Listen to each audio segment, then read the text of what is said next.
Hello guys, welcome to Fiction Read Harry.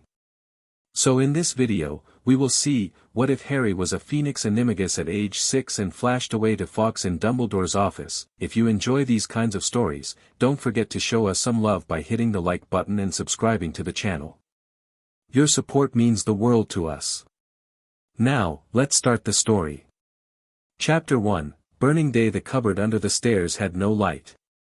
Harry Potter knew this space better than he knew his own face. 18 steps from corner to corner if he walked on his knees. A crack in the wood above his head shaped like a lightning bolt, he traced it so many times he could find it in absolute darkness. The smell of dust and cleaning supplies and something older, mustier, that lived in the walls. He'd stopped crying an hour ago. Maybe 2. Time moved strangely in the cupboard. His back hurt. 3 welts from Uncle Vernon's belt, laid across his shoulders with the kind of precision that came from practice. Dudley had broken Aunt Petunia's crystal vase, the one her mother had given her, the one that sat on the mantel like a shrine, and when the crash had echoed through the house, Dudley had pointed at Harry. He pushed me into it. Harry hadn't been in the room. Hadn't been anywhere near Dudley. But that didn't matter. It never mattered. "You ungrateful little freak," Vernon had said, unbuckling his belt with that familiar whisper of leather through fabric. "We take you in out of the goodness of our hearts, and this is how you repay us." Harry had learned not to argue. Arguing made it worse. Now he lay on his thin mattress, face pressed into a pillow that smelled like mildew, and tried to breathe through the pain. The welts pulsed hot against the rough fabric of his oversized shirt, one of Dudley's cast-offs, faded and stretched until it hung on Harry's small frame like a tent. "I hate it here." The thought came sharp and clear, slicing through the fog of pain. Harry squeezed his eyes shut tighter. "I want to leave. I want to fly away. I want to burn this whole house down and, no." He couldn't think like that. Bad thoughts led to bad things, and bad things meant more time in the cupboard, less food, harder looks from Aunt Petunia like he was something rotten she'd found at the bottom of her refrigerator. But the thought wouldn't leave. It curled in his chest, hot and bright, growing with each throb of pain from his back. "I want to be something else. Something that can't be hurt. Something that can fly away whenever it wants, that can burn so bright nobody can touch it." Heat bloomed behind his ribs. Harry's eyes snapped open.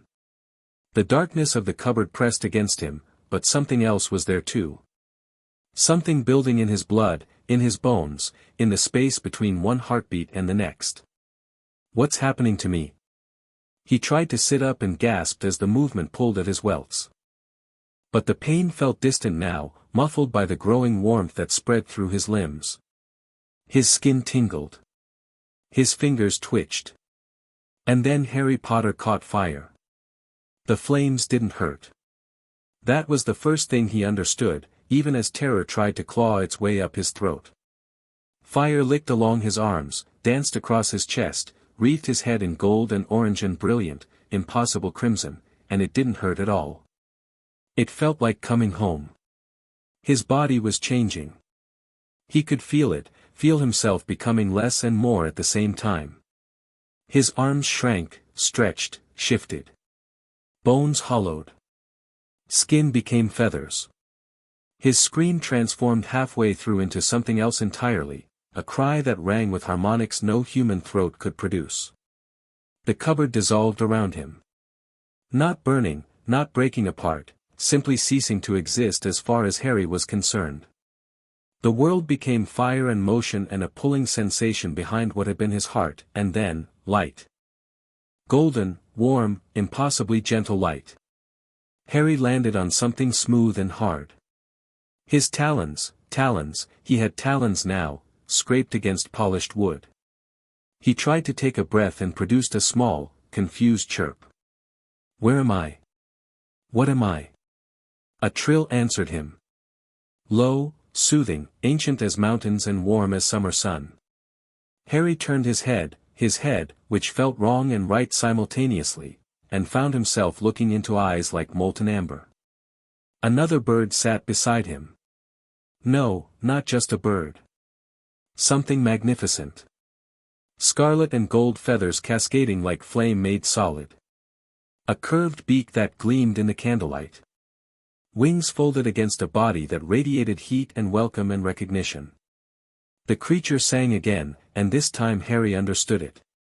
Not words, exactly. Something deeper than words. Emotions and images pressed directly into his mind. Young one.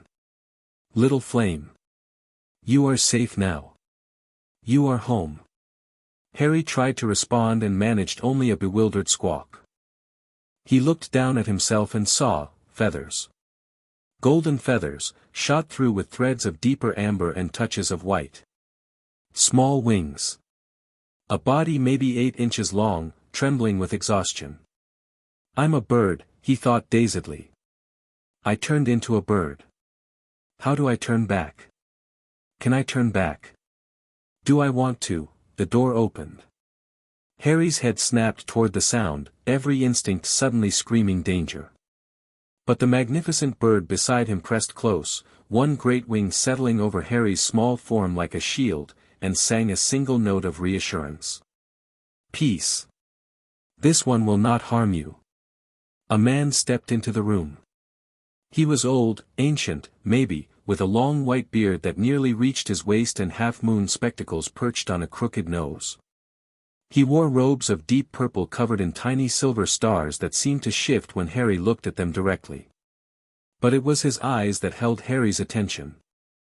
Blue, bright blue, and filled with such sudden shock that the man stopped moving entirely. Fawkes. The old man's voice cracked. What have you, who? The bird beside Harry, Fawkes, sang a complicated phrase that seemed to translate as not my doing.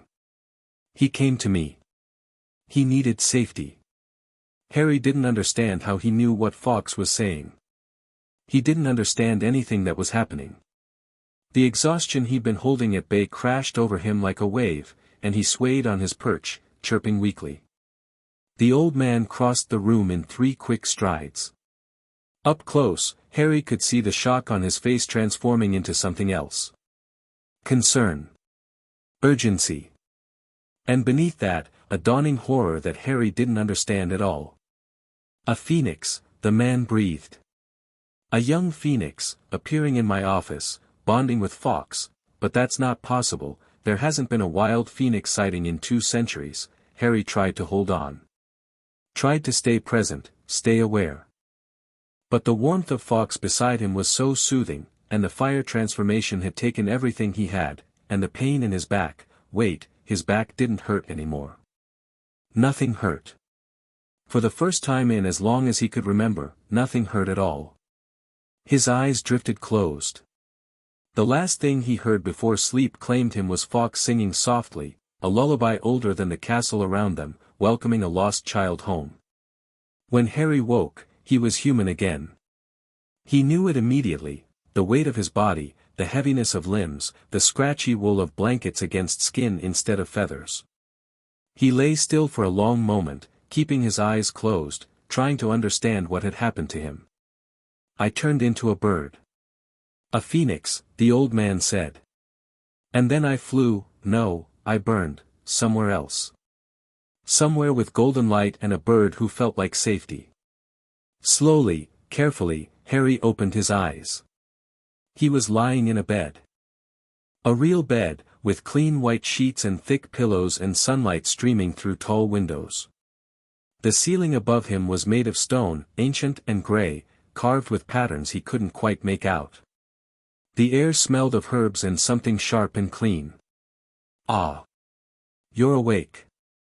Harry flinched so hard he nearly fell off the bed. A woman stood beside him, not the old man from before, but someone new. She wore a crisp white apron over severe black robes, and her face bore an expression of tightly controlled professional calm. Easy now, child. She held up her hands, showing they were empty. My name is Madame Pomfrey. I'm a healer. You're in the hospital wing at Hogwarts school. You're safe here. Harry stared at her. His throat felt like sandpaper. Hogwarts. A school for witchcraft and wizardry. Madame Pomfrey's professional calm flickered slightly. Which you appear to be rather talented at, given that you transformed into a phoenix and teleported across half the country at age. How old are you, dear? 6. Harry's voice came out as a croak. I'm 6. But, witchcraft. There's no such thing as. He stopped. He'd turned into a bird. He'd flown through fire. If that wasn't magic, what was it? I assure you, magic is quite real. Madame Pomfrey's eyes were very kind. And you, young man, have a great deal of it. But right now, I'm more concerned with your physical state. Can you tell me how you got those injuries? The ones on your back. Harry went very still. Don't tell. Don't ever tell. They won't believe you anyway, and if you tell, it gets worse. I fell, he whispered. Madame Pomfrey's expression didn't change, but something in her eyes hardened. I see. And the old fractures in your wrist? The signs of chronic malnourishment? The scarring on your palms from what appears to be hot cooking oil? You fell into all of that as well. Harry couldn't speak. His chest felt tight, and his eyes burned, and he wanted desperately to turn back into a bird so he could fly away from this woman's gentle, terrible questions. Child. Madame Pomfrey sat on the edge of his bed. When she reached for his hand, he flinched, and she stopped immediately. No one is going to hurt you here. I swear it on my magic. But I need you to tell me, where did you come from? Who did this to you?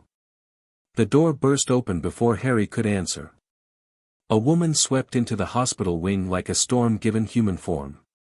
She was tall and thin and wore emerald green robes and a pointed hat, and her face was white with fury.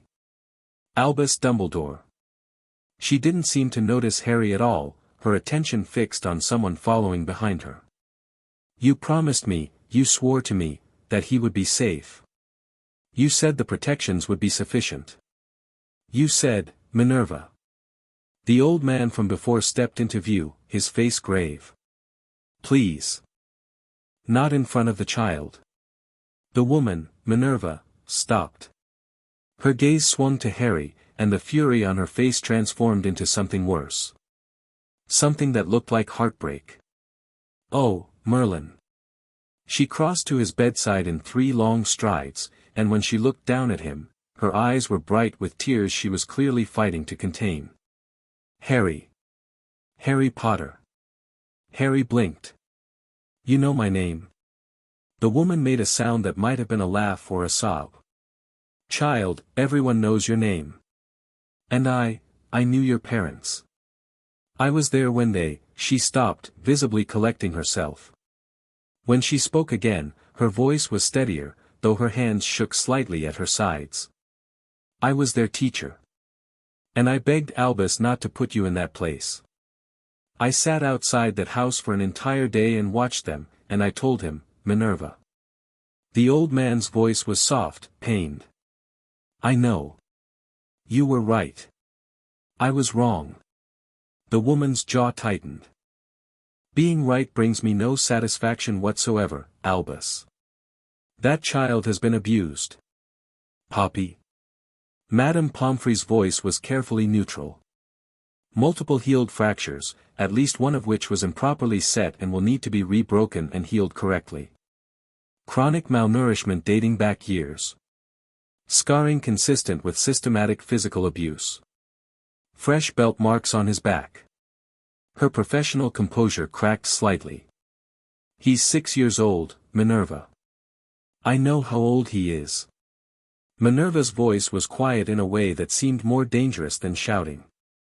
I watched Lily go into labor. I was there when he took his first steps. Harry felt very small. Very lost. These people spoke of things he didn't understand, his parents, a place called Hogwarts, a world where magic was real, and they looked at him with such pain and guilt that he wanted to disappear. I didn't mean to come here. The words came out before he could stop them. I didn't mean to, I don't know how, I just wanted to leave and then I was on fire and, shoo. The old man moved closer, and Harry saw now that his face was deeply lined, that his blue eyes held an ancient weariness that seemed at odds with their bright color. You did nothing wrong, child. What you did was remarkable. Impossible, really, there has never been a Phoenix Animagus in recorded history. He paused, something flickering across his expression. My name is Albus Dumbledore. I am the headmaster of this school. And I owe you an apology. Harry didn't understand. Adults didn't apologize to children. Not in his experience. I made a decision 5 years ago, Dumbledore continued quietly.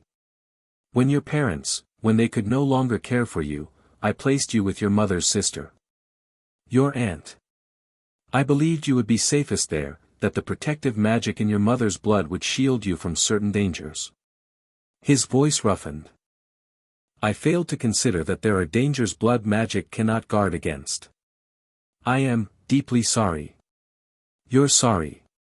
Minerva's voice could have cut glass. That child has been starved and beaten for 5 years, and you're sorry. What would you have me say, Minerva? For the first time, Dumbledore's composure cracked, revealing something raw beneath. That I should have listened to you. That I let my fear of one threat blind me to another. That I prioritized the safety of my plan over the safety of a child. His voice broke slightly. I know all of this. I will live with it for whatever years remain to me. You'll live with it. Minerva stepped closer to him, and despite being shorter, she seemed to tower over him in that moment. He's the one who's been living with it, Albus. For 5 years.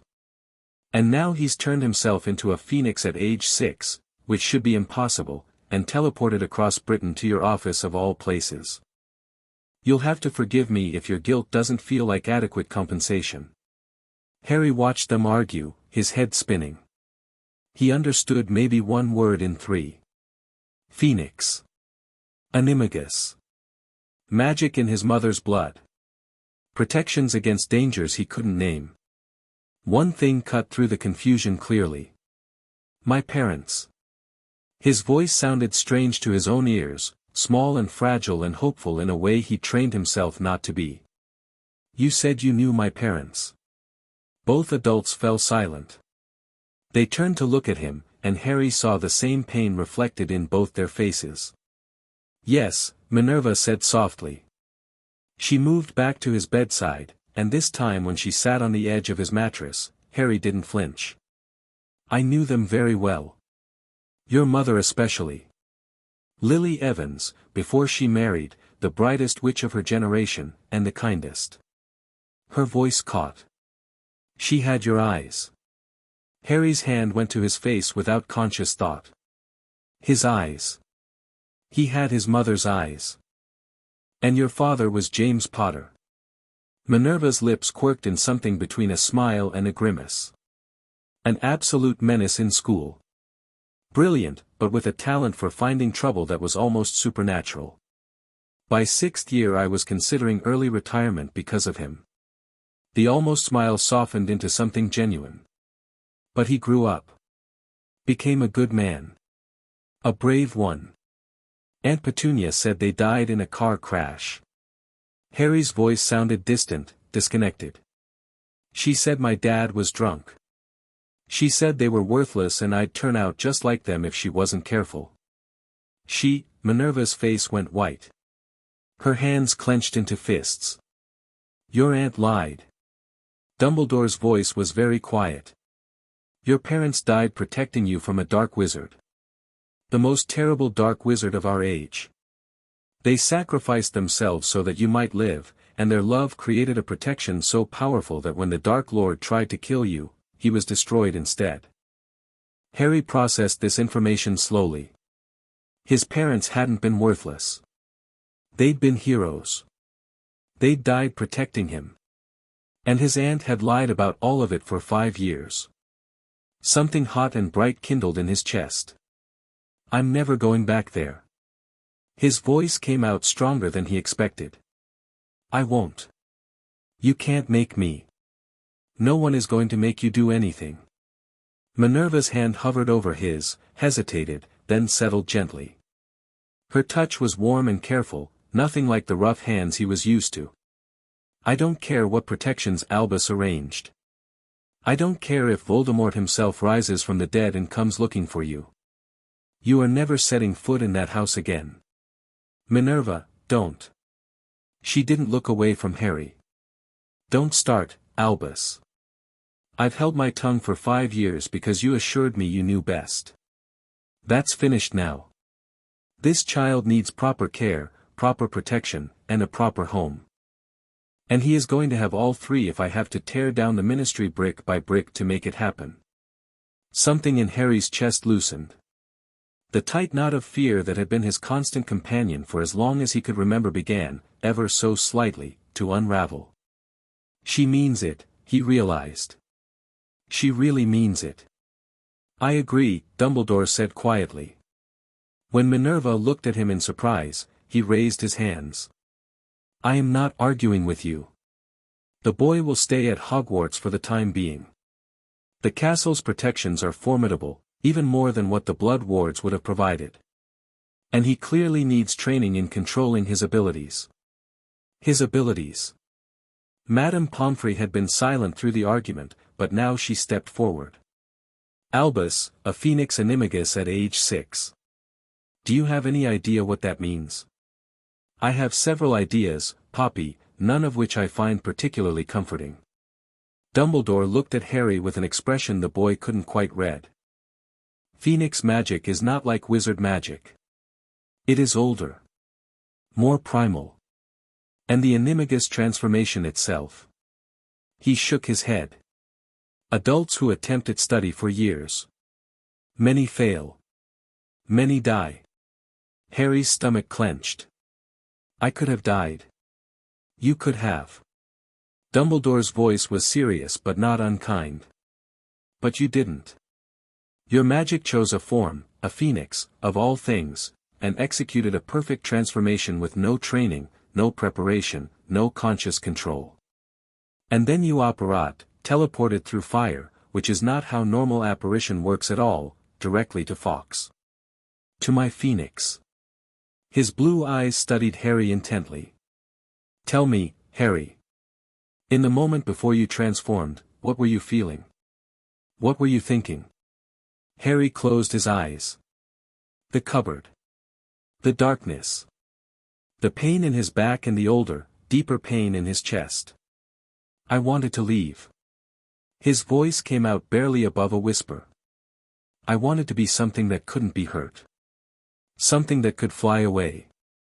He opened his eyes, meeting Dumbledore's gaze directly for the first time. Something that could burn. Dumbledore was silent for a long moment. When he spoke, his voice was rough with an emotion Harry couldn't identify. Your magic answered your need. That is, extraordinarily rare. And to take the form of a phoenix, to embody fire and rebirth. He turned away, and Harry saw him remove his spectacles, pressing his fingers to his eyes.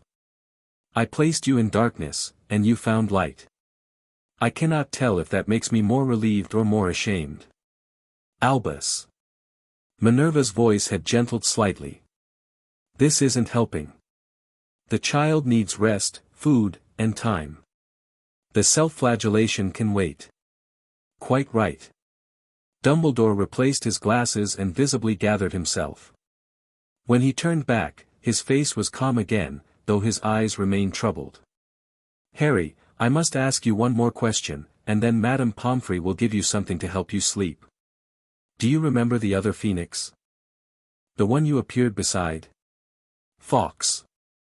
The name came easily, though Harry didn't know how he knew it. He was kind. He made me feel safe. Fawkes has been my companion for many years. He is very old, very wise, and very particular about who he trusts. A ghost of a smile crossed Dumbledore's face. He has informed me, in no uncertain terms, that you are under his protection now. Phoenix to Phoenix. Do you understand what that means? Harry shook his head. Neither do I, entirely. Dumbledore's smile became wry. But I suspect we shall find out together. For now, rest. Recover. Hogwarts will shelter you, and we will figure out the rest as it comes. Harry wanted to ask more questions. Dozens of them, crowding his mind like birds fighting for space on a wire. But exhaustion was dragging at him, pulling him towards sleep, and when Madame Pomfrey pressed a goblet of something warm and sweet to his lips, he drank without protest. Sleep now, child. Minerva's voice was the last thing he heard, her hand still gentle on his. You're safe. I promise you're safe. For the first time in 5 years, Harry believed it. He woke to golden light and the smell of something cooking. For a confused moment, Harry thought he was back in the cupboard, dreaming of impossible things. But the bed beneath him was soft, the blankets warm, and when he opened his eyes, he saw stone walls and tall windows and sunlight streaming through glass in colors he didn't have names for. Not a dream. Real. Good morning, young one. Harry turned his head and found Fawkes perched on the bedpost beside him. The Phoenix was watching him with bright, knowing eyes, head tilted slightly to one side. You can talk. Harry's voice came out scratchy and strange. In a manner of speaking. The words weren't words, exactly, more like impressions pressed directly into Harry's mind.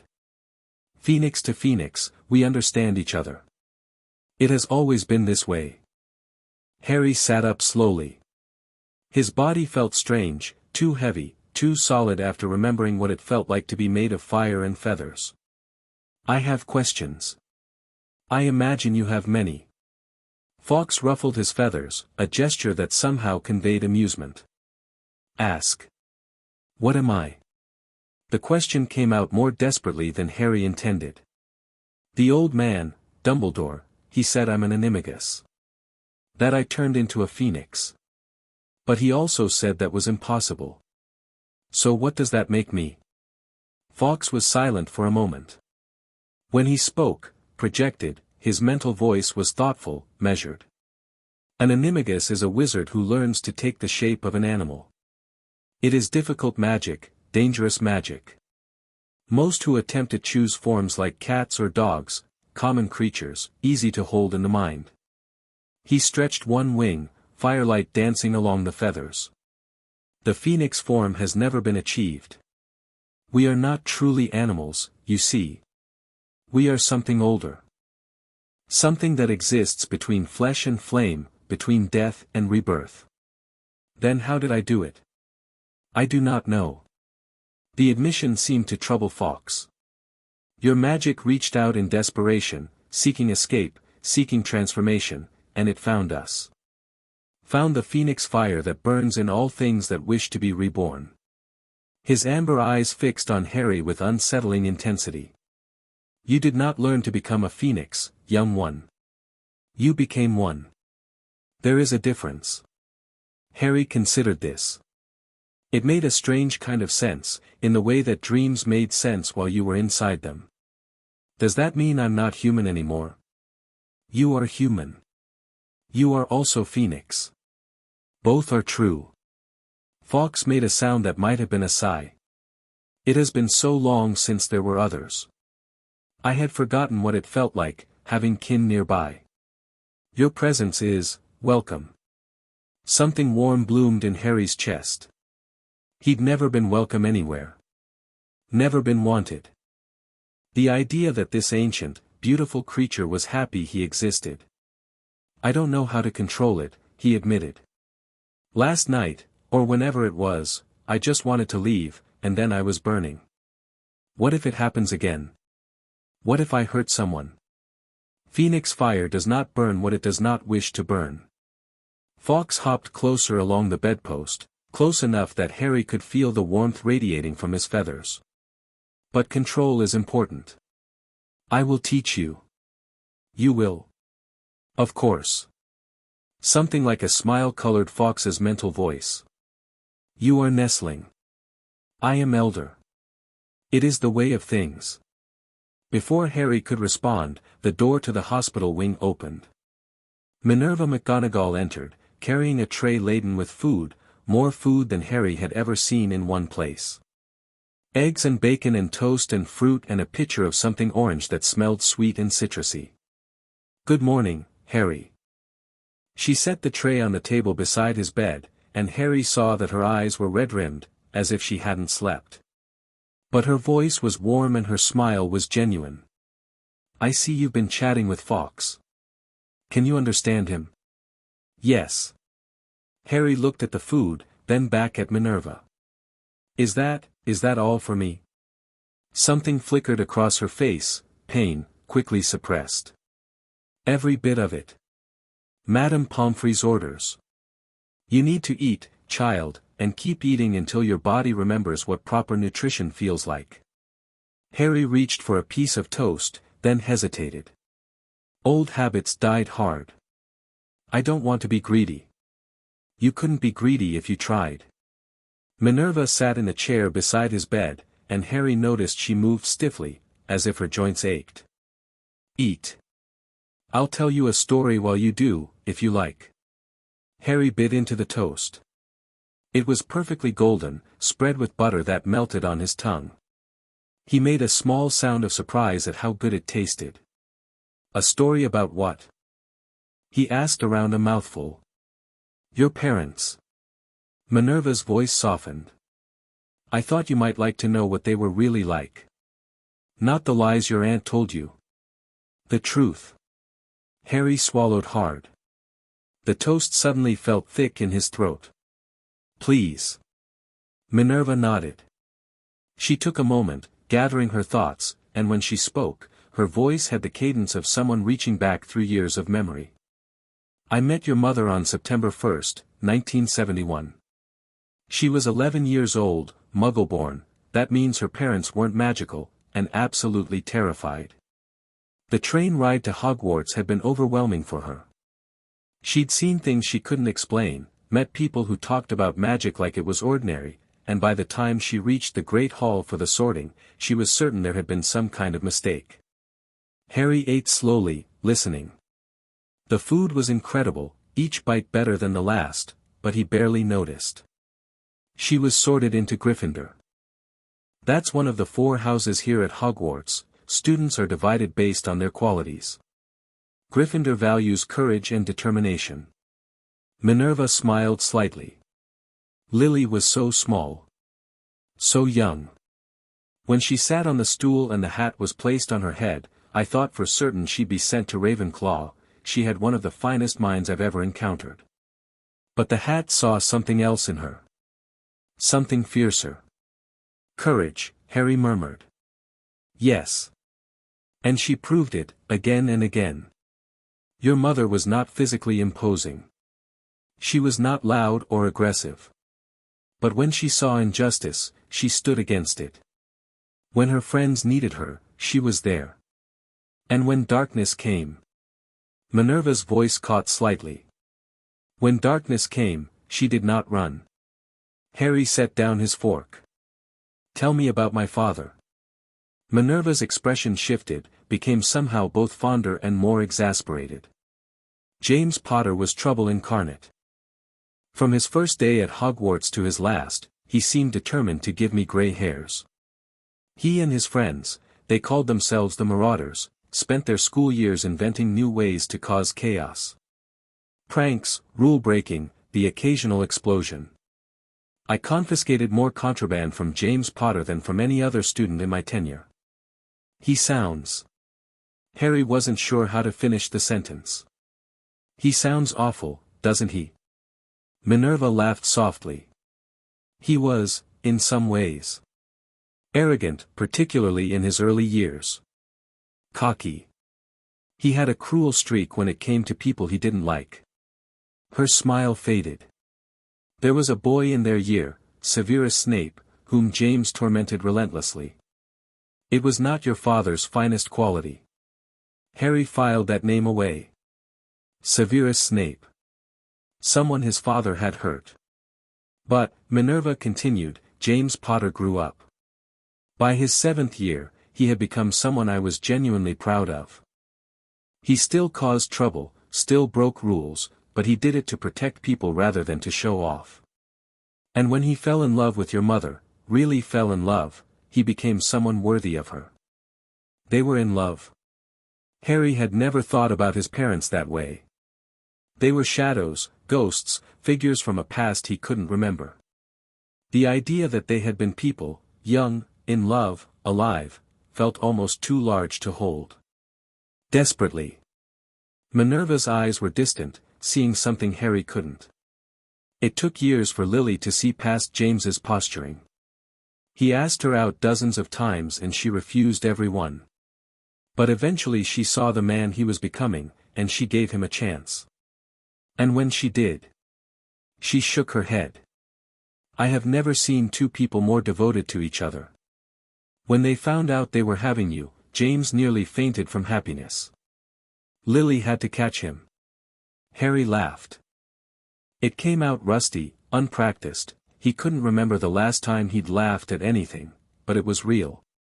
There it is. Minerva was watching him with something painfully tender in her expression. Your father's laugh. I'd know it anywhere. Harry touched his face, as if he could feel the resemblance. Everyone says I look like him. You do. Almost eerily so. The same hair, utterly untamable, I'm afraid, the same face, the same glasses. She reached out and gently brushed a strand of hair from his forehead, revealing the lightning bolt scar beneath. But your eyes are lilies. I told you that yesterday. Green as spring leaves, and just as bright. Professor McGonagall. Harry hesitated, then pushed forward. What happened to them? Really? The warmth in Minerva's face dimmed. She pulled back slightly, folding her hands in her lap. There was a war, she said quietly. A dark wizard, the most terrible of our age, rose to power. His name was Voldemort, though most people are afraid to say it even now. He believed that magic should belong only to those born of magical families. Muggle-borns like your mother, he wanted them gone. Gone. Dead. Minerva's voice was flat, controlled. He and his followers killed many people in the years of his rise. Good people. Innocent people. Your parents fought against him. They were part of a resistance group called the Order of the Phoenix. Harry felt Fawkes shift on the bedpost, a flutter of warmth at the mention of that name. There was a prophecy, Minerva continued, each word careful. I don't know its full contents, very few do, but Voldemort believed that it spoke of a child who would be his downfall. A child born at the end of July, to parents who had defied him 3 times. Her eyes met Harry's. You were born on July 31st, 1980. Your parents had faced Voldemort and escaped 3 times. So he came for me. Yes. Minerva's voice was barely a whisper. Your parents went into hiding. They used powerful magic to conceal themselves. But someone betrayed them. Told Voldemort where they were. Who? A man named Peter Pettigrew. He was one of James's closest friends. Bitterness sharpened Minerva's words. He sold them for his own safety. Voldemort came to your home on Halloween night, 1981. He killed James first. James had no wand, he'd been playing with you in the living room, but he threw himself at Voldemort anyway, trying to give Lily time to run. Harry's hands were shaking. He pressed them flat against the bed, trying to steady himself. Your mother could have run. Minerva's voice cracked. Voldemort didn't care about her, he wanted you. He offered her the chance to step aside. But she refused. She stood between you and death, and when he killed her. She stopped, breathed deeply. When he killed her, something happened. The love she had for you, the sacrifice she made, it created a protection so powerful that when Voldemort turned his wand on you, his curse rebounded. Destroyed his body. Left you with nothing but that scar. Harry touched the lightning bolt on his forehead. It felt the same as it always had, smooth, slightly raised, painless. He's dead? Harry asked. This Voldemort? Minerva hesitated. His body was destroyed. But some believe, there are those who think he found ways to survive. To linger. Dumbledore has never been certain that Voldemort is truly gone. Harry processed this. A dark wizard who might not be dead. Who had killed his parents, tried to kill him. Who might come back someday. Is that why Dumbledore put me with the Dursleys? Because of this protection? Yes. Minerva's jaw tightened. Your mother's sacrifice created a blood ward. As long as you lived with someone who shared her blood, your aunt, you would be protected from Voldemort and his followers. They couldn't find you, couldn't touch you. She looked away. It was the right decision strategically. But strategy is cold comfort to a child being beaten in a cupboard. I don't understand. Harry's voice came out small. If I was protected, why couldn't I live somewhere else? Somewhere safe. Because Albus Dumbledore is brilliant, Minerva said, and there was love and frustration in equal measure in her tone, but he sometimes forgets that people are not chess pieces. He saw the blood ward as the most important thing, the protection from the greatest threat. He didn't consider that there are other kinds of threats. Other kinds of damage. But now. Minerva turned back to him, and her expression was fierce. Now you are here. Now you are under the protection of Hogwarts, which is older and stronger than blood wards. And now you have people who will fight for you. Whatever mistakes were made in the past, Harry, I swear to you, you will never be alone again. Harry believed her. He didn't know why, he had no reason to trust adults, no experience that suggested promises meant anything, but something in Minerva McGonagall's voice rang true in a way he couldn't ignore. Thank you, he said quietly. Don't thank me yet. Minerva's mouth quirked in something that was almost a smile. I'm going to be your teacher. You may change your mind about gratitude when you're up to your ears in homework. Harry smiled back, tentative and uncertain. I don't mind homework. I never got to go to school before. Aunt Petunia said I wasn't worth the cost. The flicker of rage that crossed Minerva's face was there and gone so quickly Harry almost missed it. Well. You shall have more schooling than you know what to do with now. But first, finish your breakfast, and then we have a meeting to attend. A meeting? With Dumbledore. And some others. Minerva stood, straightening her robes. Decisions need to be made about your future, Harry. Where you'll live, who will be responsible for you, how your education will proceed. I thought you might like to be present for those conversations, rather than having them made without you. Harry stared at her. No adult had ever asked his opinion about anything before. I can come. You want me there? It's your life. Minerva's voice was gentle but firm. You should have a say in it. Harry turned to Fawkes, who had been silent throughout the conversation. The Phoenix's amber eyes gleamed with something that felt like approval. Go, Fawkes projected. Learn what they plan. I will be here when you return. Harry nodded. He looked at the breakfast tray, still half full, and then at Minerva. Can I bring the toast? For some reason, that made Minerva laugh, a real laugh, surprised out of her. Yes, child. You can bring the toast. Dumbledore's office was the strangest place Harry had ever seen. It was circular, lined with portraits of sleeping witches and wizards, filled with spindly tables covered in delicate silver instruments that whirred and puffed smoke. Books were everywhere, stacked on shelves, piled on the floor, balanced precariously on chairs. And in the corner, on a golden perch, Fawkes sat watching them all with patient, knowing eyes. Harry had walked through Hogwarts to get here, and every step had been a revelation. Moving staircases. Talking paintings. Ghosts drifting through walls. His head was spinning with impossibility, and he'd gripped his toast like a talisman to remind himself that some things, at least, were still solid and real. Dumbledore sat behind an enormous desk, looking older than he had the night before, or perhaps just more tired. His blue eyes were dim, his colorful robes somehow muted. But he smiled when Harry entered, and gestured to a chair that had clearly been sized for a child. "Good morning, Harry. I trust you slept well." "Better than I've ever slept." Harry climbed into the chair, and found that his feet dangled well above the floor. "Madame Pomfrey's bed is very soft. Poppy does insist on comfort for her patients." Dumbledore's smile widened slightly. "I see you've met Fawkes again.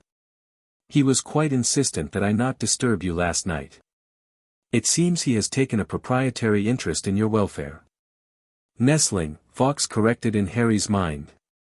"Not property. Family."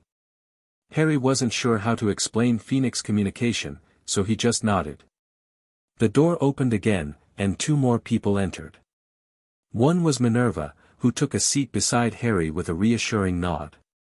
The other was a woman Harry hadn't met, plump and kind-faced, with curly grey hair and a worried expression. "Harry, this is Amelia Bones," Dumbledore said. "She is the head of the Department of Magical Law Enforcement. When certain facts about your home situation came to light, I felt it necessary to involve the proper authorities." Amelia Bones looked at Harry with eyes that saw more than they should. "Mr. Potter. I've read Madame Pomfrey's medical report." Her voice was clipped but not unkind. "I want you to understand, what was done to you was criminal. If your relatives were magical, they would be facing prison time." Harry blinked. "Prison? Child abuse is illegal, Mr. Potter. In both the magical and muggle worlds." Amelia's mouth pressed into a thin line. "Unfortunately, your relatives are muggles, and our jurisdiction over them is complicated. But I can assure you, you will never be returned to their custody." "I told him that already," Minerva said sharply. "I'm sure you did. But there's a difference between personal assurance and legal fact." Amelia turned to Dumbledore. "Which brings us to the matter of guardianship." Dumbledore nodded slowly. "The blood wards are no longer relevant. Harry's presence here has triggered protections far more ancient than Lily's sacrifice. Hogwarts herself has recognized him." He gestured vaguely at the castle around them. "I felt it last night. The wards shifted. Changed. They have accepted Harry as, well, I'm not entirely certain what, to be honest. A student, certainly. Perhaps something more." "What does that mean?" Harry asked. "It means the castle will protect you." Dumbledore's eyes were serious. "Hogwarts is ancient, Harry. Older than most wizards realize. It has a kind of awareness, a will of its own. And it has decided that you belong here." Harry thought about that. A magical castle that wanted to protect him. It should have been terrifying, and maybe later it would be, but right now it just felt like one more impossible thing in a day full of them. "So he'll stay at Hogwarts," Amelia said. "Year-round, I assume. For the foreseeable future." Dumbledore folded his hands on his desk. "There is also the matter of his education. Harry's magical abilities are unprecedented. The Phoenix transformation alone would warrant special instruction. Add to that the standard curriculum he'll need to begin in 5 years, and he can't transform into a phoenix and have no one teach him how to control it," Minerva interrupted. "That's not just impractical, it's dangerous. He needs training now." "I agree." Dumbledore turned to Harry. "Which is why I propose to begin your education immediately. Not the full Hogwarts curriculum, you're far too young for wand work and formal spellcasting, but the basics. Magical theory. History. Control over your Animagus form." He paused. "And, with your permission, I would like Fawkes to continue teaching you the Phoenix aspects of your nature. He has already volunteered." Harry looked at Fawkes. The Phoenix tilted his head, radiating warm encouragement. "I'd like that," Harry said softly. "Then it's settled." Amelia made a note on a piece of parchment that had appeared in her hand. "I'll draw up the formal guardianship documents. Dumbledore as magical guardian, McGonagall as primary caretaker. She looked at Minerva. You're certain you want this responsibility? It's not going to be simple. Simple. Minerva's smile was sharp. This child just turned into a phoenix.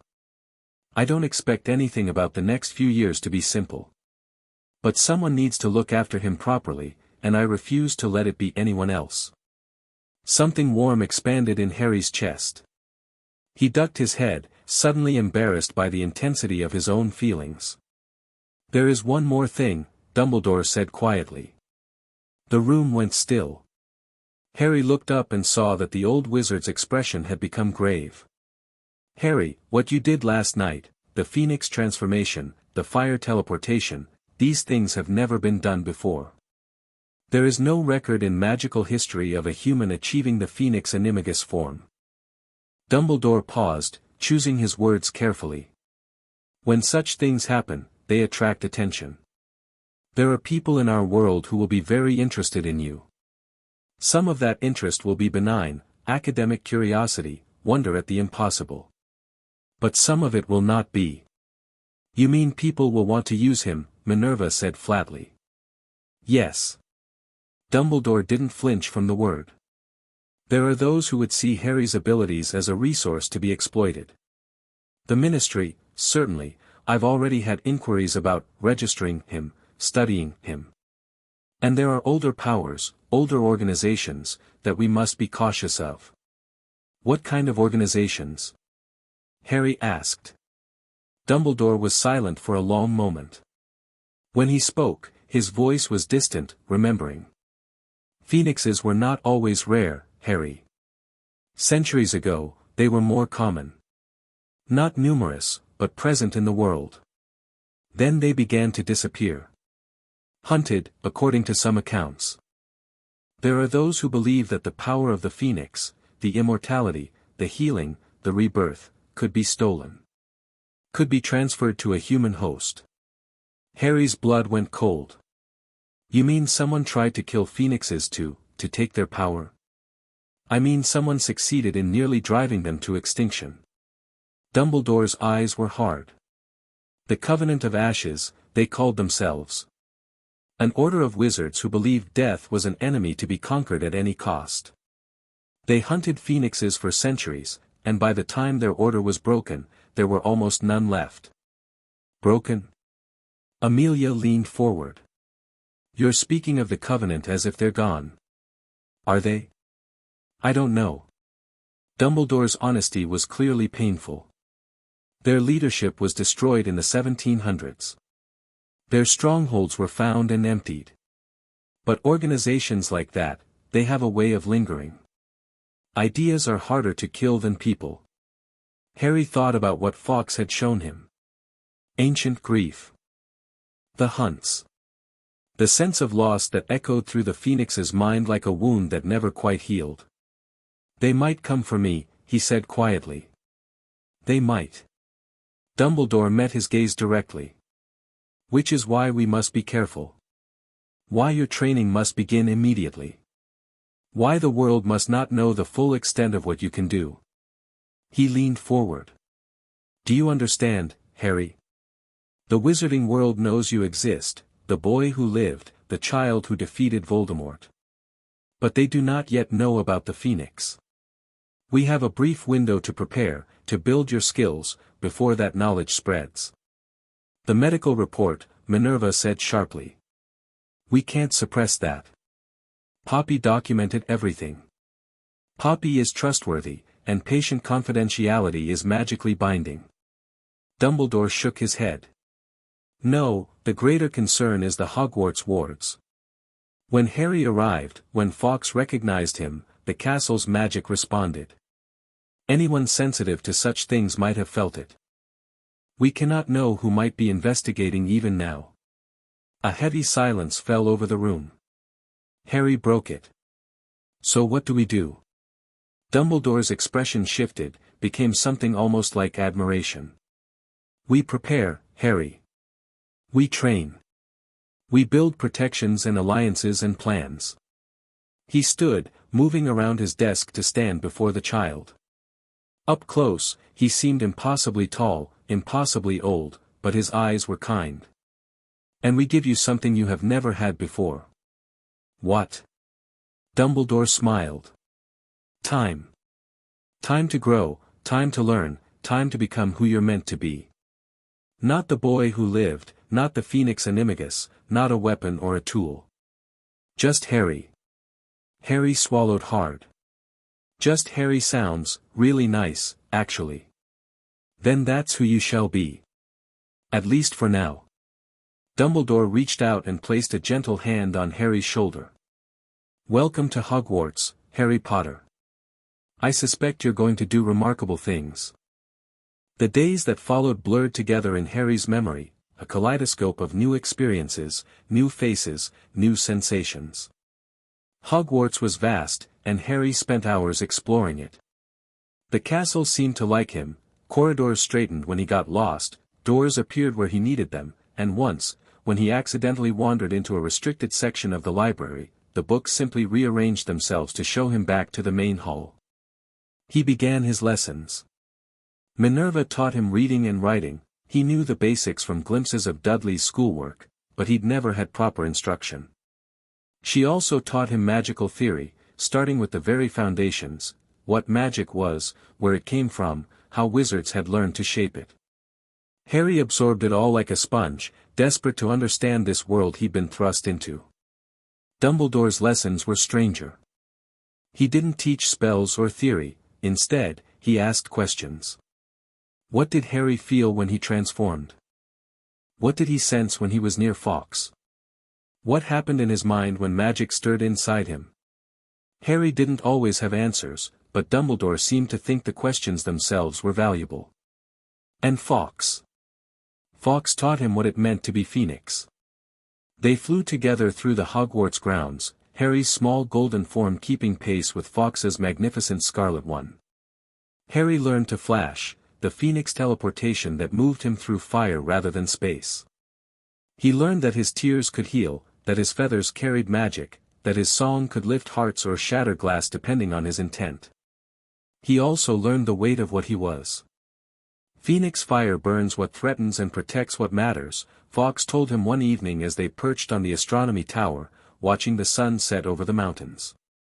But the burning is not always physical.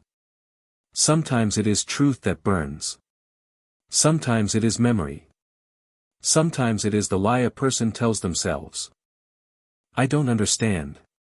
You will. Fawkes's mental voice was ancient, patient. Phoenix fire judges. It cannot help but judge. When you are older, when your flames are stronger, you will look at someone and know them. Know their heart. Know their truth. This is a gift, but it is also a burden. To see too clearly can be painful. Harry thought about that. Can I learn not to see? No. Fawkes ruffled his feathers, a gesture Harry had come to recognize as fondness. But you can learn compassion for what you see. That is the difference between a phoenix and a flame. Fire only destroys. Phoenix chooses what to burn. Harry nodded slowly. He wasn't sure he understood, he was 6 years old, after all, and some lessons were simply too large for a child to hold. But he stored the words away, trusting that they would make sense someday. Weeks passed. A month. 2 months. Harry grew stronger. His transformations became smoother, more controlled. He could shift from human to phoenix and back in heartbeats, could flash across Hogwarts at will, could produce tears that healed small cuts and bruises instantly. His human magic developed too, wild and instinctive, objects moved when he needed them to, flames sparked in fireplaces when he was cold, water heated in his bath without anyone touching the taps. Remarkable, Dumbledore murmured after one such demonstration. Your magic is integrating your phoenix nature into everything you do.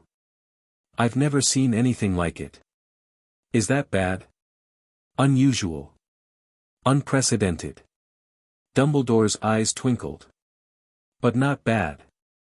Your magic is simply efficient. It takes the shortest path to what you need. Most wizards must learn to do what you accomplish by instinct. Harry preened slightly. He'd never been good at anything before, or at least, he'd never been allowed to be good at anything. Hearing that his magic was special, was strong, filled him with a warmth that had nothing to do with phoenix fire. But not everything was lessons and flying.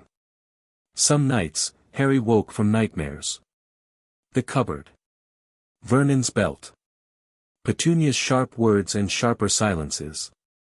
His magic had healed the physical damage, but the fear lingered, hidden in the dark corners of his mind where even phoenix fire couldn't reach. On those nights, he transformed and flew to Fawkes's perch. The older phoenix never asked questions, never demanded explanations. He simply drew Harry close, wing over wing, and sang until the nightmares faded. "I'm sorry," Harry whispered one night. "For waking you." "You never wake me," Fawkes replied. "I know when you hurt. I always have, since the moment you arrived." Phoenix recognizes phoenix. Pain recognizes pain. "You've had nightmares too." Fawkes was silent for a long moment. Then, slowly, he shared. Images filled Harry's mind. Fire and screaming. Hunters with nets and chains. Phoenixes falling from the sky, their flames extinguished by magic that should not exist. A world growing emptier, quieter, as one by one the great birds vanished. "The hunts," Harry breathed. "The hunts." Fawkes's voice was heavy. "I remember all of them. Every phoenix lost. Every flame that will never burn again. I am old, young one. I have seen much. Survived much."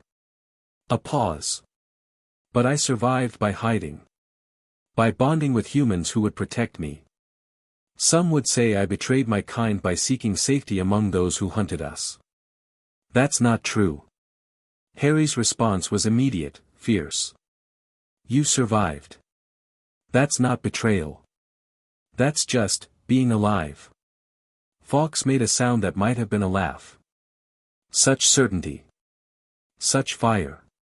He drew Harry closer. "Perhaps that is what it means to be young. To see clearly what age has muddied." They sat in silence for a while, phoenix and nestling, sharing warmth against the darkness. "I won't let them hurt you," Harry said finally. "The hunters. The Covenant. If they come, I'll fight them. You are 6 years old. I'm a phoenix." Harry lifted his head, and his small form burned brighter. "You said it yourself. Phoenix fire judges. Phoenix fire chooses. And I choose to protect. Just like my mum did." Fawkes studied him for a long moment. Then, slowly, he lowered his head to touch Harry's. "Lily Evans Potter," he murmured. "She came to this office many times. Sat in that chair where you do your reading lessons. She was not phoenix, but there was flame in her. The fire of compassion. The fire of standing in the path of darkness and refusing to move. You knew her. I watched her grow. Watched her become who she was. And when she died..." Fawkes trailed off. Harry waited. "When she died," Fawkes continued quietly, "I wept. My tears cannot raise the dead, nothing can, but I wept anyway. For the flame that went out too soon." Harry's eyes burned. "Not phoenix fire this time, something more human." "I wish I remembered her," he whispered. "I was only a baby when she died. I don't remember anything." "You remember her love." Fawkes's voice was certain. "It lives in you. It saved you. It will always be part of you, even if your mind holds no images." Harry considered that. His mother's love, living in him. Protecting him. Burning inside him along with all the other fires he discovered. "I'll make her proud," he said. "I don't know how yet. But I'll figure it out. I'll be someone worth dying for." Nestling. Fawkes's mental voice was thick with emotion. You already are. The letter arrived 3 months after Harry's transformation. It came not by owl, but by a shimmering portal that opened in the middle of Dumbledore's office, depositing an envelope of black parchment on the headmaster's desk. The envelope was sealed with wax the color of ash, and the seal itself bore the image of a phoenix caught in chains. Harry was present for the delivery. He'd been having his weekly meeting with Dumbledore, discussing his progress and his lessons and his increasingly vivid dreams. The phoenix part of him dreamed of fire and flight, and he was learning to tell those dreams apart from the human nightmares. When the portal opened, Dumbledore went very still. "What is it?" Harry asked. The old wizard didn't answer immediately. He reached for the envelope with careful, deliberate movements, as if it might explode at any moment. His eyes scanned the seal, and Harry saw something cross his face, recognition, and a kind of weary dread. "The Covenant," Dumbledore said quietly. Harry felt ice spread through his veins despite the phoenix heat inside him. "They found out about me?" "It would appear so." Dumbledore opened the envelope carefully, wand held ready, and withdrew a single sheet of parchment. His eyes moved across the text, and his expression grew more grim with each line. "What does it say?" Dumbledore set the letter down. When he looked at Harry, his blue eyes were hard with something the child had never seen before, fear, carefully controlled but unmistakable. "It is addressed to me, but it speaks of you." Dumbledore's voice was flat, controlled. "They congratulate me on my acquisition. They express their interest in meeting the new flame. They remind me of the history between phoenixes and their organization, and they suggest that a more formal arrangement might benefit everyone involved." "They want me," Harry said. "Yes." Harry felt his magic stir, phoenix fire rising hot beneath his skin. "What do they want to do with me?" Dumbledore hesitated. For a long moment, Harry thought he might lie, might offer comfortable falsehoods to spare a child's feelings. But the old wizard seemed to decide something, and when he spoke, his voice was honest. "The Covenant believes that phoenix power, the immortality, the rebirth, the healing, can be transferred to humans. They spent centuries trying to achieve this, using horrific methods. Torture. Ritual sacrifice. Dark magic beyond imagining." He met Harry's gaze steadily. "They failed, always. Phoenixes could be killed, but their power died with them. The secret of immortality remained out of reach. But I'm different," Harry said slowly, understanding dawning. "I'm human and phoenix." "Yes. You represent something they have sought for generations, proof that human and phoenix can coexist in one being. They will want to study you. Dissect your magic. Find out how you achieved what they could not." Dumbledore's jaw tightened. "They will not ask permission." Harry's flames burned brighter. He could feel them now, pressing against his skin, demanding release. "Let them try." "Harry, no." The word came out fiercer than he intended. "I spent 5 years being helpless. Being hurt. Being too small and too weak to do anything but survive. I'm not helpless anymore." He stood, and fire wreathed his small form, casting dancing shadows on the office walls. "If they come for me, I'll burn them." Dumbledore watched him with an expression that mixed pride and sorrow in equal measure. "You have the fire," he said quietly. "But fire alone is not enough. The Covenant has survived for centuries. They have magic, resources, knowledge. Charging into battle against them would be suicide, no matter how bright your flames.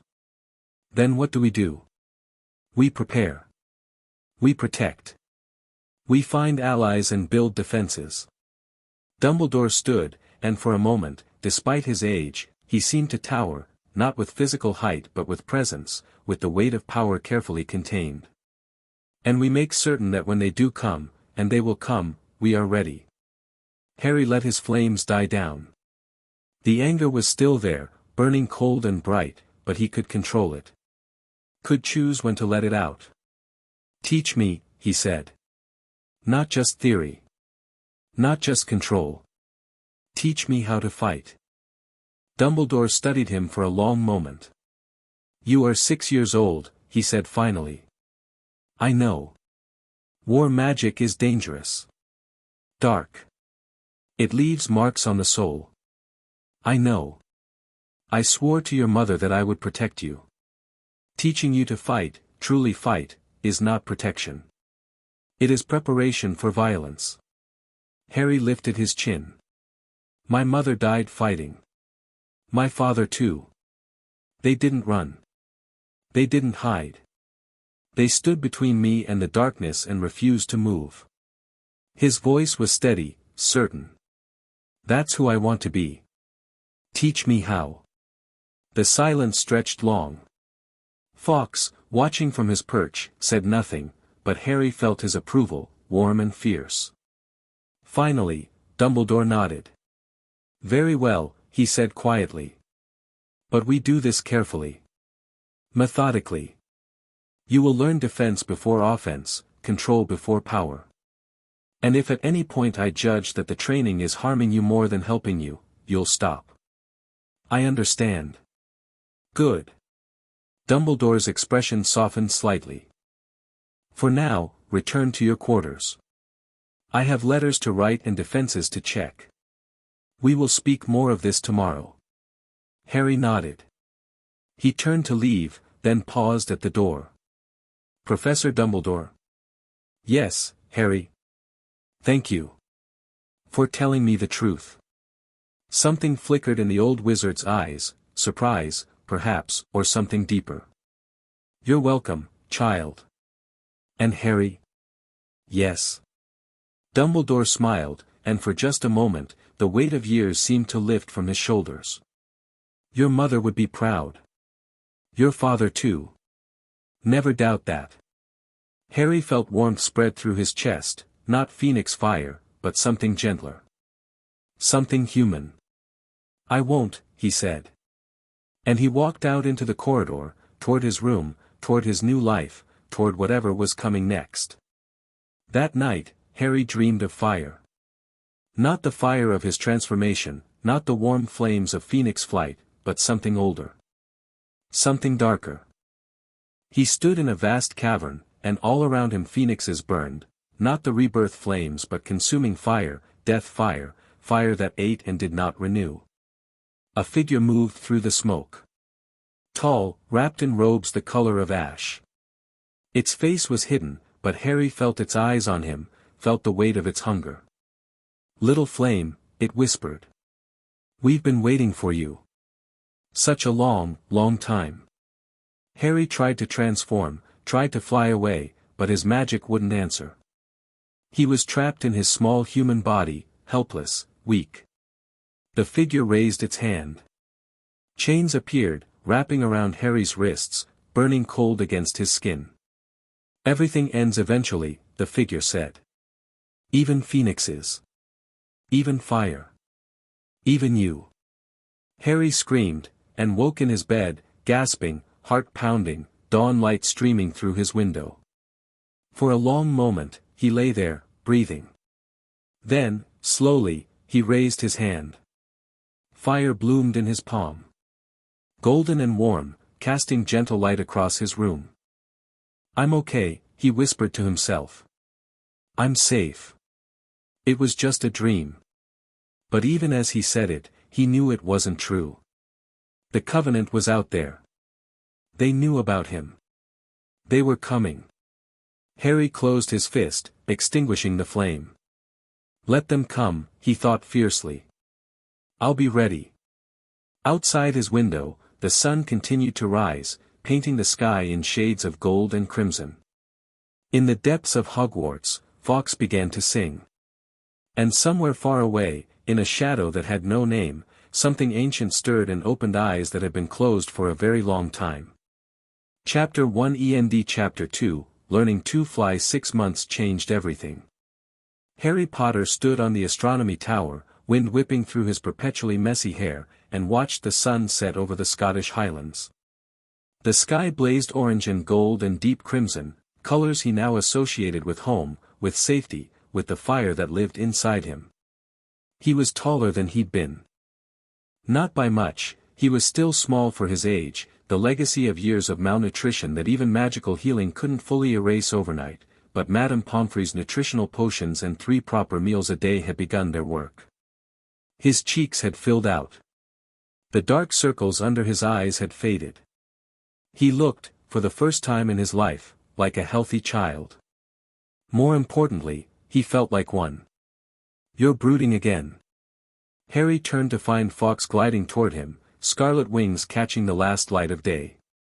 The phoenix landed on the tower's stone railing, feathers ruffling in the wind. "I'm not brooding," Harry protested. "I'm contemplating." "Ah. My mistake." Fawkes's mental voice carried a warmth that was almost teasing. "And what, precisely, are you contemplating?" Harry was quiet for a moment. Then, "Do you think they'll come today?"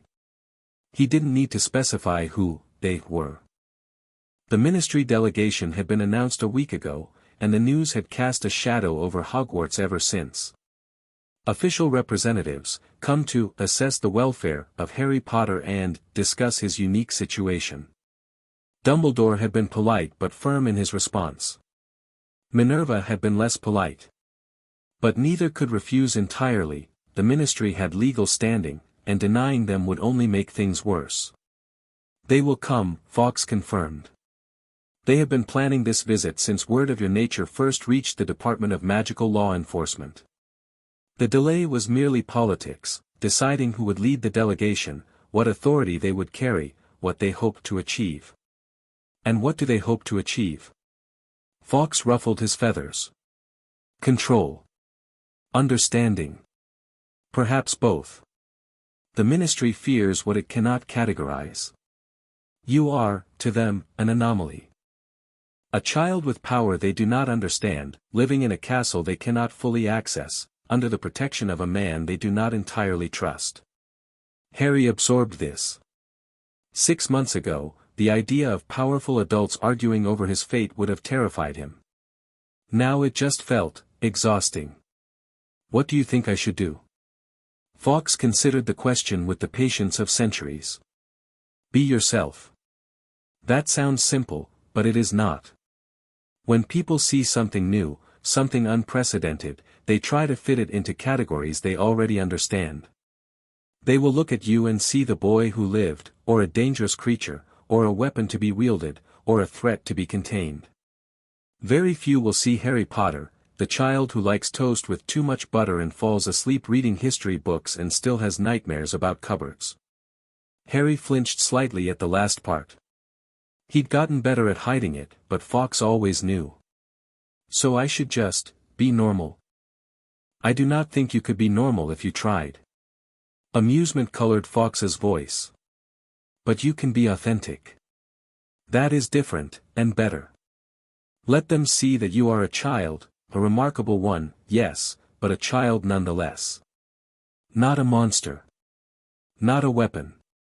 Just a boy who happened to catch fire one day and ended up somewhere better." Harry thought about that.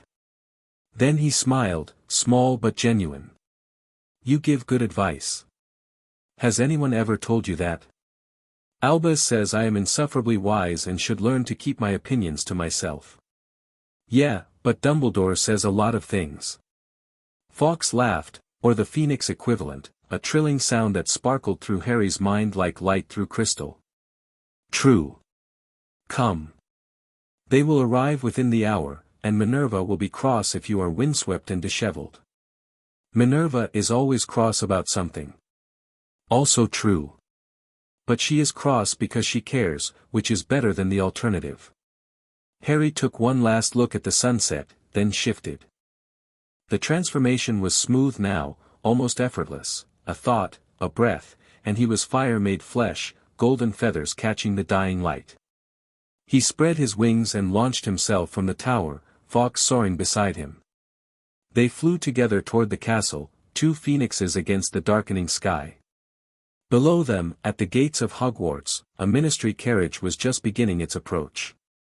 The delegation was larger than Harry had expected, He stood in the entrance hall beside Minerva, watching as nearly a dozen witches and wizards filed through the great doors. Most wore the purple robes of ministry officials, their expressions carefully neutral. A few carried clipboards or notebooks. One, a severe-looking woman with iron-gray hair, had a magical quill hovering at her shoulder, recording everything. And at the head of the group, walking with the particular stride of someone who believed they owned wherever they stood, was a woman Harry disliked on sight. She was short and squat, dressed in pink robes that clashed horribly with her complexion. Her face had a toadish quality, wide mouth, bulging eyes, no neck to speak of.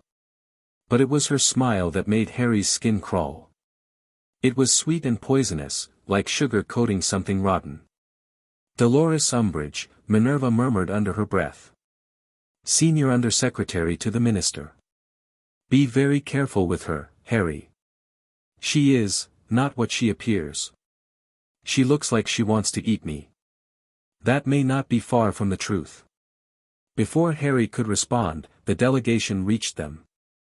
Dumbledore appeared as if from nowhere. He had a talent for that, positioning himself between the ministry officials and Harry with a casualness that somehow still felt protective.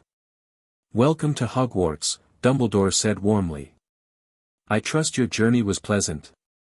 Adequate. Umbridge's voice was high and girlish, completely at odds with her appearance. Though I must say, Dumbledore, the wards gave us quite the trouble at the gates. One might almost think you were trying to keep us out. The wards are ancient and temperamental.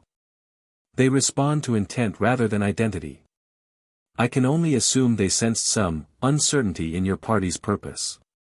Dumbledore's smile didn't waver. But you're here now, which is what matters. Shall we proceed to my office? I've arranged refreshments. Actually. Umbridge's gaze slid past Dumbledore to fix on Harry. Her smile widened, and Harry felt something cold settle in his stomach. I'd like to meet the boy first. This is, after all, a welfare assessment. It seems appropriate to begin with the subject of our concern. Harry is not a subject, Minerva said sharply. He is a child. A child who has been through significant trauma and deserves to be treated with respect and sensitivity. Of course, of course. Umbridge waved a dismissive hand. I meant no offense. I simply want to introduce myself. She stepped closer to Harry, and her smile stretched wider. Hello, dear. I'm Madame Umbridge. I work for the Ministry of Magic. We're the people who keep the wizarding world safe and orderly. And you must be Harry Potter. Harry looked at her. 6 months ago, he might have flinched from an adult's attention, might have ducked his head and mumbled something agreeable. But 6 months of Fawkes' teachings and Minerva's fierce protection had changed him. He met Umbridge's gaze directly. Yes, ma'am. I'm Harry. Such a polite boy. Umbridge's voice dripped with condescension. And so small for your age. The reports mentioned malnourishment. Such a terrible thing, what those muggles did to you. You must be so grateful to be somewhere safe now. Harry felt his magic stir, phoenix fire warming his blood. He tamped it down carefully. I am grateful, he said. Professor McGonagall and Professor Dumbledore have been very kind to me. I'm sure they have. Something flickered behind Umbridge's sweet expression, calculation, assessment. And this, transformation of yours. The phoenix business. That must have been quite frightening for a child so young. It was unexpected, Harry allowed. But Fawkes has been helping me understand it. And Professor Dumbledore says, yes, I'm sure Dumbledore has all sorts of theories. Umbridge's voice sharpened slightly before smoothing back into sweetness. But you see, dear, that's precisely why we're here. Such an unprecedented situation requires proper oversight. The ministry has experts, researchers, healers, specialists in magical creatures, who could help you far better than a school headmaster and his pet bird. Harry went very still. Pet bird. Fawkes, perched on a nearby window ledge, made no sound. But Harry felt his ancient friend's reaction, not offense, exactly, but a kind of cold amusement at human arrogance. "Fawkes isn't a pet," Harry said quietly. "He's my friend. And my teacher.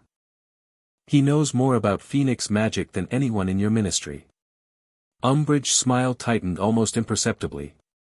"How sweet. The child thinks the bird is his friend." She turned to address the other officials. "Make a note, possible anthropomorphization of magical creature. Could indicate unhealthy attachment or delusional thinking." The quill-wielding woman scratched something in her notebook. "Harry's relationship with Fawkes is perfectly healthy," Dumbledore interjected smoothly. "Phoenixes are highly intelligent beings, capable of complex emotional bonds. The attachment Harry describes is consistent with documented Phoenix behavior across centuries of magical scholarship." "Documented by whom?" Umbridge's sweet facade cracked slightly. "By you, Dumbledore. By your predecessors at this school. Forgive me if I don't consider Hogwarts an unbiased source on this matter. Then perhaps you prefer to consult the International Confederation of Wizards' records on Phoenix behavior. Or the writings of Newton Scamander, whose work on magical creatures remains the definitive text. Or the archives of the Department of Mysteries itself, which, unless I'm mistaken, contains several volumes on Phoenix nature that I donated myself in 1942. Umbridge's face flushed slightly. "That's not, or," Dumbledore continued pleasantly, "we could simply observe Harry interacting with Fawkes and draw our own conclusions. The scientific method, I believe they call it. Form a hypothesis, test it against evidence, revise as necessary. Surely the ministry values empirical observation." Several of the other officials exchanged glances. Harry noticed that not all of them seemed comfortable with Umbridge's approach. One wizard in particular, tall, dark-skinned, with the bearing of a soldier, was watching Harry with something that might have been sympathy. "Perhaps," the tall wizard said, his voice a deep rumble, "we might proceed with the formal assessment before drawing any conclusions. I am Kingsley Shacklebolt, Mr. Potter. I'm an Auror, that's a dark wizard catcher, and I've been asked to evaluate the security arrangements here at Hogwarts." Harry relaxed slightly. Something about Shacklebolt felt trustworthy in a way Umbridge decidedly did not. "Nice to meet you, sir. And you, Mr. Potter." Shacklebolt nodded to Dumbledore.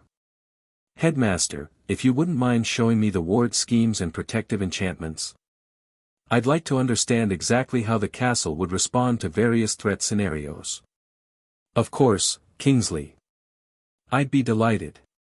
Dumbledore gestured toward the stairs. "Shall we? The rest of the delegation can begin their interviews. I believe Minerva has arranged a conference room." Umbridge looked displeased at being sidelined but couldn't object without seeming unreasonable. "Very well. But I want to speak with the boy privately. Standard procedure for welfare assessments." "Harry will be available for interview after lunch," Minerva said firmly. "And not privately. Standard procedure for child welfare requires an adult advocate present. I will be fulfilling that role. You can hardly be considered neutral. I am his legal guardian, appointed by the Wizengamot itself. If you have concerns about my neutrality, you may file a formal objection through proper channels. Until then, I will be present for any questioning of my ward." Umbridge's smile had gone fixed and rigid. "How very protective of you, Professor McGonagall." "Yes." Minerva's voice could have frozen fire. "It is." The interviews lasted most of the day. Harry answered questions about his home life, his education, his magical abilities. He demonstrated basic transformations, shifting his hand into a wing and back, producing a few golden feathers, making small flames dance across his palm. He was careful to show only what he'd been coached to show. Nothing too powerful. Nothing too threatening. The officials took notes, asked follow-up questions, conferred in whispers that Harry's Phoenix-enhanced hearing easily picked up. Most of them seemed genuinely curious rather than hostile. They were bureaucrats, Harry realized, people doing a job, trying to fit an unusual situation into familiar forms and procedures. Umbridge was different. She circled Harry's answers like a shark scenting blood. Every response became an opportunity to probe deeper, to suggest darker interpretations, to paint him as unstable or dangerous or improperly supervised. "You say you transformed accidentally," she said at one point, her quill scratching across parchment. "That you had no control over the process. Doesn't that concern you? An uncontrolled magical transformation could be extremely dangerous." "It wasn't uncontrolled," Harry replied carefully. "It was instinctive. My magic responded to what I needed." "That's different." "Is it? You're a child, how can you possibly understand what your magic is doing? What if it decides you need something destructive? What if it instinctively responds to a perceived threat and hurts someone innocent?" "Phoenix fire doesn't burn what it doesn't wish to burn," Harry said, quoting Fawkes. "I can't hurt people accidentally. It's not possible." "So you claim. But we have only your word for that. No one has ever studied a Phoenix Animagus before. How can you be certain of anything about your abilities?" "Because Fawkes, yes, the bird again." Umbridge's smile was sharp. "You rely quite heavily on this creature's guidance, don't you? Has it occurred to you that you might be placing too much trust in something that is, at the end of the day, an animal? However intelligent it might be, it is not human. It cannot truly understand human concerns, human society, human needs. Fawkes understands me better than any human ever has." The words came out harder than Harry intended. "He was the one who was there when I first transformed. He made me feel safe. He's been teaching me for 6 months, and he's never lied to me or hurt me or—" Harry stopped. His hands were shaking slightly, and he felt Minerva's steadying presence beside him. Umbridge leaned forward, eyes gleaming. "Or what, dear? What were you going to say?" Harry closed his eyes. Breathed. When he opened them again, his voice was steady. "Fawkes has been kinder to me than any adult in my life before I came here. That's all I meant." Umbridge sat back, something satisfied in her expression. "I think I understand. The poor boy has been so starved for affection that he's latched onto the first creature to show him attention. Classic signs of attachment disorder. We see it often in abused children. They form inappropriate bonds with animals, with objects, with anything that offers comfort. I'm not criticizing you, dear. It's perfectly understandable given your background. But it does suggest that you need professional help. Real help, from trained mind healers who can address your psychological trauma. Not, whatever this arrangement is." Harry felt his temper rising. Phoenix fire stirred in his chest, and for a moment, just a moment, he wanted to let it out. To show this horrible woman exactly what his inappropriate bond had taught him. But Fawkes's voice echoed in his memory, "Fire only destroys. Phoenix chooses what to burn. He chose not to burn." "Thank you for your concern, Madam Umbridge," he said, his voice carefully polite. "I'll think about what you've said." Umbridge blinked. She'd clearly expected a different reaction, tears, perhaps, or an outburst she could use against him. "Well," she said after a moment. "Good. That's very mature of you." Minerva's hand settled briefly on Harry's shoulder. A silent signal, "Well done." The delegation departed late that afternoon, amid promises to file reports and arrange follow-up visits and coordinate with relevant departments. Umbridge was the last to leave, and she paused at the door to give Harry one final, measuring look. "We'll be watching you, Mr. Potter," she said softly, pitched so only he could hear. "Every step you take. Every transformation. Every flicker of that unnatural fire. The Ministry does not tolerate threats to the natural order of things." "I'm not a threat," Harry replied, equally quiet. "I'm just a kid." "Yes." Her smile was poison. That's what they all say. She swept through the doors, and Harry watched them close behind her with a profound sense of relief. Harry. Dumbledore appeared at his elbow, his expression thoughtful. Walk with me. They climbed the stairs toward the headmaster's office in silence. Harry could tell Dumbledore wanted to say something but was choosing his words carefully. Finally, as they reached the gargoyle guarding the entrance, the old wizard spoke. You handled her well. Better than most adults would have, I think. She's awful. Harry didn't bother hiding his disgust. She kept trying to make me sound dangerous. Or crazy. Or both.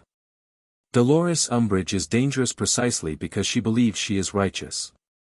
Dumbledore spoke the password, lemon drop, and the gargoyle leapt aside. She has convinced herself that people like you, different people, unusual people, are threats to the world she wants to build. In her mind, controlling you, containing you, is not cruelty. It is necessity. That doesn't make it okay. No. It does not. They entered the office, and Fawkes trilled a greeting from his perch. But understanding your enemies is the first step to defeating them. Umbridge will not stop with one visit. She will file reports painting you in the worst possible light. She will lobby for restrictions, oversight, possibly removal from Hogwarts entirely. Harry felt cold. Can she do that? She will try. The Ministry has significant power, and the Wisengamot can be influenced by those who know which levers to pull. Dumbledore moved to his desk and sat heavily. But we are not without resources. Amelia Bones is an ally, she believes in justice over politics. And young Kingsley seemed quite impressed by our security arrangements. His report will likely be favorable. So it's a fight. Between you and Umbridge. Between many people, Harry. You are at the center, but the battle is larger than just you or me. Dumbledore's blue eyes were serious. The wizarding world is changing. There are those who want it to open, to grow, to embrace new ideas and new kinds of people. And there are those who want it to close, to shrink, to return to an imagined past where everything was ordered and safe. Umbridge belongs to the second group. She sees you as a symbol of everything she fears. Harry thought about that. What do I do? For now. Nothing. Continue your lessons. Grow stronger. Let Minerva and me handle the political maneuvering.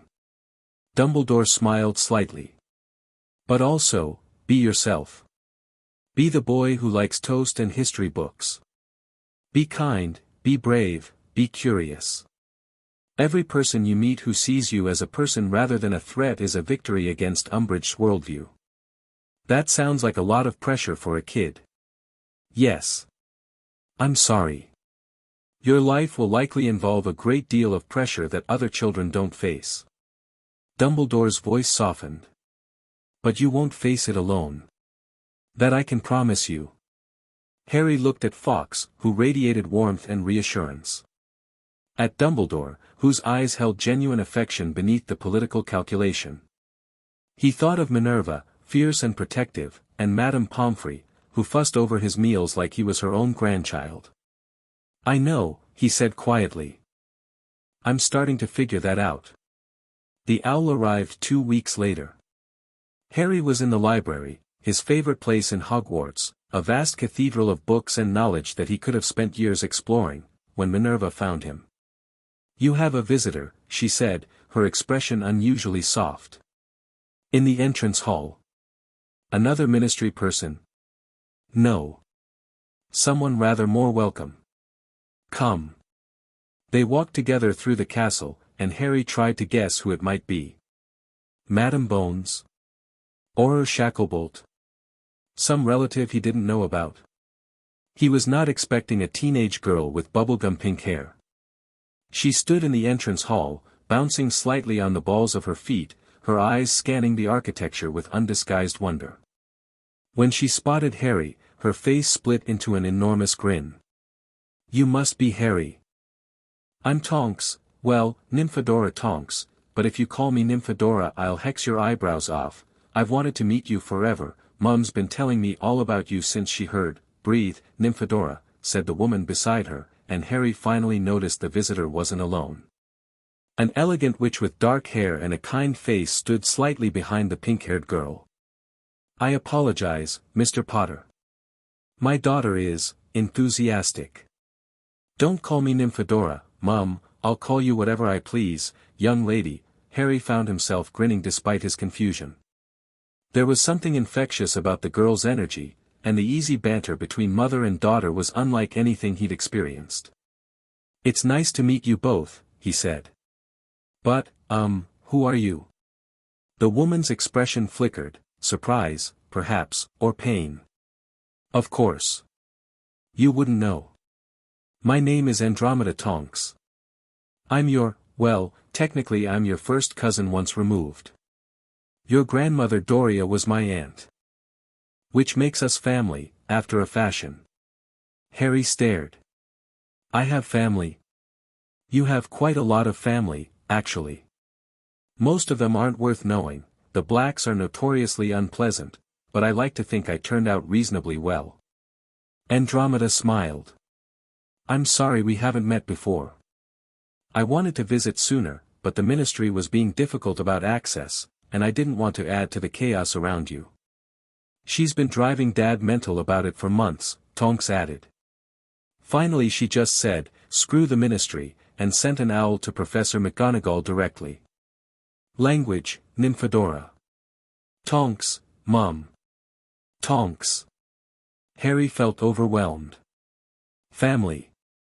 Real family, who wanted to meet him, who had been trying to see him for months. Would you like to have tea? He asked, the words coming out more hesitant than he intended.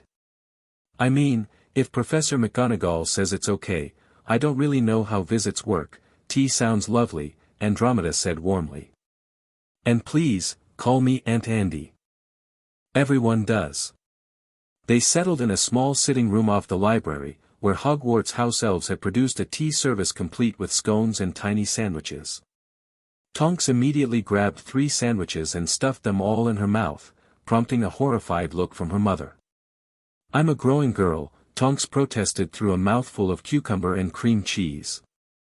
Mum, these are delicious, you should try one. I was raised in the noble and most ancient house of Black. I do not try sandwiches. That's why you're no fun. Harry watched their exchange with fascination. He'd never seen a family interact like this, affectionate mockery, gentle exasperation, underlying warmth that made every word a kind of inside joke. Andromeda caught him staring and smiled. We're a bit much, I know.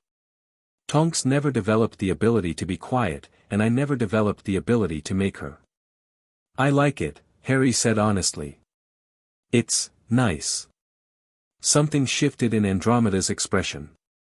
Yes, well. I imagine you haven't had much experience with nice, have you? The Dursleys are muggles, I understand. How did they take the news of your magic? Harry looked down at his tea. They didn't, no. I mean, they knew something was wrong with me, but they just called it freakishness. I didn't know I was a wizard until I came here. The silence that followed was heavy. I'm going to kill them, Tonks said flatly. Mum, I'm going to hunt down those muggles and Nymphadora. Andromeda's voice was sharp, but her eyes were gentle when she looked at Harry. The Dursleys will face consequences for what they did. But that's not what Harry needs from us right now. What do I need? Harry asked.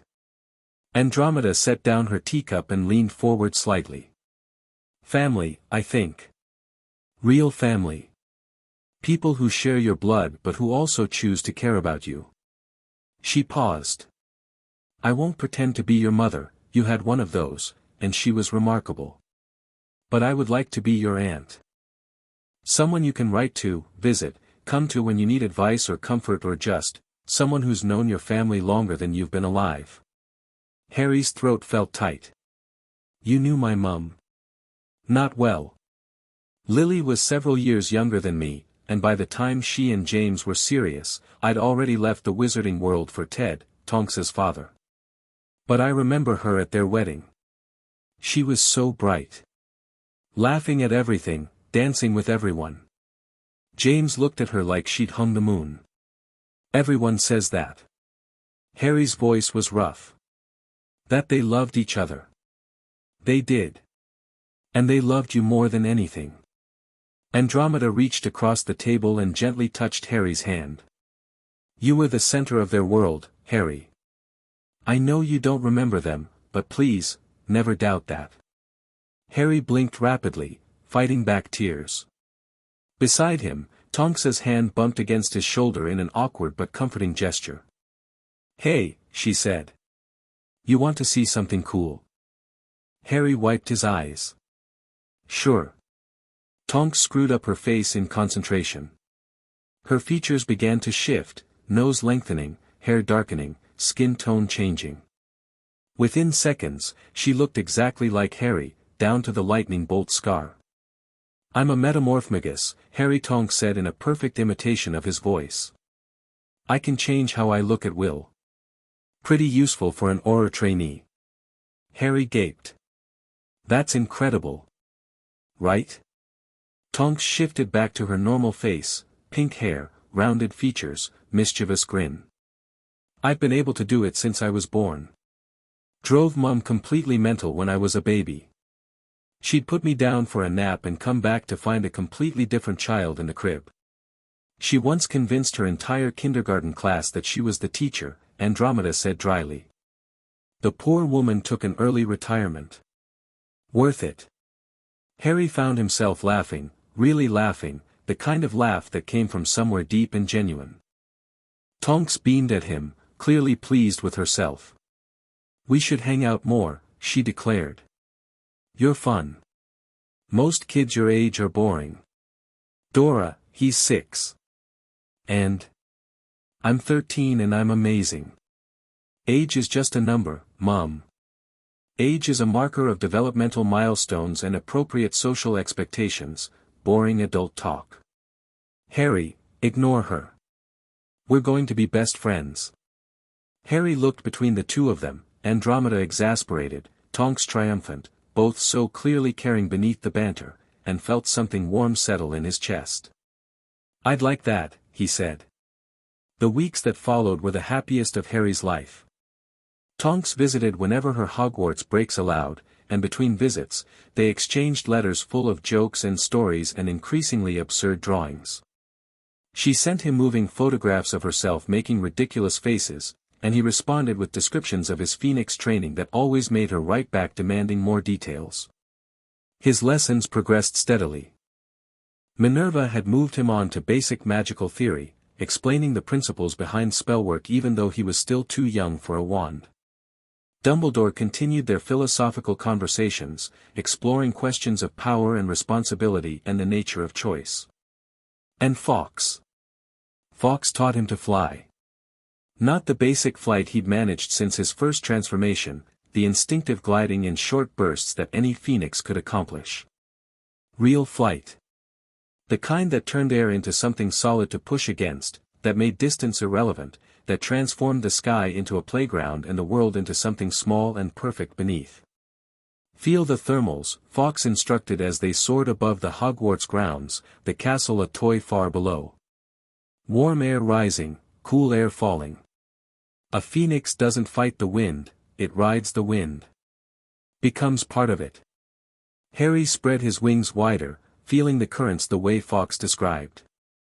There, a column of warm air rising from the lake, heated by afternoon sun. He tilted into it and felt himself lifted, effortless, higher and higher. Good. Fawkes climbed beside him.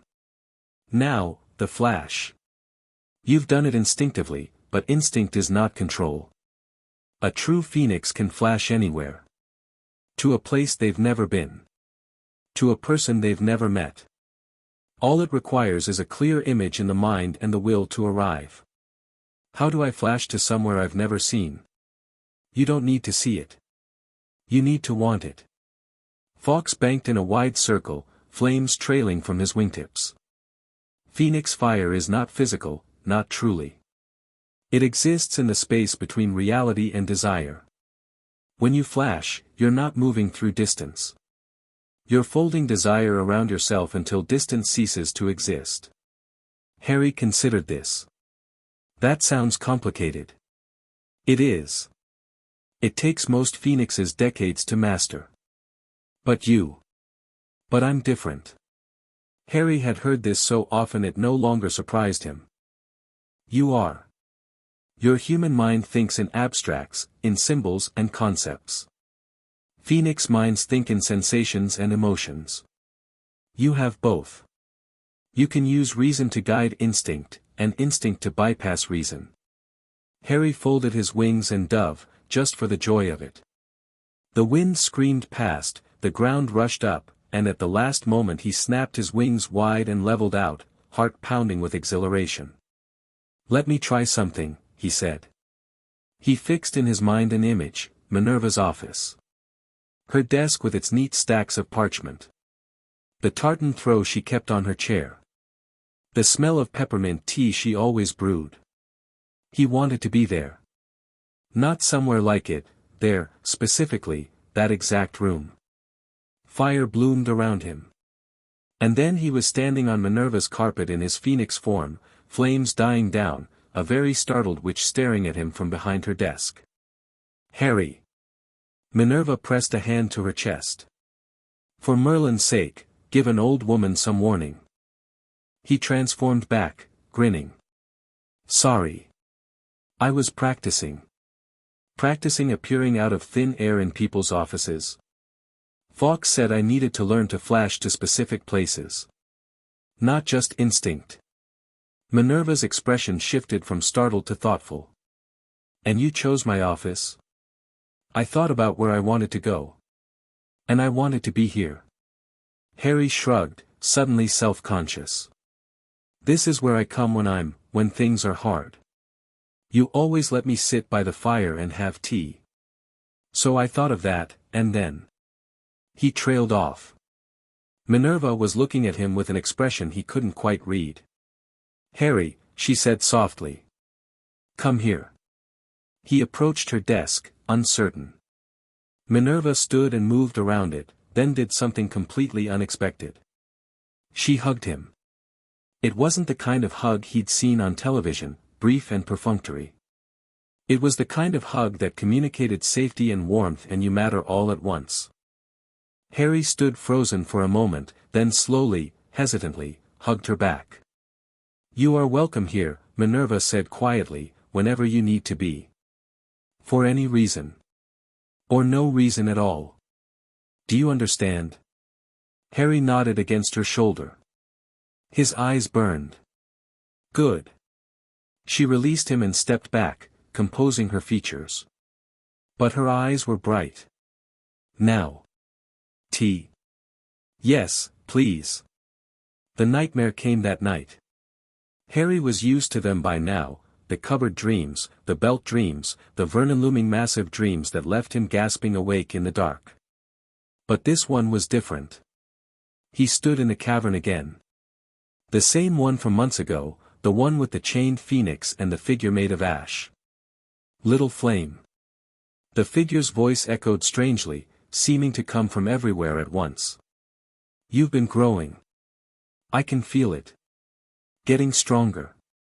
Getting more real. Who are you? Harry demanded. He tried to transform, but his magic wouldn't answer. Old. Older than your Fawkes. Older than your castle. I've been waiting a long time for something like you. The figure moved closer, and Harry saw that its face was wrong, smooth where features should be, hollow where eyes should be. A human phoenix. A bridge between what dies and what endures. Do you know what that means? I don't care what it means. Stay away from me. Brave. The figure sounded almost admiring. Your mother was brave too, at the end. It didn't save her. Harry's blood went cold. You knew my mother. I know everyone, little flame. I've been watching for a long time. Waiting. And now here you are, everything I've been searching for, delivered right into my lap. The figure tilted its head. The others think they can protect you. Dumbledore with his wards. The Catwoman with her ferocity. Even the old bird, the one who hides behind human masters. But none of them understand what you are. What you could become. I'm just a kid. No. The figure's voice was absolute. You're the answer to a question I've been asking for 200 years. And soon, very soon, I'm going to come collect you. The cavern began to collapse. Rocks fell, flames erupted, and Harry screamed, and woke in his bed, tangled in sweat-soaked sheets, heart hammering against his ribs. Fawkes. He projected the name desperately. Fawkes, I need. Fire bloomed beside him, and his friend was there. Wings enfolded him. Phoenix song filled his mind, driving back the shadows of the nightmare. He was there, Harry gasped. The Ash person. He said he knew my mother. He said he's coming for me, peace. Fawkes's voice was calm and certain. It was a dream. Dark magic sometimes touches dreams, seeking to frighten, to destabilize. But dreams cannot harm you. It felt real. Fear always feels real. That is why it is such an effective weapon. Fawkes pulled back slightly, amber eyes meeting Harry's. Tell me exactly what you saw. Every detail. Harry recounted the dream as best he could. The cavern. The figure. The words about bridges and answers and questions asked for 200 years. When he finished, Fawkes was silent for a long moment. Ashworth. The name emerged reluctantly, like something Fawkes would prefer not to say aloud. Mordecai Ashworth. Leader of the Covenant of Ashes. I had hoped, but no. If he is reaching into your dreams, he has found you. He knows what you are. Who is he? A very old wizard. Very powerful. Very dangerous. Fawkes's mental voice was heavy. He was there, Harry. During the hunts. He is one of the few who survive from that era. And if he has set his sights on you, then he'll come. Just like he said. Yes. Harry sat in the darkness, wrapped in Phoenix warmth, and felt the weight of that settle over him. Not fear, exactly, or not only fear. Something else. Something that felt almost like determination. Then I need to be ready, he said. When he comes, I need to be able to fight him. You are 6 years old. I know. Everyone keeps telling me. Harry's jaw tightened. But I'm not going to just wait for someone to save me. Not anymore. Never again. Fawkes studied him for a long moment. Then, slowly, he nodded. Then we train harder. We prepare. And when Ashworth comes, because he will come, we meet him together. Together, Harry agreed. Outside the window, dawn was beginning to break, painting the sky in shades of gold and rose. A new day. A new challenge. Harry Potter watched the sunrise and began to plan. Dumbledore found him in the library the next morning, surrounded by books on defensive magic. Harry.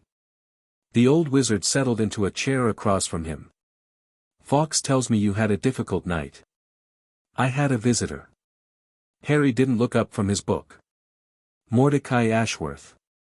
Or his projection, or something. He appeared in my dream. I see. Dumbledore's voice was carefully neutral. And what did he say? That I'm what he's been searching for. That he's coming to collect me. Harry finally met Dumbledore's eyes. He said he knew my mother.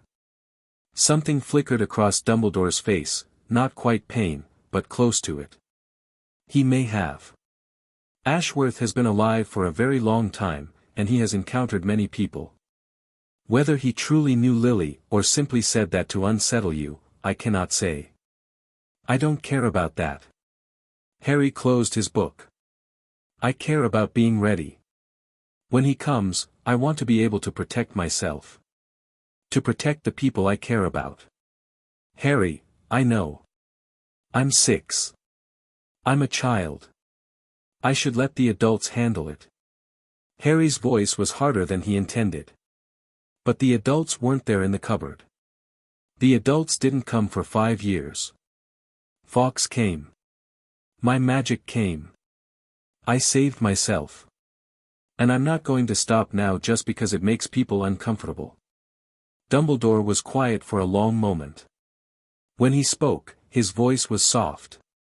You're right. Harry blinked. I am. The world has failed you, Harry. In many ways, in many times. And it is entirely reasonable that you would choose to rely on yourself rather than trusting others to protect you. Dumbledore leaned forward. But here is what I want you to understand, self-reliance and community are not opposites. You can be strong and accept help. You can protect yourself and let others protect you. The goal is not to become so powerful you need no one. The goal is to become strong enough that your strength can serve others. Harry considered this. That sounds like the same thing Fawkes says. Fawkes is very wise. A slight smile crossed Dumbledore's face. He's also been lecturing me on similar themes for decades. Some lessons take a long time to learn. What lessons have you been learning? Dumbledore's smile faded. He was silent for a moment, seeming to weigh his words. When I was young, he said finally, I believed that power was the answer to every problem. If I was strong enough, smart enough, influential enough, I could fix everything. Control everything. Keep everyone safe through sheer force of will. That sounds exhausting. It is. And more than that, it's wrong. People are not chess pieces to be moved. They have their own wills, their own choices, their own paths. The role of a protector is not to control but to enable. Not to dominate but to empower. Harry thought about Minerva letting him come to meetings about his own future. About Fawkes teaching him to flash rather than just carrying him everywhere. About Andromeda and Tonks treating him like a person, not a project. You're saying I shouldn't try to do everything myself. I'm saying that strength means knowing when to act and when to allow others to act. It means trusting the people around you enough to share your burdens. Dumbledore's eyes were serious. You asked me to teach you to fight. I will. But I will also teach you when not to fight. And I will teach you that the most important battles are rarely won with fire. Then what are they won with? Dumbledore smiled, and for a moment he looked almost young. Connection, he said. Understanding. Love, if you want to use that word. The things that make fighting worthwhile in the first place. Harry looked down at the stack of books in front of him. Defensive magic. Combat spells. Wartime tactics. Then he looked back up at Dumbledore. Can you teach me both? I can try. Dumbledore stood, extending a hand. Come. Let's begin with something practical. There's a room in the castle that creates whatever training environment you need. I think it's time you learn to use it. Harry took the hand and let himself be pulled to his feet. Together, they walked out of the library and into the next phase of his education. The room of requirement was everything Dumbledore promised and more. Harry stood in the center of a vast training arena, walls padded, floor cushioned, targets arranged in precise patterns around the perimeter. Above him, floating magical constructs provided simulated threats, nothing that could hurt him, but enough to practice against. The room responds to need, Dumbledore explained. Think clearly about what you want to practice, and it will provide. Want defensive training? It creates attackers. Want to study? It fills with books. Want a quiet place to think? It becomes that instead. Harry looked around, amazed. This is incredible. Hogwarts has many secrets. This is one of the more useful ones. Dumbledore moved to the edge of the arena. Now. Show me what you can do. For the next hour, Harry demonstrated everything Fawkes had taught him. He transformed, flew, flashed from point to point. He produced Phoenix fire, directed it at targets, controlled its intensity and spread. He let the floating constructs chase him, evading with flight and misdirection. When he finally stopped, breathing hard but exhilarated, Dumbledore was nodding thoughtfully. Impressive. Your control is remarkable for someone so young. But... Harry could hear the word coming. But you rely heavily on your Phoenix form. Understandably, it's where most of your power lies. However. Dumbledore drew his wand and made a complicated gesture. The floating constructs reformed, taking on more humanoid shapes. Not all threats can be faced as a phoenix. Some enemies have defenses against magical creatures. Some situations require subtlety rather than fire. And some battles must be fought as a human, with human magic, in human spaces. I don't have a wand. Not yet. But wands are not the only way to focus magic. Your phoenix nature gives you access to power most wizards never touch. The question is whether you can channel that power through your human form. Harry frowned. How? Dumbledore smiled. Let's find out. The training that followed was unlike anything Harry had experienced. Dumbledore didn't teach spells, not directly. Instead, he taught Harry to feel his magic, to understand its flow and shape and limits. They started with simple exercises, making lights dim and brighten, moving small objects without touching them, heating water in a cup through concentration alone. Magic is not separate from you, Dumbledore explained. It's not a tool you pick up and put down. It's an extension of your will, your desire, your fundamental self. Wands help focus that extension, but they are not strictly necessary. Especially not for someone whose magic is as integrated as yours. Because of the Phoenix part? Partly. Phoenix magic and wizard magic are normally quite distinct. But in you, they've merged. Combined. Your fire-making as a phoenix and your fire-making as a human are the same thing expressed in different ways. Harry thought about this. He raised his human hand and concentrated, reaching for the feeling of phoenix flame. Fire bloomed in his palm. It wasn't the roaring, all-consuming fire of his phoenix form. It was smaller, more controlled, but undeniably present. Harry stared at it, amazed. I didn't know I could do that. I suspected you might be able to. Dumbledore sounded pleased. Your instincts are good, Harry. Now we simply need to refine them.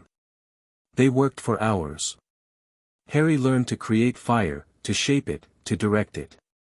He learned to draw on his phoenix nature while remaining human, to let the two aspects of himself work together rather than in opposition.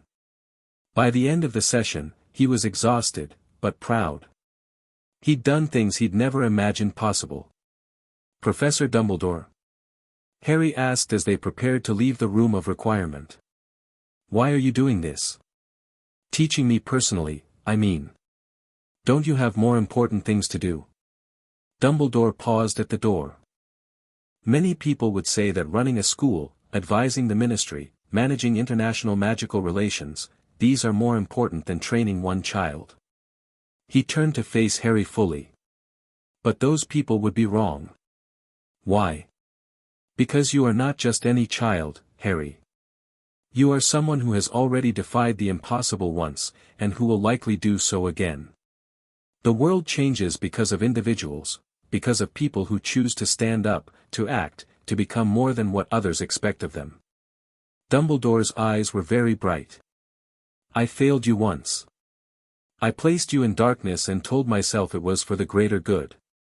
I will not fail you again. Harry didn't know what to say. He settled for nodding, throat too tight for words. Come, Dumbledore said, his voice lighter. Let's see if the house elves have left any dinner. Training is hungry work.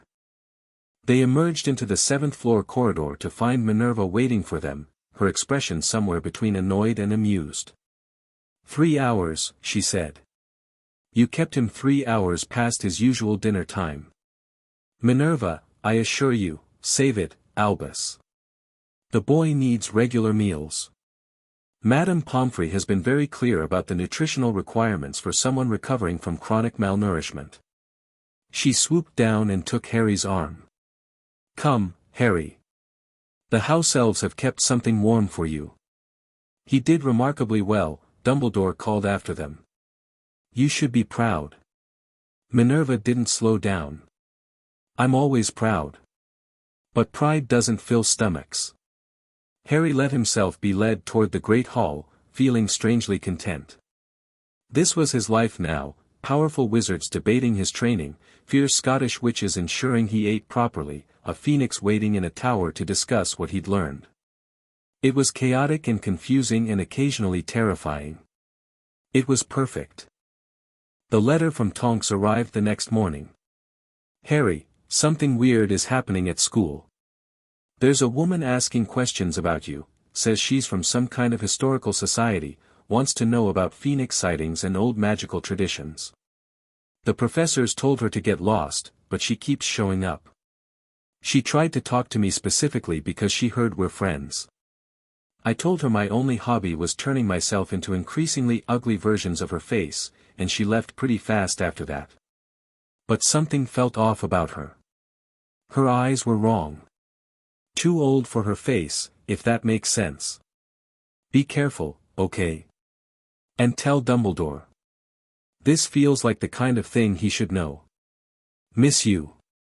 Try not to explode anything until I can visit again. Tonks. Harry read the letter twice, then went directly to Dumbledore. The old wizard's expression grew serious as Harry relayed Tonks's message. When Harry finished, Dumbledore sat in silence for a long moment. A historical society, he murmured. Eyes too old for her face. Yes, that does sound concerning. You think it's the Covenant? I think we cannot afford to assume it isn't. Dumbledore rose and moved to one of the silver instruments on his desk, tapping it with his wand. The device began to spin, emitting a high, crystalline tone. I'm alerting our allies. If the Covenant is actively recruiting information about you, they're planning something. Should I be worried? Dumbledore turned to face him. You should be prepared. There's a difference. Harry thought about his training. About the fire he could now produce in human form. About Fawkes' teachings and Minerva's protection and all the people who had chosen to care about him. I think I am prepared, he said. Or at least, more prepared than I was. Good. Dumbledore's eyes softened. That's all any of us can be, Harry. More prepared than we were. More ready than before. We cannot predict every threat or plan for every eventuality. We can only grow stronger, day by day, and trust that when the moment comes, we'll rise to meet it. Harry nodded. Then, impulsively, he asked, Professor. What happens after? If we beat the Covenant, I mean. If I survive to grow up. What then? Dumbledore looked surprised by the question. Then, you live. You go to school properly, make friends, discover what you love and who you want to be. You become an adult, make choices about your future, find your place in the world. That sounds nice. Harry's voice was quiet. Normal. Like I could just be, a person. You are a person, Harry. Remarkable in many ways, yes, but fundamentally human. Never forget that. Dumbledore placed a gentle hand on his shoulder. The Phoenix is part of you. It always will be. But it is not all you are. You are also a boy who likes toast and books and making his friends laugh. You are Lily and James's son. You are Minerva's ward and Fawkes' nestling and Tonks's pen pal. All of these things are equally real. Equally important. Harry felt something ease in his chest that he hadn't realized was tight. Thank you, he said. You're welcome. Dumbledore released his shoulder. Now, I believe you have lessons with Minerva this afternoon. Best not keep her waiting. She's been known to dock points from students who arrive late, even students who don't technically have points to dock. Harry grinned. I'll try to remember that. He left the office and headed toward Minerva's classroom, feeling lighter than he had in days. Behind him, in his tower, Dumbledore returned to his instruments and began to plan. And far away, in a shadow that had no name, Mordecai Ashworth received a report from his agent and smiled. Soon, he murmured. Very soon. That night, Harry lay in bed and thought about the future. Not the immediate future, the threats and training and political machinations that seemed to swirl around him constantly. The real future. Years away, decades maybe. What did he want to be? Who did he want to become? I want to help people, he thought. Like Dumbledore does, but better. Without the mistakes. Without leaving kids in cupboards. I want to protect people. Like Minerva protects me. Like Fawkes protects his kind. I want to have friends. Real friends, like Tonks. People who like me for me, not because I'm the boy who lived or the Phoenix Animagus or any of that. I want a family. Aunts and cousins and maybe, someday, kids of my own. I want to matter. It was a lot to want. More than he'd ever let himself want before, in the cupboard where wanting was dangerous, where hoping only led to disappointment. But he wasn't in the cupboard anymore. He was in Hogwarts. He was surrounded by people who cared about him. He was learning, growing, becoming someone he could be proud of. And whatever came next, whatever the Covenant planned, whatever the Ministry demanded, whatever darkness still lingered from his past, he would face it. Not alone. Never alone again. Harry closed his eyes and let sleep take him.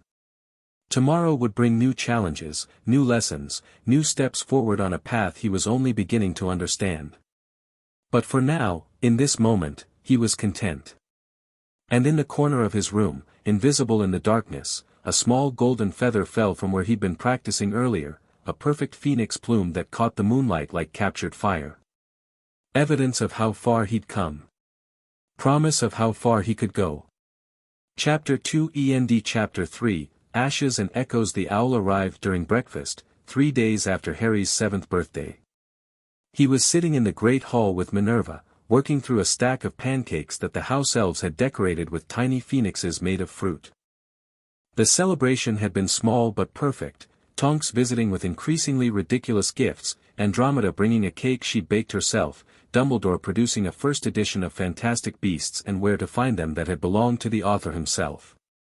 7 years old. A whole year since the cupboard.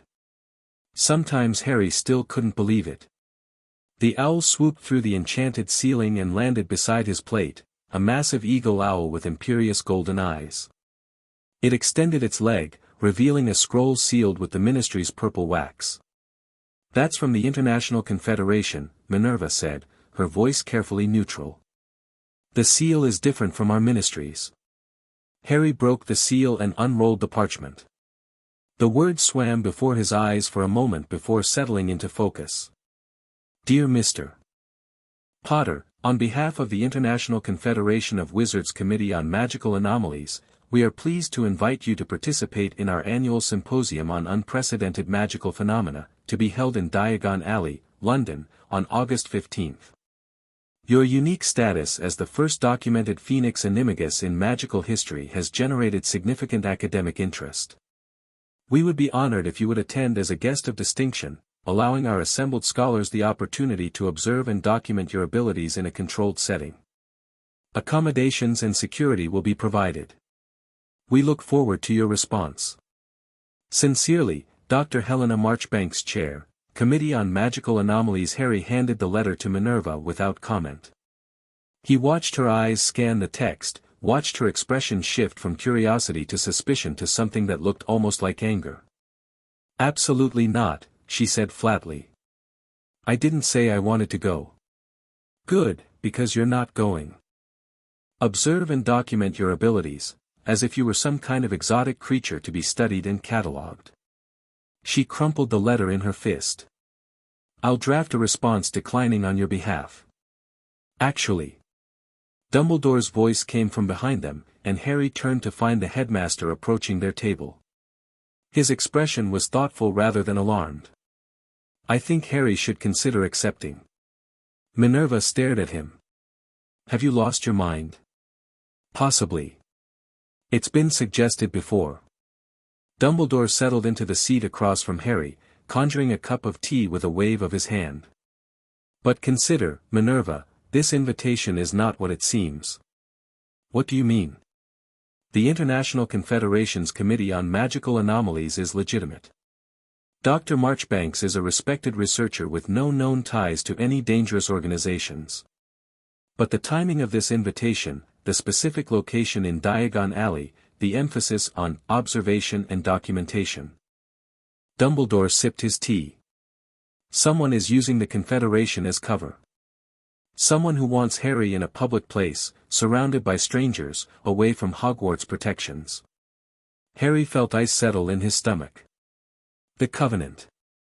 Almost certainly. They've been probing for weeks, the woman asking questions at Hogwarts, the increased surveillance reports from our allies.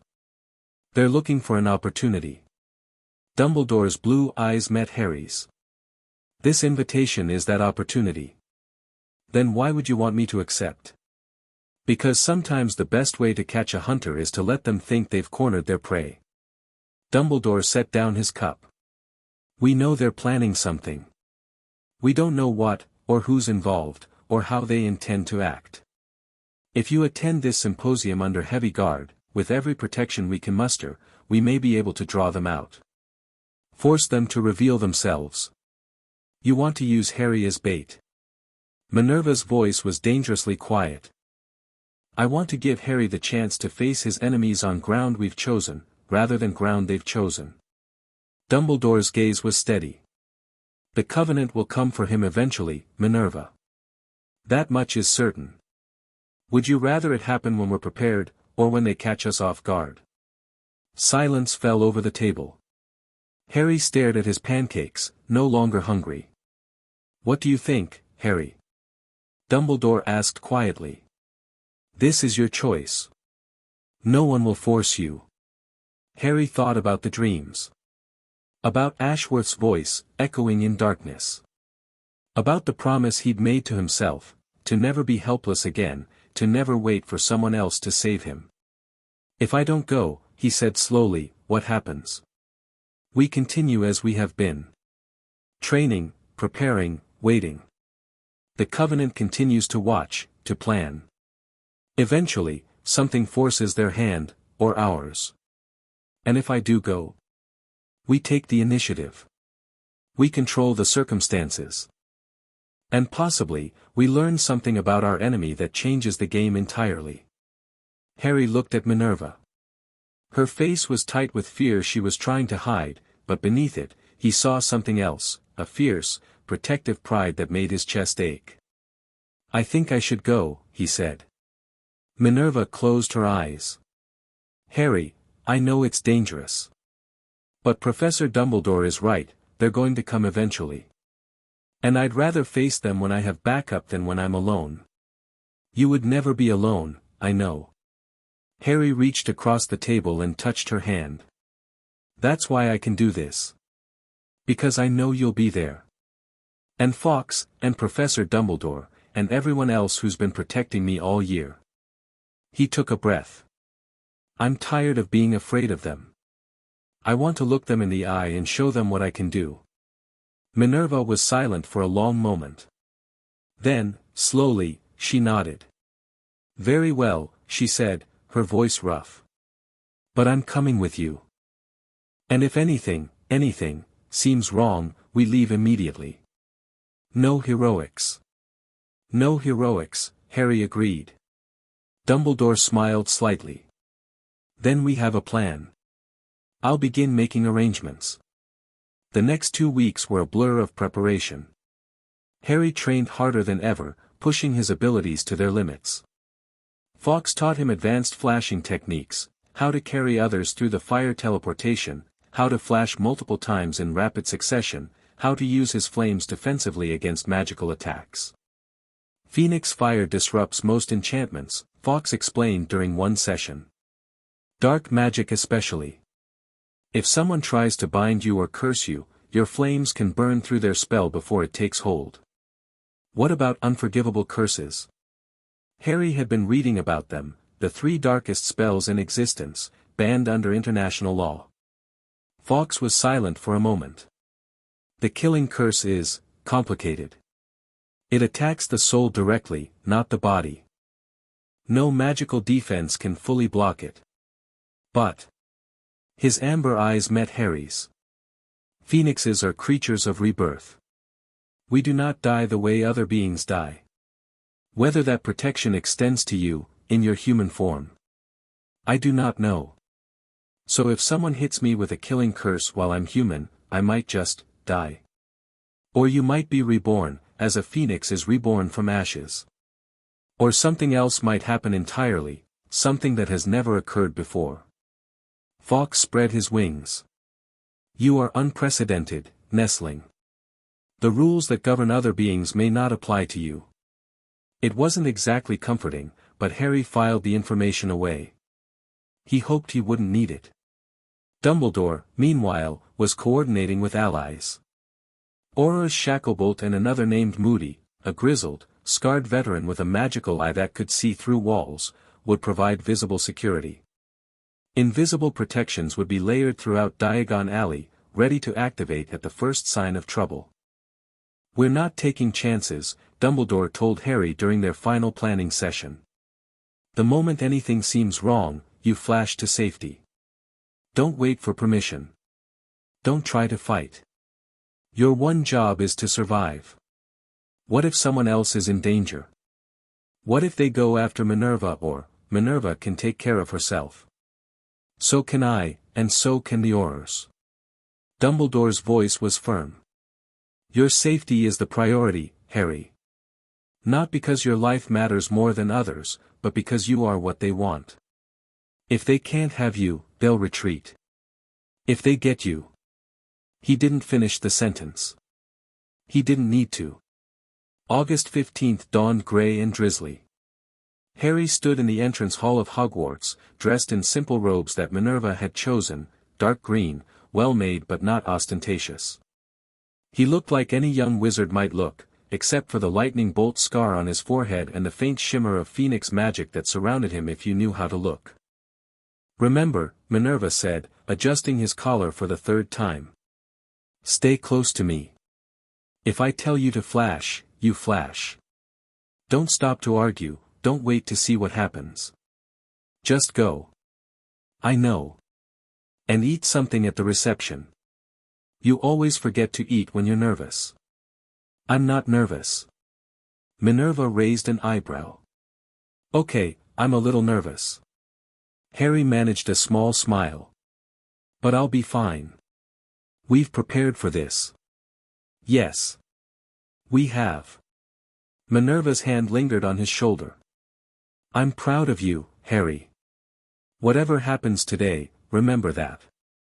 Before Harry could respond, Dumbledore appeared at the entrance hall doors. The portkey is ready. Are we prepared? As will ever be, Minerva said. They gathered around a battered old boot, the portkey that would transport them to Diagon Alley. Harry had used portkeys before in his training. He knew the unpleasant hooking sensation behind his navel, the spinning disorientation. On 3, Dumbledore said. 1, 2, 3. Harry grabbed the boot. The world dissolved into color and motion, and when it reformed, he was standing in the heart of the wizarding world. Diagon Alley was everything Harry had imagined and more. Cobblestone streets wound between buildings that seemed to lean into each other, their upper stories jutting out at impossible angles. Shop windows displayed cauldrons and broomsticks, spell books and magical creatures, robes in every color of the rainbow. Witches and wizards bustled past, their conversations creating a pleasant hum of background noise. Harry wanted to stop and stare at everything, but Minerva's hand on his shoulder kept him moving. The symposium is at the Leaky Cauldron, she said quietly. Upstairs function room. Dumbledore will go ahead to check the wards. We'll follow in 5 minutes. They paused beside a display of enchanted quills, and Harry used the opportunity to look around. Shacklebolt was visible across the street, pretending to examine a selection of magical watches. Moody was nowhere to be seen, but Harry had been told his magical eye would be keeping watch from somewhere hidden. Nervous? Minerva asked. Excited, actually. Harry surprised himself with the honesty. I've never been anywhere like this. It's amazing. It is rather spectacular, isn't it? I remember my first visit, as a child. I spent 3 hours in Flourish and Blots and had to be dragged out for dinner. Can we go there after? I've been wanting to see their ancient history section. Minerva's expression softened. If everything goes well today, I'll buy you whatever books you want. Promise? Promise. 5 minutes passed. Dumbledore's signal, a brief flare of silver light from the leaky cauldron's upper windows, indicated the wards were secure. Minerva guided Harry forward through the crowd. The leaky cauldron was small and shabby from the outside, but Harry could feel the layers of magic protecting it, old wards, strengthened recently, humming with power. They entered through the main door and were immediately greeted by a thin, bald wizard who introduced himself as Tom, the innkeeper. Upstairs, Professor McGonagall. They're expecting you. The function room was more impressive than Harry had anticipated. High ceilings, windows enchanted to show a sunny sky despite the rain outside, and a crowd of perhaps 30 witches and wizards gathered in small groups. A refreshment table dominated one wall, laden with foods Harry didn't recognize. Ah, the guest of honor. A tall woman with silver hair swept toward them, her robes swirling with academic symbols. I'm Dr. Helena Marchbanks. Welcome, Mr. Potter. We're so delighted you could join us. Thank you for inviting me. Harry had practiced polite responses with Minerva. I'm looking forward to the symposium. Wonderful, wonderful. Now, we've arranged a small demonstration area, nothing invasive, just a space where you can show us your abilities at your own pace. But first, let me introduce you to some of our most distinguished attendees. What followed was a blur of names and faces. Researchers from a dozen countries, each with their own specialty and their own eager questions. Harry answered as best he could, describing his transformation, his training with Fawkes, the unique nature of Phoenix magic. Throughout it all, he kept his senses sharp. Phoenix awareness stretched outward, feeling the magical signatures of everyone in the room. Most were exactly what they appeared to be, academics, curious and harmless. But there was something. A woman near the refreshment table. She was dressed like the others, speaking the right words, making the right expressions.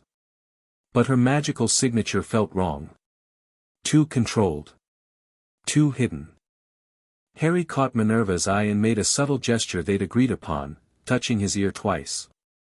Minerva's expression didn't change, but he saw her hand drift toward her wand. Mr. Potter. Dr. Marchbanks was saying. Are you ready for the demonstration? Yes, of course. Harry smiled, keeping his voice steady. Where would you like me? The demonstration area was a raised platform at the far end of the room. Harry walked toward it, tracking the suspicious woman in his peripheral vision. She had moved closer to the exit. Positioning herself. He stepped onto the platform and faced the crowd. I'll start with the basic transformation, he said. It's easiest to show the process step by step. He shifted. The crowd gasped as fire bloomed around his small form, as feathers replaced skin and wings replaced arms. Harry's phoenix form was larger now than it had been a year ago, still small compared to Fawkes, but no longer a trembling chick. He spread his golden wings and trilled a note of greeting. Applause scattered through the room. Harry shifted back to human, accepting the reaction with a modest nod. The transformation is instantaneous once you know how, he explained. The challenging part was learning to, movement. The suspicious woman, drawing something from her robes. Not a wand, something larger, something that gleamed with dark metal. Harry. He didn't wait for Minerva's warning to finish. Phoenix fire erupted around him as he flashed, not away, but toward the woman. Instinct overrode caution. He couldn't let her hurt anyone. Time seemed to slow. Harry appeared in a burst of flame directly between the woman and the crowd. He saw her clearly now, her eyes, ancient and cold despite her young face, exactly as Tonks had described. He saw the device in her hands, a twisted thing of chain and dark crystal that pulsed with malevolent energy. Phoenix child, she breathed, and her voice was wrong, layered with harmonics that didn't belong to any human throat. We've been waiting for you. Harry's flames answered before his mind could. Fire roared outward, golden and fierce, and the woman screamed as it washed over her. But she didn't burn. The device in her hands flared with purple light, and Harry felt something pulling at him, at his fire, at his magic, at the very essence of what he was. He tried to flash away and couldn't. Something was blocking him, trapping him, chains of dark energy wrapping around his phoenix nature. Did you think we hadn't prepared? The woman's smile was terrible. 200 years we've studied your kind. 200 years of failure after failure. But you're the key we've been searching for. A phoenix that can be held.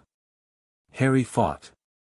He poured everything he had into his flames, trying to burn through the chains, but they tightened with each surge of power. The device was feeding on him, the more he struggled, the stronger it became. Harry. Minerva's voice, cutting through the chaos. He saw her moving toward him, wand blazing with spell after spell. Other people were screaming, running, falling. The woman gestured, and a wall of purple energy separated Harry from his guardian. Take him, the woman said to someone Harry couldn't see. The master wants him alive. Hands grabbed Harry from behind. He twisted, fought, but the chains had drained too much of his strength. His phoenix form was locked away, trapped behind walls of dark magic. Fawkes, he called desperately. Fawkes, I need fire. Not his fire, older fire, brighter fire, fire that burned with centuries of accumulated power. Fawkes appeared in an explosion of scarlet and gold, his cry echoing through the function room like a declaration of war. The hands holding Harry released as his captors scrambled backward. Impossible, the woman hissed. The wards should have, Fawkes didn't let her finish. His flames met the device in her hands, and for a terrible moment the two powers struggled against each other, phoenix fire against stolen darkness. Then Fawkes sang. The song was nothing like his usual music. This was something ancient, something that had been old when the world was young. It resonated through Harry's bones, through his trapped phoenix nature, through the very fabric of reality. The chains around Harry shattered. He transformed instantly, his golden form bursting free as the dark magic dissolved.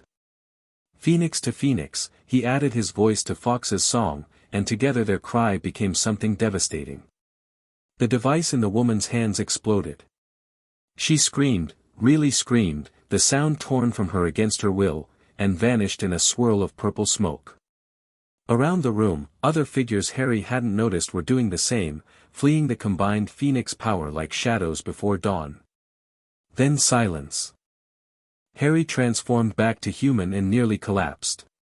Minerva caught him, her arms wrapping around him with desperate strength. I'm okay, he gasped. I'm okay, don't you ever do that again. Her voice was shaking. Don't you ever, Minerva. Dumbledore's voice, calm but urgent. We need to move. This was just the opening gambit. They'll regroup. They had a device. Harry pulled back from Minerva's embrace, forcing his legs to hold him. It was feeding on my fire. It almost, I saw. Dumbledore's expression was grim. Ancient magic. Covenant relics, designed specifically for hunting phoenixes. I'd hoped they'd lost the knowledge to use them. He shook his head. We'll analyze what happened later. Right now, we need to get you back to Hogwarts. The crowd, Shacklebolt and Moody are handling evacuations. No one was seriously hurt, thanks to your quick reaction. Dumbledore met Harry's eyes. You protected them, Harry. Even when you were the target, your first instinct was to shield others. That's remarkable. Harry didn't feel remarkable. He felt tired, and scared, and angry all at once. They're not going to stop, he said. Are they? No. Dumbledore's voice was heavy. They're not. Fawkes landed on Harry's shoulder, a warm weight that grounded him. Home, the Phoenix projected. Rest. We will talk later. Harry nodded. He let Minerva guide him toward the portkey point, let Dumbledore's magic wrap around them all for the transport back. But as the world dissolved into motion, one thought kept circling through his mind. The woman's eyes. Ancient in a young face. And her words, 200 years we've studied your kind. 200 years. Whatever the covenant was, whatever they wanted, they'd been working toward it for longer than Harry could truly imagine. And now they knew exactly what he could do. The debriefing lasted most of the night. Harry sat in Dumbledore's office, wrapped in a blanket despite the summer warmth, a cup of tea growing cold in his hands. Minerva paced by the windows.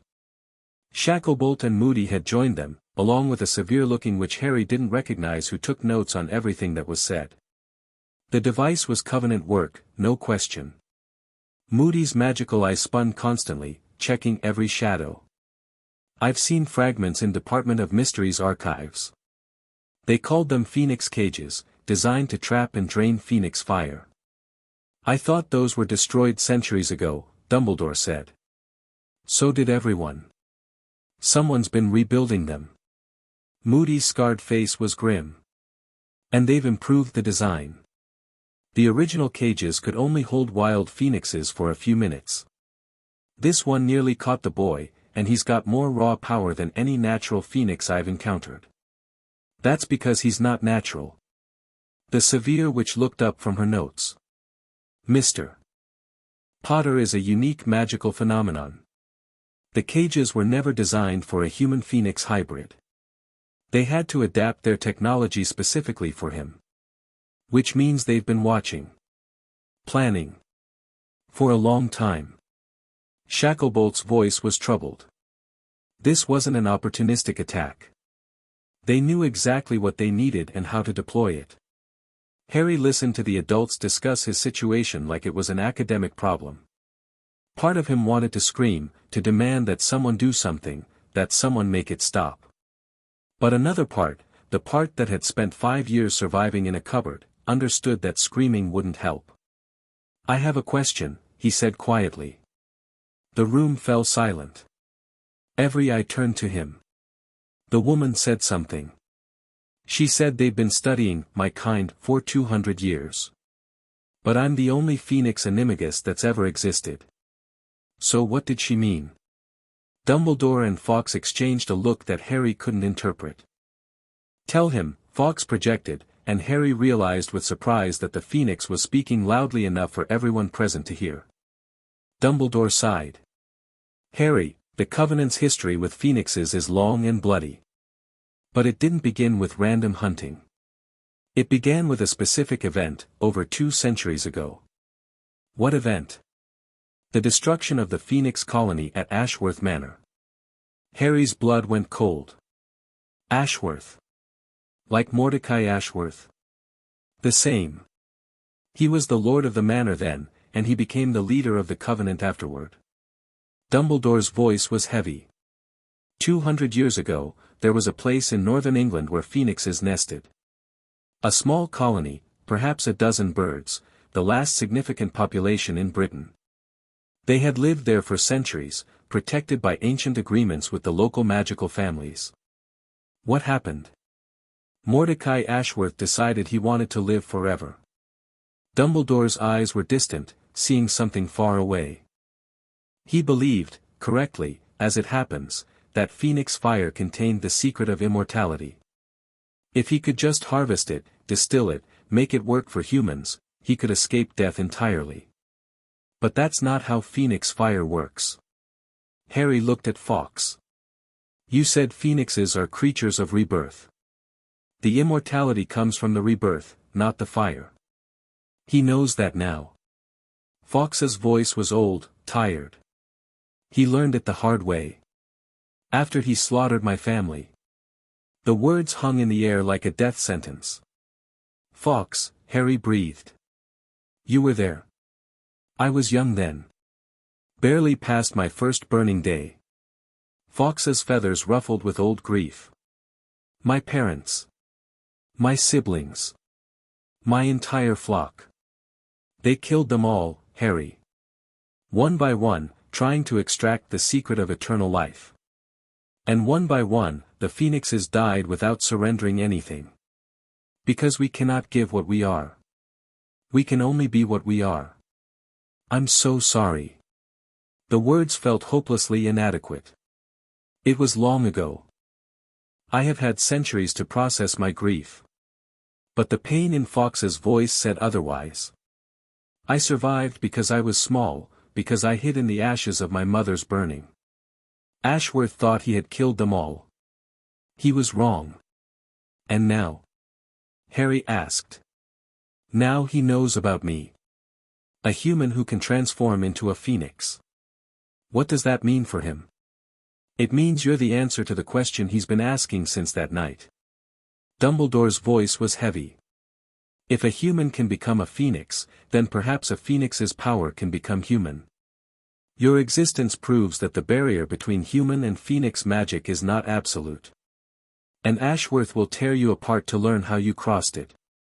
Harry felt sick. All his power, all his training, and he was still just prey to these people. A puzzle to be solved, a resource to be exploited. No. The word came out harder than he intended. Everyone looked at him. I'm not going to be their victim. Harry stood, the blanket falling from his shoulders. I'm not going to hide and wait for them to come for me. There has to be something we can do. Some way to fight back. Harry, Minerva started. They killed Fawkes's family. They've been hunting phoenixes to extinction for centuries. They attacked innocent people today to get to me. Harry's voice was rising, and he didn't care. They're not going to stop until someone stops them. Why can't that someone be us? The room was silent. Then, surprisingly, it was Moody who spoke. The boys got a point. Everyone turned to the scarred Auror. We've been playing defense for decades, Moody continued, his magical eye fixing on Dumbledore. Watching, waiting, reacting. The Covenant makes a move, we counter it. They probe, we reinforce. But we never take the fight to them. Why? Because we don't know where they are, Dumbledore said. Because their resources are unknown. Because direct confrontation could escalate into open war. We're already in a war. Harry was surprised by how certain he sounded. They declared it 200 years ago when they massacred Fawkes's family. We've just been pretending otherwise. Dumbledore studied him for a long moment. Something shifted in his expression, not agreement, exactly, but something like recognition. What would you have us do, Harry? I don't know yet. Harry sat back down, suddenly exhausted. I'm 7. I don't have all the answers. But I know hiding isn't working. I know waiting for them to come for me isn't working. And I know that if we keep doing the same things, we'll keep getting the same results. He's right about that too, Shacklebolt said quietly. The Covenant is getting bolder. This attack was public, coordinated, and nearly successful. Next time. He didn't finish the sentence. Next time they might succeed. Dumbledore's voice was heavy. Yes. I've been thinking the same thing. So what do we do? Minerva asked. Dumbledore was silent for a long moment. Then he stood and moved to the window, looking out over the Hogwarts grounds. We learn everything we can about the Covenant, he said finally. Their history, their members, their resources. We find out how they've survived for 200 years and who's been protecting them. And when we know enough, he turned back to face them. We take the fight to them. The investigation began the next morning. Dumbledore reached out to contacts across the magical world, former colleagues, old friends, people who owed him favors. Information began trickling in, rumors of Covenant activity, reported sightings of their symbols, whispers of dark magic in places it shouldn't be. Harry threw himself into research. The Hogwarts library had an entire section on dangerous magical organizations, and he worked through it systematically, taking notes on everything that mentioned the Covenant or Phoenix hunting or immortality rituals. Most of it was useless, vague references, second-hand accounts, speculation masquerading as fact. But occasionally, he found something concrete. The Covenant of Ashes was founded in 1789 by Mordecai Ashworth following the destruction of the Ashworth Phoenix colony. Original membership numbered approximately 30 pure-blood wizards, united by a shared belief in humanity's right to immortality and a willingness to pursue that goal by any means necessary. The Covenant operated openly until 1821, when international pressure following the Phoenix Rights Accords forced them underground. Several prominent members were arrested and executed. The organization was declared destroyed in 1847. However, rumors of continued Covenant activity have persisted into the modern era. Unconfirmed reports suggest. Harry kept reading. He learned about the Phoenix cages, dark artifacts designed to trap and drain Phoenix fire. He learned about the rituals the Covenant had attempted, the horrific experiments they'd conducted. He learned about the Phoenixes who had died screaming, their immortal fire stolen and twisted into something it was never meant to be. And he learned about Mordecai Ashworth. The records were incomplete, but they painted a picture of a brilliant, obsessive, utterly ruthless wizard. Ashworth had been a prodigy in his youth, a master of both light and dark magic, a scholar of unprecedented ambition. When he'd turned his attention to the problem of death, he'd approached it with the same relentless focus he'd applied to everything else. Ashworth's life extension methods remain a subject of debate among magical historians. Some believe he discovered a form of alchemical immortality similar to the Philosopher's Stone. Others suggest he found ways to transfer his consciousness between bodies, effectively achieving immortality through serial possession. The most disturbing theories propose that he learned to harvest Phoenix fire for partial immortality, explaining both his longevity and his continued obsession with finding a more complete solution. Harry set down the book and rubbed his eyes. 200 years. Ashworth had been alive, and hunting phoenixes, for 200 years. He'd killed Fawkes' entire family. He'd driven an entire species to near extinction. And now he wanted Harry. How do you fight something that old? Harry wondered. Something that's survived for centuries, that's seen empires rise and fall, that's dedicated its entire existence to one goal. He didn't have an answer. But he was going to find one. 3 weeks after the Diagon Alley attack, Harry found something interesting. He was deep in the restricted section of the library, special permission from Dumbledore, searching through books that felt old enough to crumble at a touch. Most were written in languages he didn't know, but one volume caught his eye, a thin journal, handwritten, with a phoenix feather pressed between the pages. The title was simple, Confessions of a Covenant Defector. Harry opened it carefully. I write this knowing I will likely be dead before anyone reads it. The Covenant does not forgive betrayal. But I can no longer remain silent. My name is Elizabeth Thorne.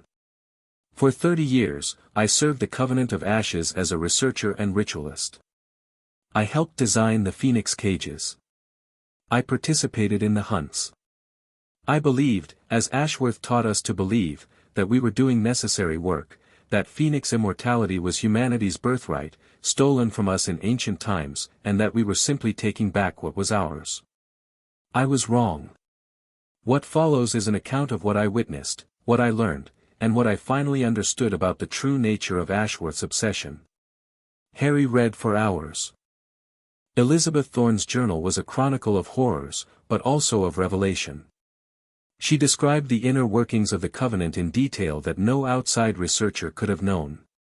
She explained their hierarchy, their methods, their long-term plans. And she explained why they had failed. Phoenix immortality cannot be transferred to humans because it is not a property phoenixes possess, it is what phoenixes are. A phoenix does not live forever, a phoenix is forever. The distinction matters. Ashworth has never understood this. He sees immortality as a thing to be obtained, like wealth or power. But immortality, true immortality, is not a thing. It is a state of being. This is why every ritual fails.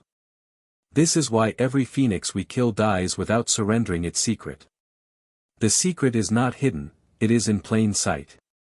But Ashworth is blind to it.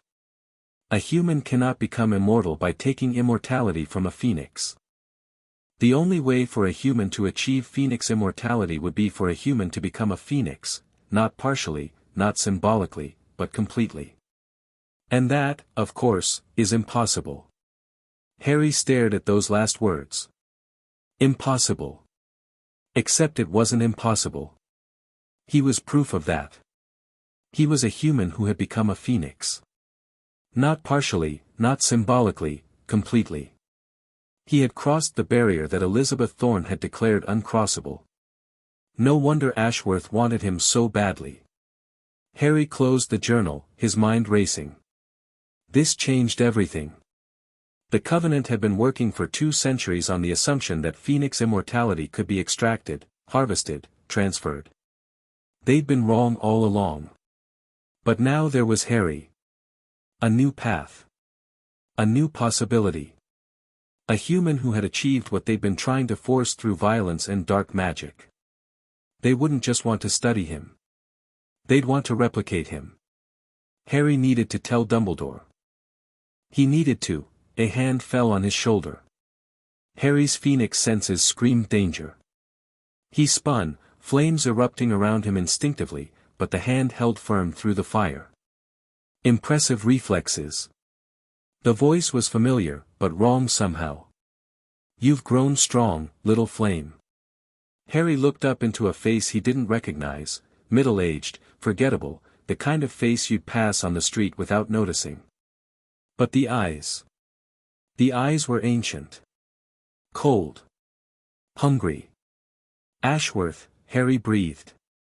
In the flesh. Well. A thin smile. A borrowed flesh, but flesh nonetheless. The hand on Harry's shoulder tightened. We need to talk. Harry's mind raced. He was in Hogwarts. In the library.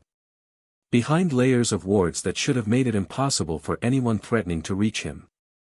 But Ashworth was here. How? Harry demanded. The wards recognized threats. Ashworth's smile widened. I am not a threat. I'm a Hogwarts professor. He gestured at his forgettable face. Professor Edmund Thorne. Ancient runes. I've been here for 6 years, Harry. Long before you arrived. Thorne. The same name as the journal's author. Elizabeth Thorne, Harry said. She was related to you. Something flickered in Ashworth's ancient eyes. My great-great-granddaughter. Raised in the Covenant, trained in our ways. And then she betrayed us. He glanced at the journal in Harry's hands. I see you found her confession. Did you enjoy it? She understood something you still don't. Oh. Ashworth's voice was dangerously soft. And what would that be? Harry's flames burned hotter, but they couldn't touch Ashworth, some kind of protection spell, woven into the body he wore. Phoenix immortality can't be taken. It can only be become. You've been doing this for 200 years, and you still don't understand that. For a moment, Ashworth's composure cracked. Harry saw rage beneath the controlled surface, fury that had been building for centuries. Then the mask slid back into place. I understand more than you know, child. Ashworth released Harry's shoulder and stepped back, making no threatening moves. I understand that you've achieved what no one else in history has achieved. You've bridged the gap between human and phoenix. And that means the gap can be bridged. By becoming a phoenix. Not by killing them. Semantics. Ashworth waved dismissively. The method matters less than the result. And you, Harry Potter, are a result I intend to study very carefully. You can't study me. The wards might not recognize you as a threat, but Dumbledore will know you're here. Dumbledore is in London.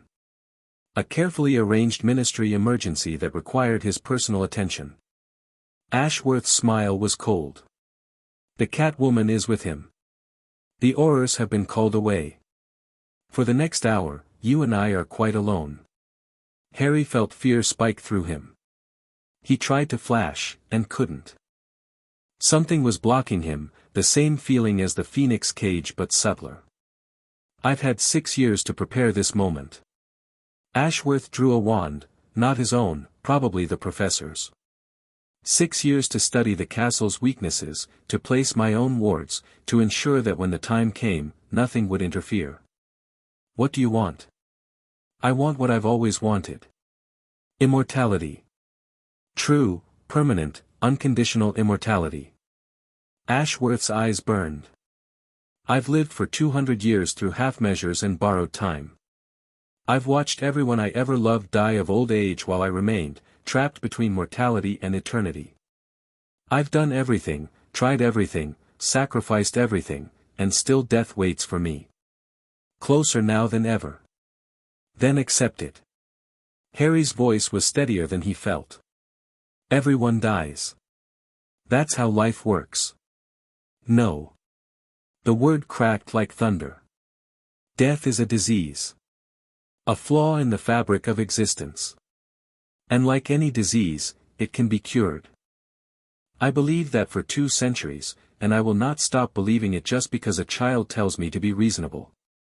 So what, you're going to kidnap me? Torture me until I tell you how I transformed? I don't know how I did it. It just happened. I know. That's what makes you so valuable. Ashworth raised his wand, and runes began to glow along its length. Your transformation was instinctive. Unplanned. That means the key to becoming Phoenix isn't knowledge or ritual or dark magic, it's something intrinsic to you. Something in your blood, your soul, your very being. And how does that help you? Ashworth smiled. It was the most terrifying expression Harry had ever seen. Because, child, I intend to take it from you. Not by killing you, Elizabeth was right about that much. Killing phoenixes yields nothing. But you're not entirely Phoenix, are you? You're also human. And human magic can be extracted. The runes on his wand flared. Harry screamed. Pain.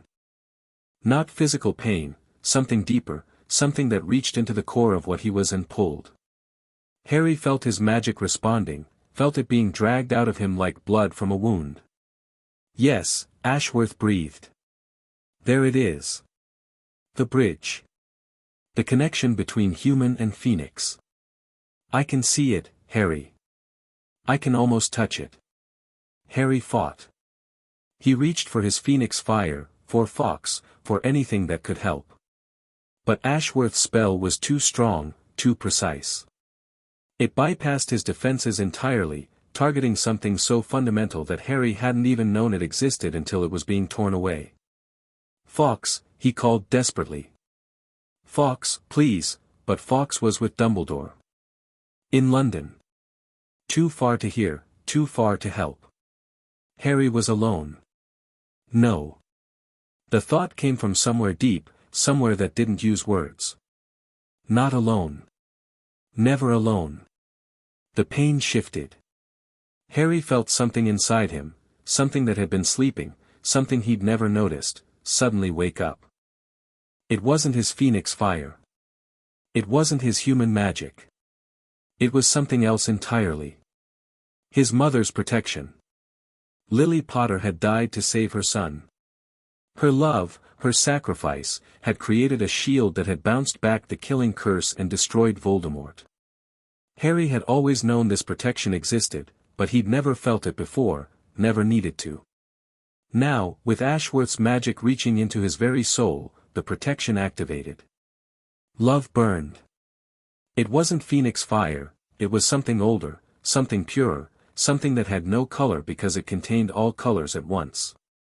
It poured out of Harry in a wave that hit Ashworth like a physical blow, shattering his spell, throwing him backward into the library shelves. The borrowed body convulsed. Harry saw something impossible, a shadow separating from the flesh, a dark shape that existed between the physical and the metaphysical. Ashworth's true form, the consciousness that had survived for 2 centuries by possessing other people's bodies. What? Ashworth's voice came from the shadow now, no longer human. What is this? This isn't Phoenix magic, no. Harry stood. He was shaking, exhausted, but the love light still burned around him. This is my mother's magic. This is what she died to give me. The shadow recoiled. Love magic. The oldest magic. But that shouldn't, I prepared for Phoenix fire, not, you prepared for what you understood. Harry stepped forward, and the shadow retreated. You spent 200 years studying phoenixes, and you never thought to study anything else. You never considered that there might be powers older than Phoenix fire. Powers you couldn't control or steal or extract. This changes nothing. But Ashworth's voice was shaken. I'll prepare better. I'll find a way, no. You won't. Harry reached deep inside himself. He found the place where his human magic and Phoenix fire met, the bridge that Ashworth had tried to tear out of him. And beyond that bridge, woven into its very foundations, he found his mother's love. 3 powers. Human magic. Phoenix fire. Love's protection. He wove them together. Light exploded through the library. Not fire, not magic, but something that combined both and transcended both. It washed over the shadow of Mordecai Ashworth and burned. The shadow screamed. Not with pain, with recognition. You're not just a Phoenix Animagus, Ashworth gasped. You're something new. Something that's never existed before. Yeah. Harry's voice was stronger now. I know. This isn't over. I'll find a way. The shadow vanished, fleeing through cracks in reality that Harry couldn't follow. The borrowed body, Professor Thorne's body, collapsed to the floor, empty and still. Harry stood alone in the destroyed library, surrounded by scattered books and shattered shelves, his tripled power slowly fading back to normal levels. Then Fawkes appeared in a burst of flame, followed immediately by Dumbledore and Minerva. Harry. Minerva was at his side in an instant. What happened? We both felt something incredible, Ashworth. Harry's voice came out rough. He was here. Possessing a professor.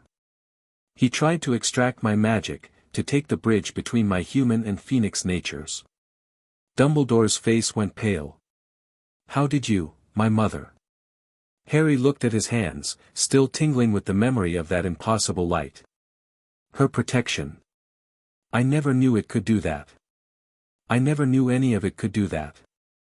Fawkes landed on his shoulder, radiating concern and pride and something that felt almost like awe.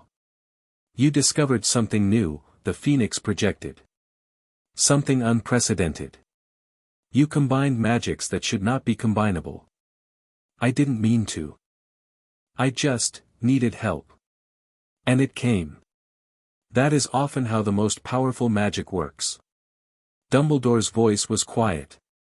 Desperation, need, love, these are stronger catalysts than any ritual or formula. Harry looked at the body on the floor. Is he dead? The professor? Dumbledore knelt and examined the still form. After a moment, he shook his head. Alive. The possession appears to have ended cleanly. He should recover, though he likely has no memory of the past 6 years. He stood, his expression grave. "Harry, what you did here, driving out Ashworth's consciousness, surviving his extraction attempt, combining 3 types of magic into a single force, this is beyond anything I anticipated. I don't know how to do it again." Harry felt exhausted, suddenly, the adrenaline fading. "I don't know if I could, even if I needed to." "You will learn." Minerva's arms wrapped around him, and Harry let himself sag into the embrace. "You always learn. That's what you do." Harry closed his eyes. The terror of the past hour was catching up to him, mixing with relief and confusion and something that felt strangely like hope. He'd faced Mordecai Ashworth. He'd survived. He'd found power within himself that he'd never known existed. And somewhere, the leader of the Covenant of Ashes was licking his wounds and plotting his next move. But for now, for this moment, Harry was safe. He was surrounded by people who loved him. And he was stronger than he'd been an hour ago. That would have to be enough. 3 days later, Harry sat in Dumbledore's office for a very different kind of meeting. "You want to know about your mother's protection," Dumbledore said. "How it works. What it can do. I want to know everything." Dumbledore nodded slowly. "Then I will tell you. But I warn you, Harry, some of this knowledge is painful. Some of it involves truths I would have preferred to keep from you until you were older. I'm not going to break." Harry met Dumbledore's eyes steadily. "I faced Ashworth. I combined magic nobody knew was combinable. I'm not the same person I was a year ago, or even 3 days ago. I can handle the truth." Dumbledore studied him for a long moment. Then he nodded. "Very well. Let me tell you about the night your parents died, and the magic that saved your life." Harry listened. And when Dumbledore finished, when the whole terrible story had been told, the prophecy, the betrayal, the sacrifice, the curse that rebounded, Harry understood something he hadn't before. He wasn't just the boy who lived, the Phoenix Animagus, the unprecedented magical phenomenon. He was his mother's son. And that, more than anything else, was what made him dangerous. Chapter 3 and Chapter 4, The Weight of Wings. The Daily Prophet arrived with the Morning Post, and Harry knew from Minerva's sharp intake of breath that the news wasn't good. "What does it say?" He reached for the paper, but she held it back. "Perhaps you should finish your breakfast first. Professor McGonagall." Harry fixed her with a look that had grown increasingly effective over the past year. "I'm 8 years old, not 3. And if it's about me, I'd rather know." Minerva hesitated, then sighed and handed over the prophet.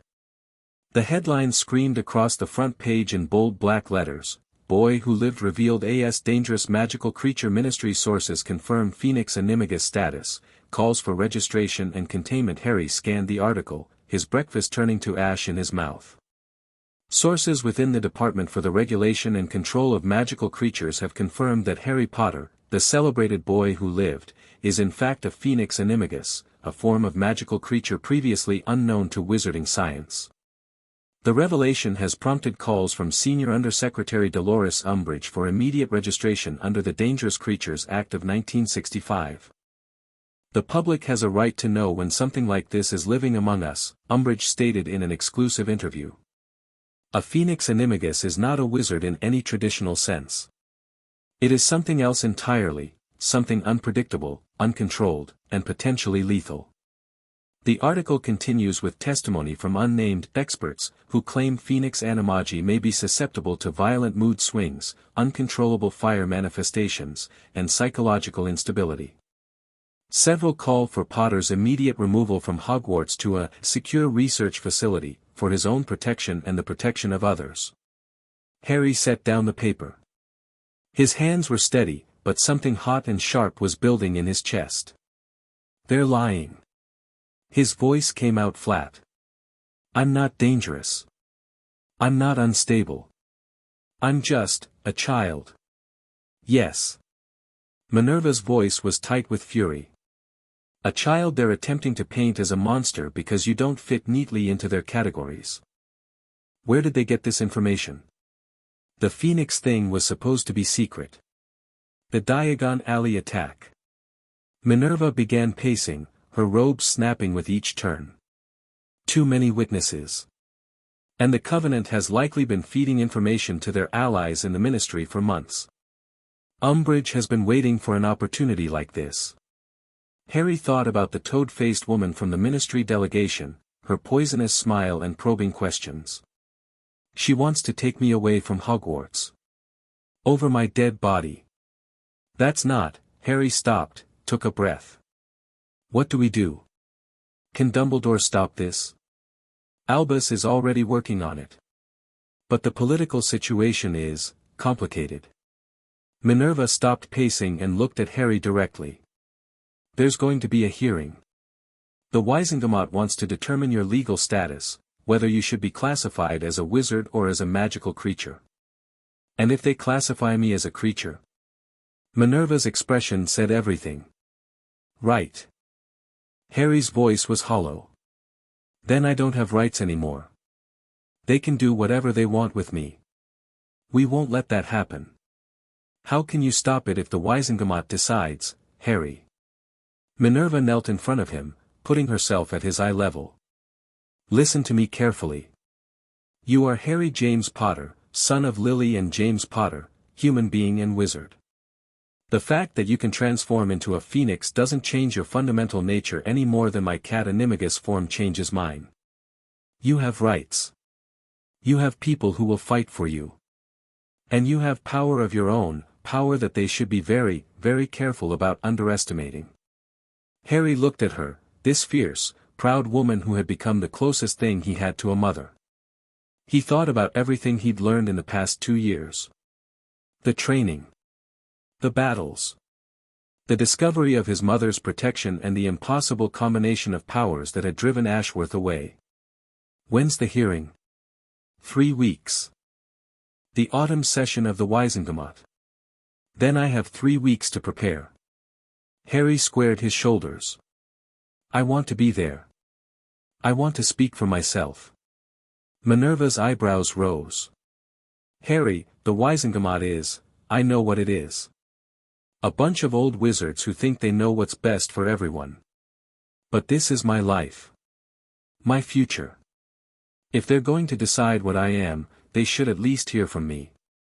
For a long moment, Minerva just looked at him. Then, slowly, she smiled. Your mother would be proud, she said quietly. Your father too. James never could keep his mouth shut when he thought something was unjust. Is that a yes? It's a, we'll discuss it with Albus. But yes, I think you should speak. She stood, her expression shifting to something more businesslike. In the meantime, we need to prepare. If you're going to face the Wizengamot, you need to understand how they think, how they argue, how to counter their narratives. Harry nodded. Teach me. The next 3 weeks were a crash course in wizarding politics. Harry learned about the structure of the Wizengamot, the ancient families who held hereditary seats, the appointed members who owed their positions to ministry patronage, the complex web of alliances and enmities that determined how votes would fall. He learned about legal precedent, the cases that had established the rights of magical beings, the laws that had stripped those rights away, the narrow distinctions between wizard, creature, and something in between. And he learned about his enemies. Dolores Umbridge has been building toward this moment for years, Dumbledore explained during one of their sessions. She believes in a very specific vision of the wizarding world, one where humans are dominant, creatures are subordinate, and anything that blurs those lines is a threat to be eliminated. She can't really think I'm a threat. I'm 8. She thinks what you represent is a threat. A human who can become a phoenix, who possesses both human rights and creature abilities, you challenge her entire worldview. If you can exist, then all her careful categories start to fall apart. Harry thought about that. So it's not really about me. It's about you and everything you symbolize. Which is why your testimony at the hearing is so important. Dumbledore leaned forward. You need to make them see you as a person, Harry. Not a phenomenon, not a creature, not a symbol. Just a child who wants to live his life in peace. And if they don't see that? Dumbledore's eyes were very blue, very serious. Then we fight. But I'd prefer to win without fighting if we can. Violence should always be the last resort, not the first. Harry remembered Ashworth's shadow, driven away by the combined force of his mother's love and his phoenix fire. Sometimes violence is the only language people understand. Sometimes. But not always. And it's important to know the difference. The hearing approached like a gathering storm. Harry practiced his testimony with Minerva, then with Dumbledore, then with Amelia Bones, who had agreed to serve as his legal advocate. He learned to speak clearly, to maintain eye contact, to answer questions without appearing defensive or aggressive. Remember, Amelia told him, "You're not on trial. This is a classification hearing, not a criminal proceeding." But Umbridge will try to make it feel like a trial. She'll ask leading questions designed to make you seem dangerous or unstable. Your job is to stay calm and answer honestly without taking her bait. What if she asks about the Covenant attack? About what I did to Ashworth? Amelia hesitated. We've filed motions to keep those details sealed. National security concerns. But if she somehow gets access to that information, I tell the truth. Harry's voice was firm. I'm not going to lie about defending myself. If that makes me seem dangerous, then they need to think about why they're more afraid of the victim than the attacker. Amelia studied him for a long moment. You're not like any 8-year-old I've ever met. I've had an unusual life. Yes. A slight smile crossed her severe features. I suppose you have. The night before the hearing, Harry couldn't sleep. He lay in his bed, staring at the stone ceiling, his mind running through every possible scenario. What if they classified him as a creature? What if they ordered him removed from Hogwarts? What if they decided he was too dangerous to be allowed to live freely? Nestling. Fawkes's voice, warm and familiar in his mind. Harry turned his head to find the phoenix perched on his windowsill, silhouetted against the stars. You should be resting. I can't. My brain won't stop. Then come fly with me. Harry transformed and followed Fawkes out into the night. They soared over Hogwarts, over the lake and the forest, up into air so thin and cold that only phoenix fire could survive it. The castle dwindled to a toy below them, and the world spread out in all directions, vast, ancient, indifferent to the concerns of one small phoenix and one ancient one. Do you know what I remember about the hunts? Fawkes asked as they circled in the moonlight. The pain. The loss. Yes. But also the silence afterward. Fawkes's mental voice was heavy with old grief. When the hunting parties left, when the screams stopped, there was this terrible silence. No phoenix song. No warmth of family. Just emptiness. I'm sorry. I'm not telling you this to make you sad. I'm telling you because I want you to understand something. Fawkes banked into a thermal, his scarlet wings catching the moonlight. I spent centuries alone after that. Hiding. Surviving. I told myself it was enough, that as long as I was alive, the flame wasn't entirely extinguished. But I was wrong. Wrong how? Surviving isn't the same as living. Being alone isn't the same as being safe. Fawkes turned to look at Harry directly. When you appeared in Dumbledore's office, burning and terrified and utterly alone, I felt something I hadn't felt in 200 years. Hope. Because here was someone like me, someone who had suffered, who had survived, who was choosing to live despite everything. Harry didn't know what to say. Tomorrow, you walk into a room full of people who want to categorize you. Label you. Control you. And you will face them, and you will speak your truth, and whatever happens afterward, you will not be alone. Do you understand? I think so. Then that's enough. Fawkes's voice warmed. Come. Let's fly a little longer. Tomorrow will be difficult, but tonight, we are phoenixes. And phoenixes were made for the sky. They flew until the stars began to fade, until the first hints of dawn touched the eastern horizon.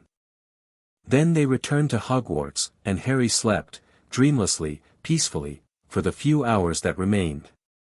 The Wizengamot chamber was a vast stone amphitheater, its walls lined with centuries of magical history. Harry stood at the center of the room, feeling the weight of dozens of eyes on him. Above him, arranged in tiered rows, sat the members of Wizarding Britain's highest court, old families in plum-colored robes, ministry officials in purple, a handful of neutrals in grey. Dumbledore sat in the chief warlock's chair, his expression carefully neutral. Minerva and Amelia flanked Harry at the floor level, their presence a silent reminder that he wasn't facing this alone. And across the chamber, in the prosecutor's position, Dolores Umbridge stood with a thick folder of documents and a smile like a paper cut. The Wizengamot will come to order. Dumbledore's voice echoed through the chamber. We are here to consider the classification of Harry James Potter, currently identified as a wizard but whose recent manifestation of Phoenix Animagus abilities has raised questions about his legal status. If I may, Chief Warlock. Umbridge's sweet voice cut through the formalities.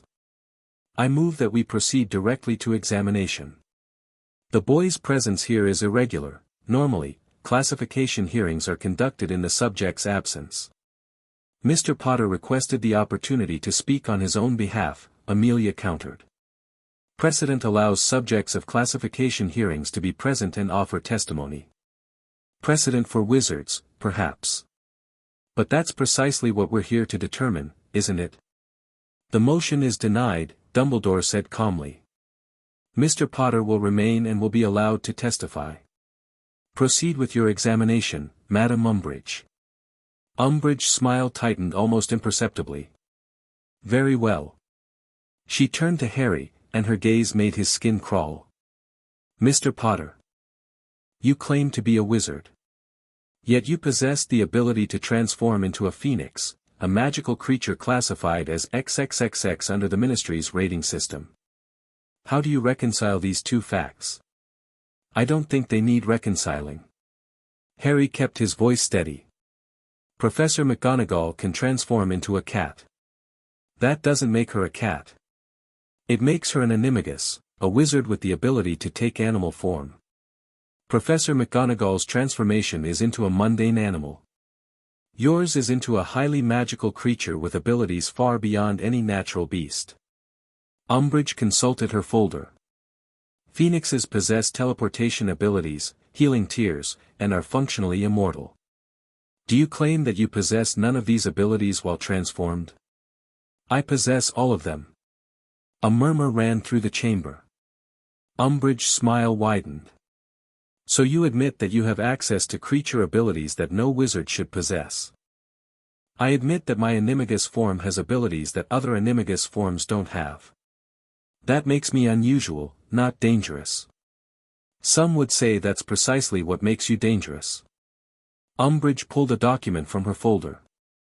I have here a report from the Department of Mysteries detailing an incident at Diagon Alley in which you, and I quote, generated destructive phoenix fire that caused significant property damage and endangered multiple bystanders. That's a lie. Harry's voice hardened. I was attacked by Covenant operatives who were trying to kidnap me. I defended myself, and in the process, I protected the other people in the room. The only things that got damaged were the attackers and their equipment.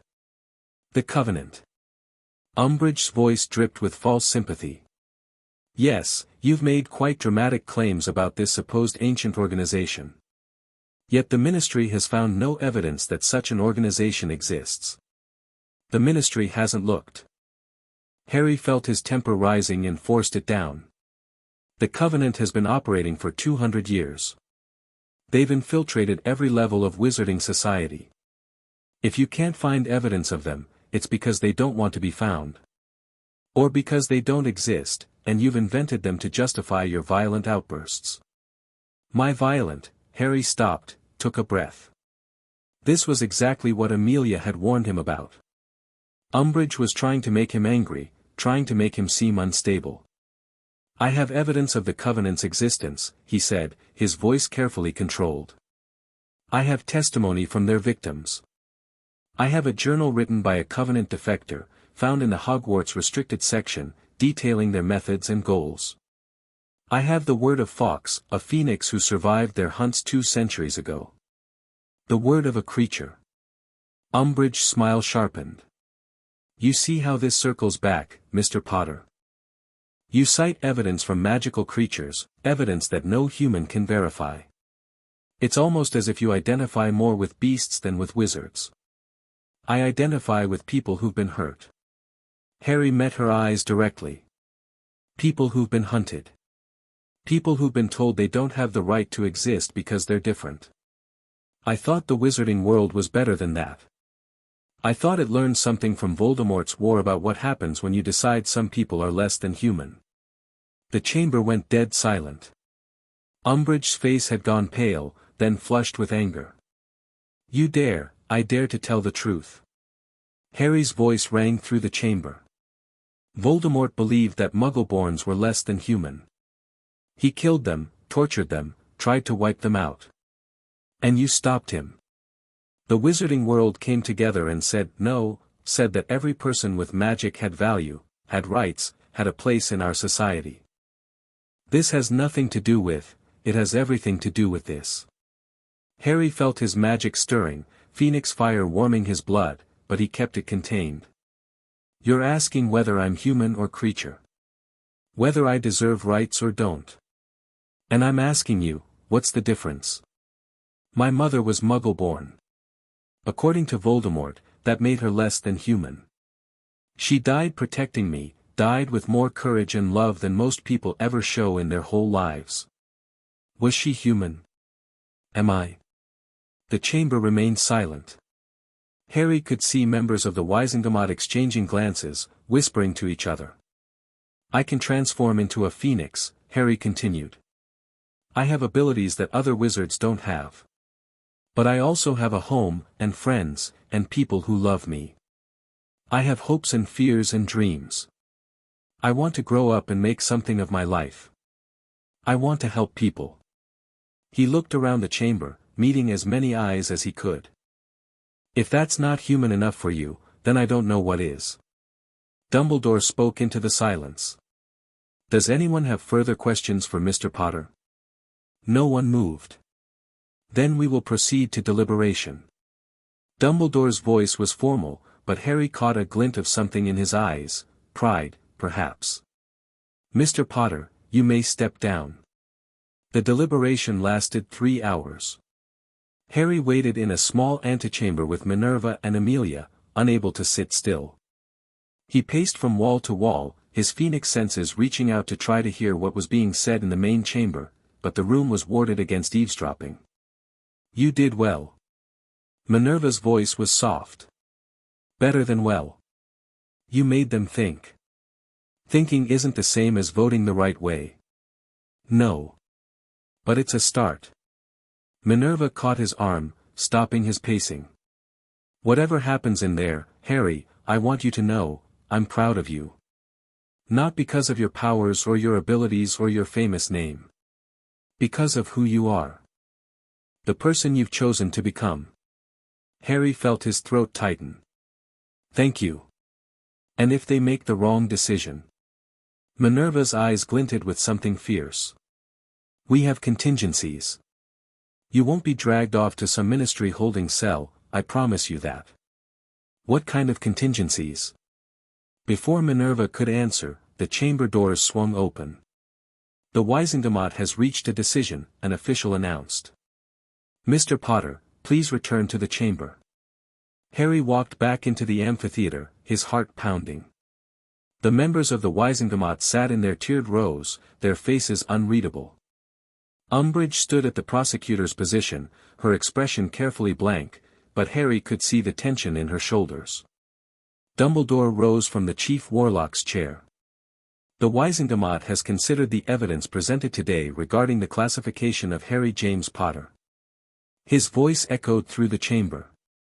The question before us was whether Mr. Potter should be classified as a wizard, entitled to all rights and protections thereof, or as a magical creature, subject to ministry regulation and control. Harry held his breath. The vote was not unanimous. Dumbledore's eyes swept the chamber. But by a margin of 37 to 21, the Wizengamot has ruled that Harry James Potter is, and shall remain, a wizard. His Phoenix Animagus ability is classified as an unusual magical manifestation, not a change in fundamental nature. He retains all rights and protections afforded to any magical citizen of Britain. Relief crashed over Harry like a wave. He heard Minerva exhale sharply behind him, heard Amelia's quiet yes. However, Dumbledore's voice sharpened. The Wizengamot also recognizes that Mr. Potter's abilities are unprecedented and may require special considerations. Therefore, we mandate that he undergo quarterly reviews to assess his magical stability and ensure that his abilities pose no threat to himself or others. These reviews will be conducted by a panel approved by both the Ministry and his legal guardians. Chief Warlock, Umbridge's voice was tight. The decision has been made, Madam Umbridge. This hearing is concluded. Dumbledore's gavel fell, and the chamber erupted into noise, members talking, officials moving, the sound of a battle that had been won but not finished. Harry stood at the center of it all, feeling the weight lift from his shoulders even as a new weight settled in its place. He was still a wizard. He still had rights. But Umbridge's eyes, fixed on him across the chamber, promised that this wasn't over. It was never going to be over. The Prophet's coverage of the hearing was surprisingly balanced, not favorable, exactly, but not the hatchet job Harry had expected. Wizengamot rules Potter remains wizard boy who lived retains rights despite Phoenix abilities. Umbridge vows appeal. Harry read the article at breakfast, noting the quotes from various Wizengamot members. Some praised his testimony as mature and thoughtful. Others expressed concerns about setting precedent for creature-human hybrids. Umbridge was quoted extensively about the dangers of allowing magical anomalies to walk freely among normal wizards. She's not going to give up, Harry said. No. Dumbledore had joined them for breakfast, an unusual occurrence. Dolores Umbridge has built her entire career on a particular vision of the world. Your existence challenges that vision. She will continue to oppose you for as long as she has power to do so. Then how do I stop her? You don't. Not directly. Dumbledore set down his tea. Political battles are rarely won through direct confrontation. They're won through patience, through building alliances, through demonstrating over time that your opponent's fears are unfounded. That could take years. It could take a lifetime. Dumbledore's eyes were serious. But that's the nature of the fight you're in, Harry. You're not just defending yourself, you're changing the way people think. And minds change slowly. Harry thought about that. About the whispers he'd heard in the chamber, the uncertain looks, the people who'd voted for him not because they believed in him but because they were afraid of the alternative. Is it worth it? He asked quietly. Fighting battles that might not be won in my lifetime. That depends on what you're fighting for. Dumbledore smiled slightly. If you're fighting for yourself, for your own safety and comfort, then perhaps it's not worth the effort. But if you're fighting for something larger, for the idea that people shouldn't be judged by what they are, only by what they do, then yes. It's worth every moment. Harry nodded slowly. He thought about Fawkes, who had survived the hunts and spent centuries alone. About his parents, who had died fighting a war they knew they might not win. About all the people throughout history who had stood up for what was right, even when the odds were against them. I think I understand, he said. Good. Dumbledore rose from the table.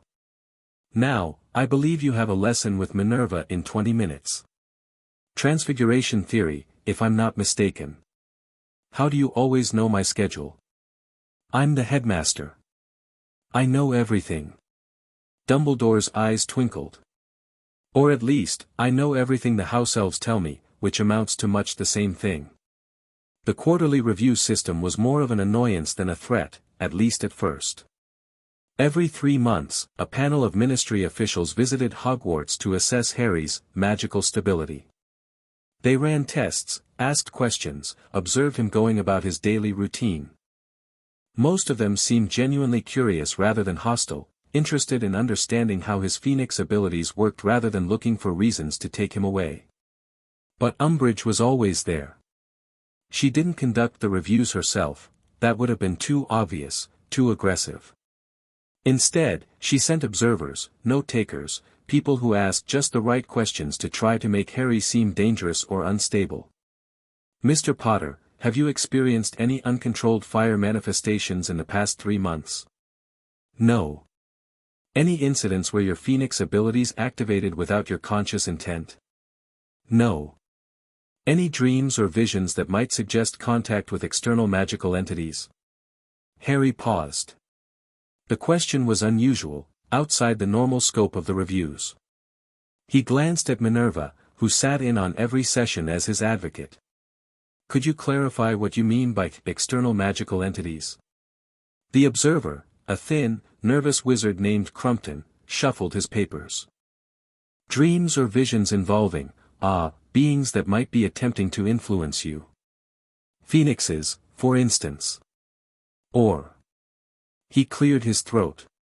Others. I communicate with Fawkes regularly, Harry said carefully. That's been documented since my first week at Hogwarts. I don't consider him an external entity, he's my friend and teacher. Yes, but, Crumpton glanced at his notes. Have these communications ever included instructions? Directives? Information that came as a surprise to you? Harry felt a chill. This wasn't a random question. Someone had told Crumpton to ask it. Fawkes gives me advice sometimes, he said. The same way any teacher gives advice. I don't follow everything he says, I make my own decisions. Is there something specific you're concerned about? Crumpton flushed. I'm merely following the established protocols, established by whom? Minerva's voice was sharp. I helped draft these review protocols. That question isn't in them. It was, suggested.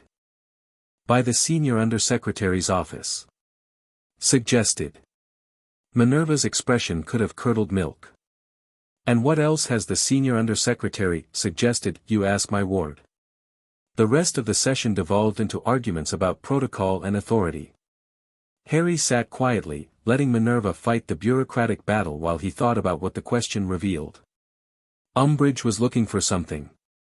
Not just evidence that Harry was dangerous, she had plenty of claims along those lines already. She was looking for something specific. External magical entities. Directives. Surprises. She thought someone was controlling Harry. Or she wanted to make it look that way. After the session ended and Crumpton had scuttled away, Harry shared his concerns with Minerva. You're probably right, she said grimly. Umbridge has been making noise about hidden influences for months.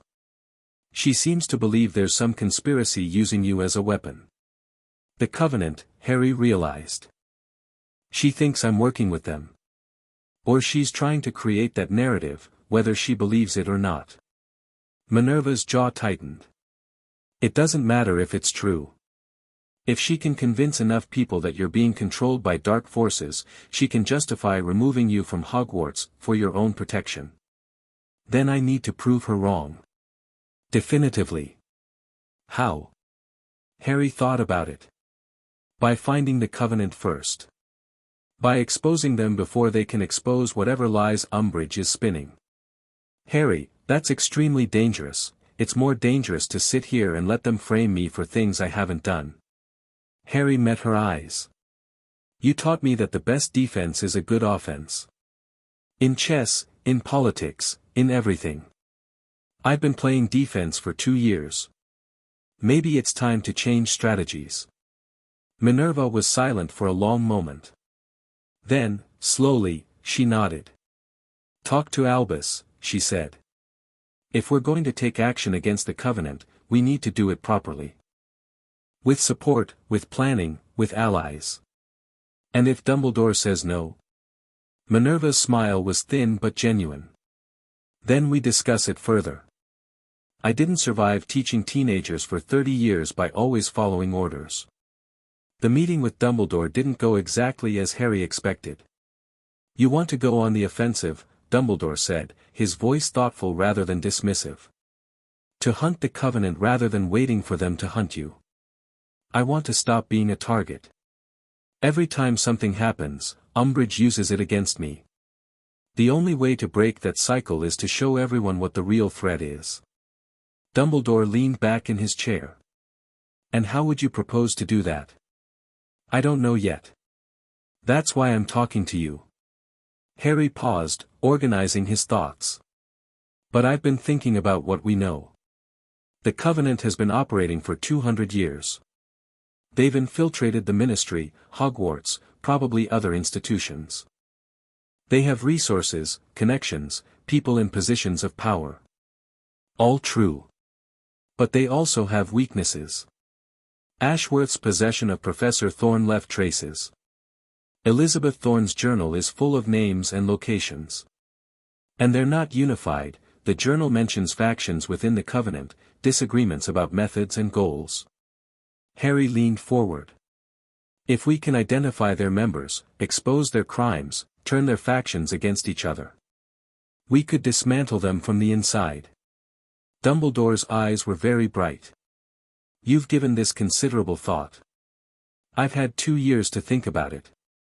Ever since Diagon Alley, I've been waiting for the next attack, the next threat. I'm tired of waiting. Dumbledore was quiet for a long moment. When he spoke, his voice was careful. There is something I haven't told you, Harry. Something that relates to what you're proposing. Harry felt a chill. What? Since the Diagon Alley attack, I've had people investigating the Covenant. Quietly, carefully, through channels that don't connect back to Hogwarts or the Ministry.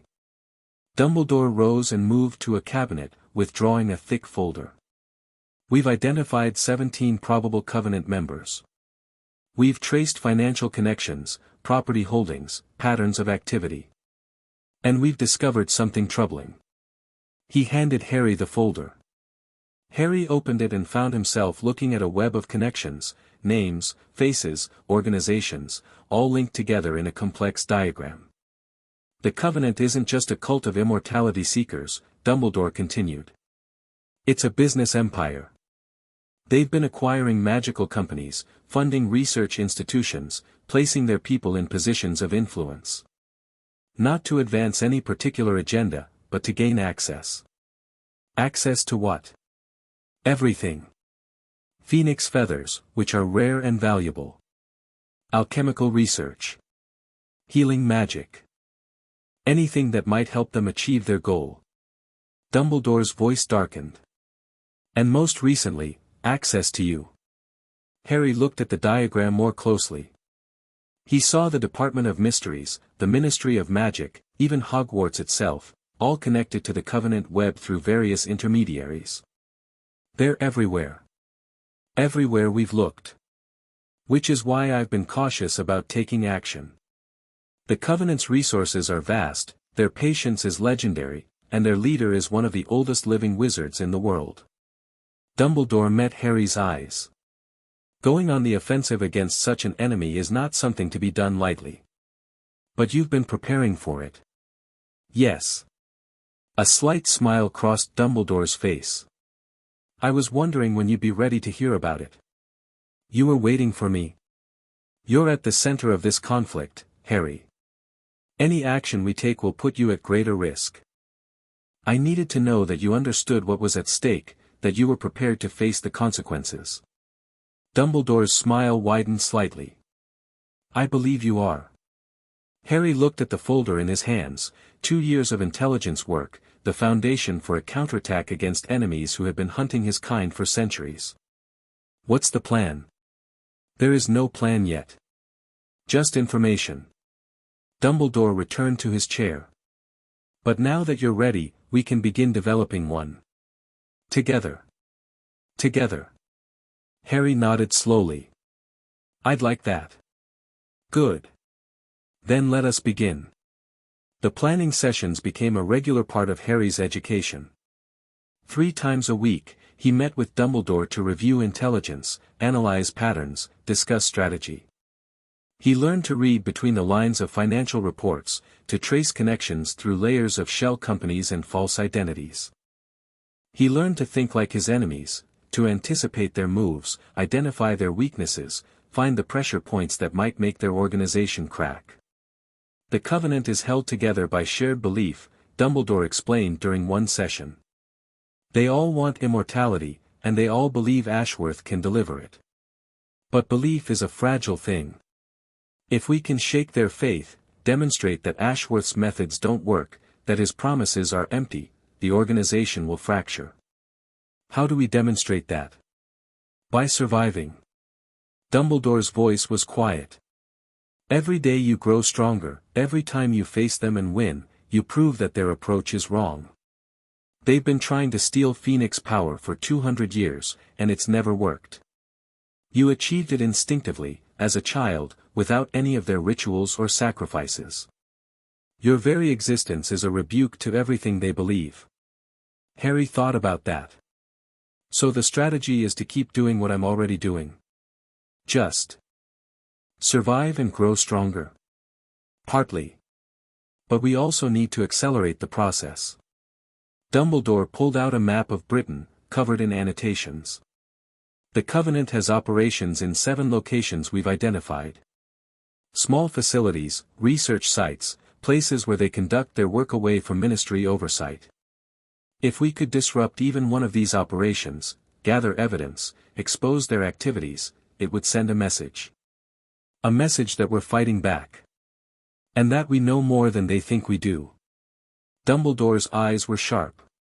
The Covenant has operated in shadow for centuries. They're not accustomed to being hunted. If we can make them feel vulnerable, make them react instead of act, we change the dynamics of this conflict entirely. Harry studied the map. 7 locations. 7 chances to strike. Which one do we hit first? None of them. Not yet. Dumbledore held up a hand to forestall Harry's objection. We're still gathering intelligence. And more importantly, you're not ready. I drove Ashworth out of Hogwarts. You surprised him. Caught him off guard. He won't make that mistake again. Dumbledore's voice was firm but not unkind. You have tremendous potential, Harry. But potential is not the same as capability. Before we can move against the Covenant directly, you need more training. More control. More understanding of what you can do. Harry wanted to argue. But he remembered the feeling of Ashworth's magic tearing at his soul, the helplessness he'd felt before his mother's protection activated. He'd won that fight through luck as much as skill. How long? He asked. A year. Perhaps 18 months. Dumbledore smiled at Harry's expression. I know it seems like forever. But the Covenant has been operating for 2 centuries. They can wait. So can we. And if they don't wait? If they attack again before I'm ready? Then we defend. As we always have. Dumbledore's voice softened. I won't send you into battle unprepared, Harry. That's not protection, that's sacrifice. And I've already sacrificed too much for the greater good. There was something in his voice, old pain, old guilt, that made Harry pause. What do you mean? Dumbledore was silent for a long moment. When he spoke, his voice was distant. When I was young, I believed in grand plans. Schemes that would reshape the world, sacrifices that would be justified by the results. I lost a great deal to that belief. He met Harry's eyes. I won't lose you the same way. Whatever we do, whatever risks we take them together. With full knowledge, full consent, full understanding of the consequences. Harry nodded slowly. Okay. A year to prepare. Then we fight. Then we fight, Dumbledore agreed. The months passed. Harry trained harder than ever. His phoenix abilities grew stronger, more refined. He learned to flash longer distances, carry heavier loads, sustain his fire for extended periods. His human magic developed alongside it. He could now produce wandless flames, shields of golden light, bursts of speed that approached his phoenix form's capabilities. And he learned other things too. Snape began teaching him occlumency, the art of protecting his mind against intrusion. The lessons were brutal, uncomfortable, and absolutely necessary. The Dark Lord was a master legilimens, Snape said during their first session, his dark eyes boring into Harry's.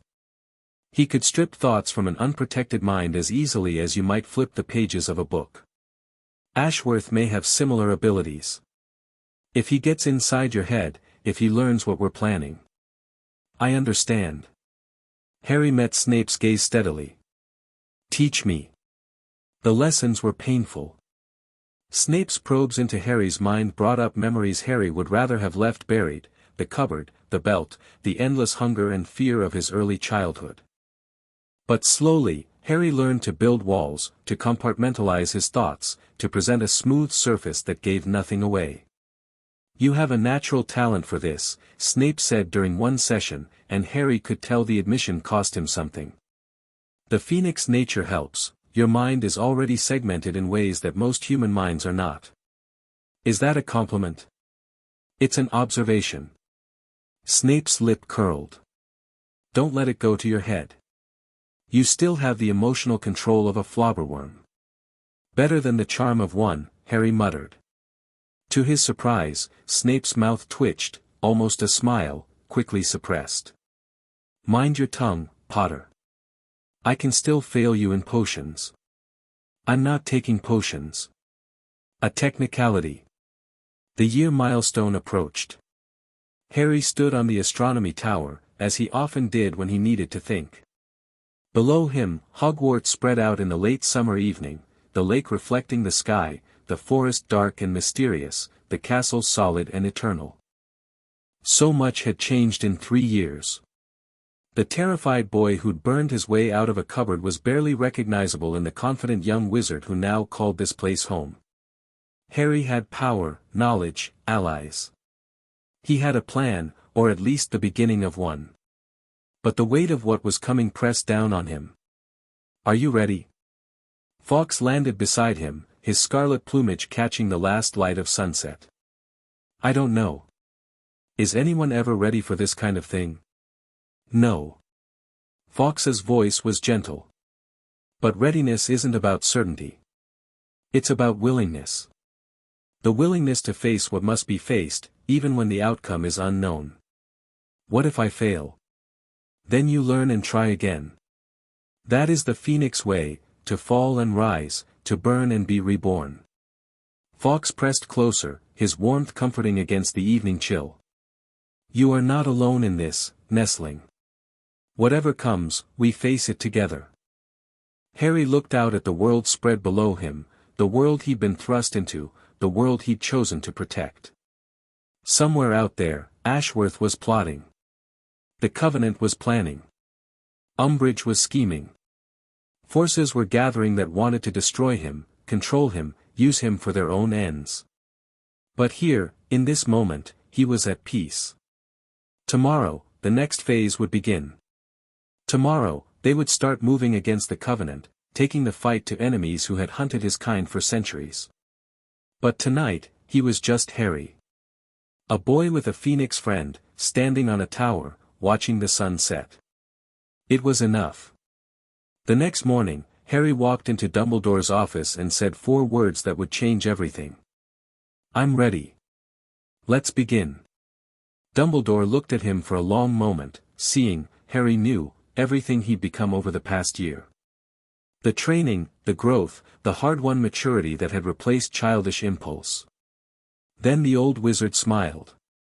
Very well, he said. Gather your allies. We have work to do.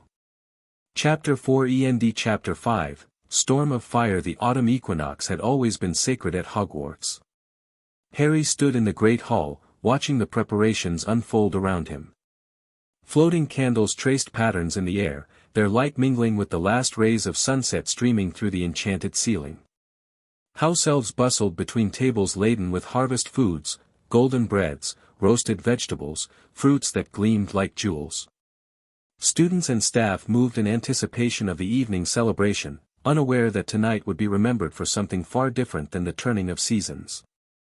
"You're brooding again." Tonks appeared at his elbow, her hair a vibrant orange that matched the autumn leaves decorating the hall. At 16, she'd grown into her metamorphmagus abilities with characteristic chaos, currently sporting freckles that shifted position whenever she smiled. "I'm not brooding. I'm observing." "Same thing, with you." She bumped his shoulder affectionately. "Mum says you've been observing a lot lately." She's worried. Andromeda worries about everything. True. But she's usually right to worry. Tonks's expression sobered slightly. "Something's coming, isn't it? That's why Dumbledore's been meeting with all those Aurors. Why McGonagall keeps checking the wards." Harry hesitated. He'd been told not to share details of the planned operation, but Tonks was family. More than that, she was one of the few people his age who treated him like a person rather than a phenomenon. "We think the Covenant might make a move soon," he said quietly. "The equinox is when Hogwarts renews its protective wards. There's a window, maybe an hour, when the defenses are being recalibrated." Tonks went pale beneath her freckles. "And they know about this window?" "We think so. We've been feeding false information through channels we know they've compromised. If they take the bait, they attack tonight. And you'll be ready for them." Tonks let out a long breath. "Merlin, Harry. You're 9 years old. Almost 10. That's not better." She grabbed his arm, pulling him toward a quiet corner. "Listen to me. I know you're powerful. I know you've been training. But these people have been doing this for centuries. They killed Fawkes' entire family. I know what they did." Harry's voice was harder than he intended. "That's why we have to stop them. Not just for me, for everyone they'll hurt if we don't." Tonks studied him for a long moment. Then she sighed. "Fine. But I'm staying close to you tonight. If something goes wrong, you're not an Auror yet. You shouldn't be involved in, I'm your cousin. And I'm a much better duelist than anyone gives me credit for." Her hair flickered through several colors before settling on a determined crimson. "You're not doing this alone, Harry. None of you are." Harry wanted to argue, but the set of her jaw was pure black family stubbornness. He knew that look, he'd seen it in Minerva's face 100 times. "Stay near the exits," he said finally. "If fighting starts, help evacuate the younger students. That's the most important thing." "Agreed." Tonks squeezed his arm. "And Harry? Whatever happens, try not to die. I've gotten used to having a weird phoenix cousin." Despite everything, Harry smiled. "I'll do my best." The feast began at sunset.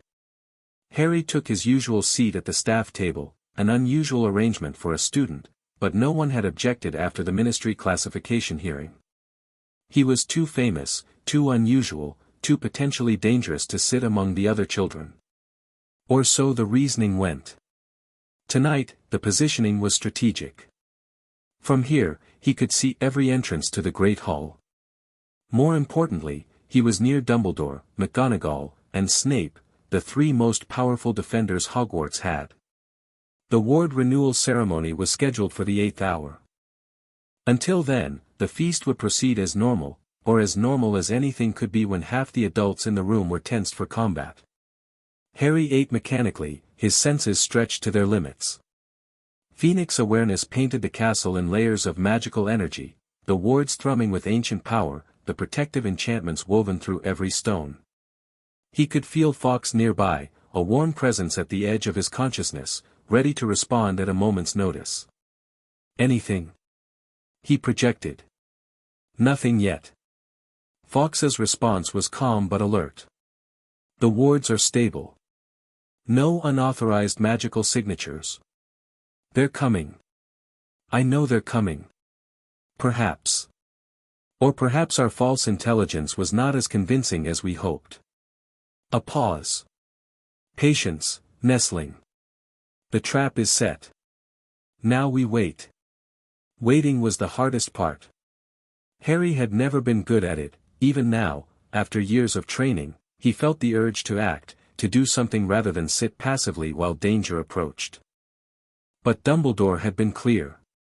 The plan depended on the Covenant making the first move. If Harry revealed their preparations too early, if he scared off the attack, they'd lose their best chance to catch the enemy in the open. So he waited. He ate food he couldn't taste. He smiled at students who approached to wish him well. He watched the sun set through the enchanted ceiling and felt the ancient magic of Hogwarts pulse beneath his feet. The 8th hour approached. Dumbledore rose from his seat at precisely 7:45. "If I may have your attention." His voice carried through the hall without apparent effort. "The time has come for the annual renewal of Hogwarts protective wards. This ceremony requires the full concentration of the castle's magical core, and so I must ask all students to remain in the Great Hall until its completion." The students murmured acknowledgement. This was tradition, no one thought anything of it. "Professor McGonagall will lead the festivities in my absence. I expect you all to behave with appropriate decorum." A slight twinkle in Dumbledore's eye. "Or at least, not to destroy anything too valuable." Light laughter rippled through the crowd. Dumbledore swept toward the door, robes billowing, the very picture of a headmaster attending to routine business. Harry knew better. Dumbledore wasn't going to perform the ward renewal, the ceremony had been completed in secret 3 days ago. Instead, the headmaster would take position in the castle's defensive nexus, ready to direct Hogwarts' full magical power against any intruders. The trap was set. Now they just needed the prey to walk into it. Harry kept his expression neutral as the feast continued. McGonagall had taken Dumbledore's place at the head table, her own tension invisible to anyone who didn't know her well. Snape lurked near the side entrance, pretending to supervise the Slytherin table while keeping his wand hand free. Outside the Great Hall, Harry knew, Aurors were positioned at key points throughout the castle. Shacklebolt near the main entrance. Moody watching the grounds from the astronomy tower. Others scattered through corridors and courtyards, invisible under disillusionment charms. The minutes ticked by. 8 o'clock, 8:15. 8:30, maybe they're not coming, Harry thought. And then the ward screamed. It wasn't a sound that could be heard with ears, it was a sensation that ripped through Harry's magical awareness like a knife through silk. The ancient protections of Hogwarts, carefully constructed over 1,000 years, were being torn apart. Not weakened. Not bypassed. Destroyed. Everyone down.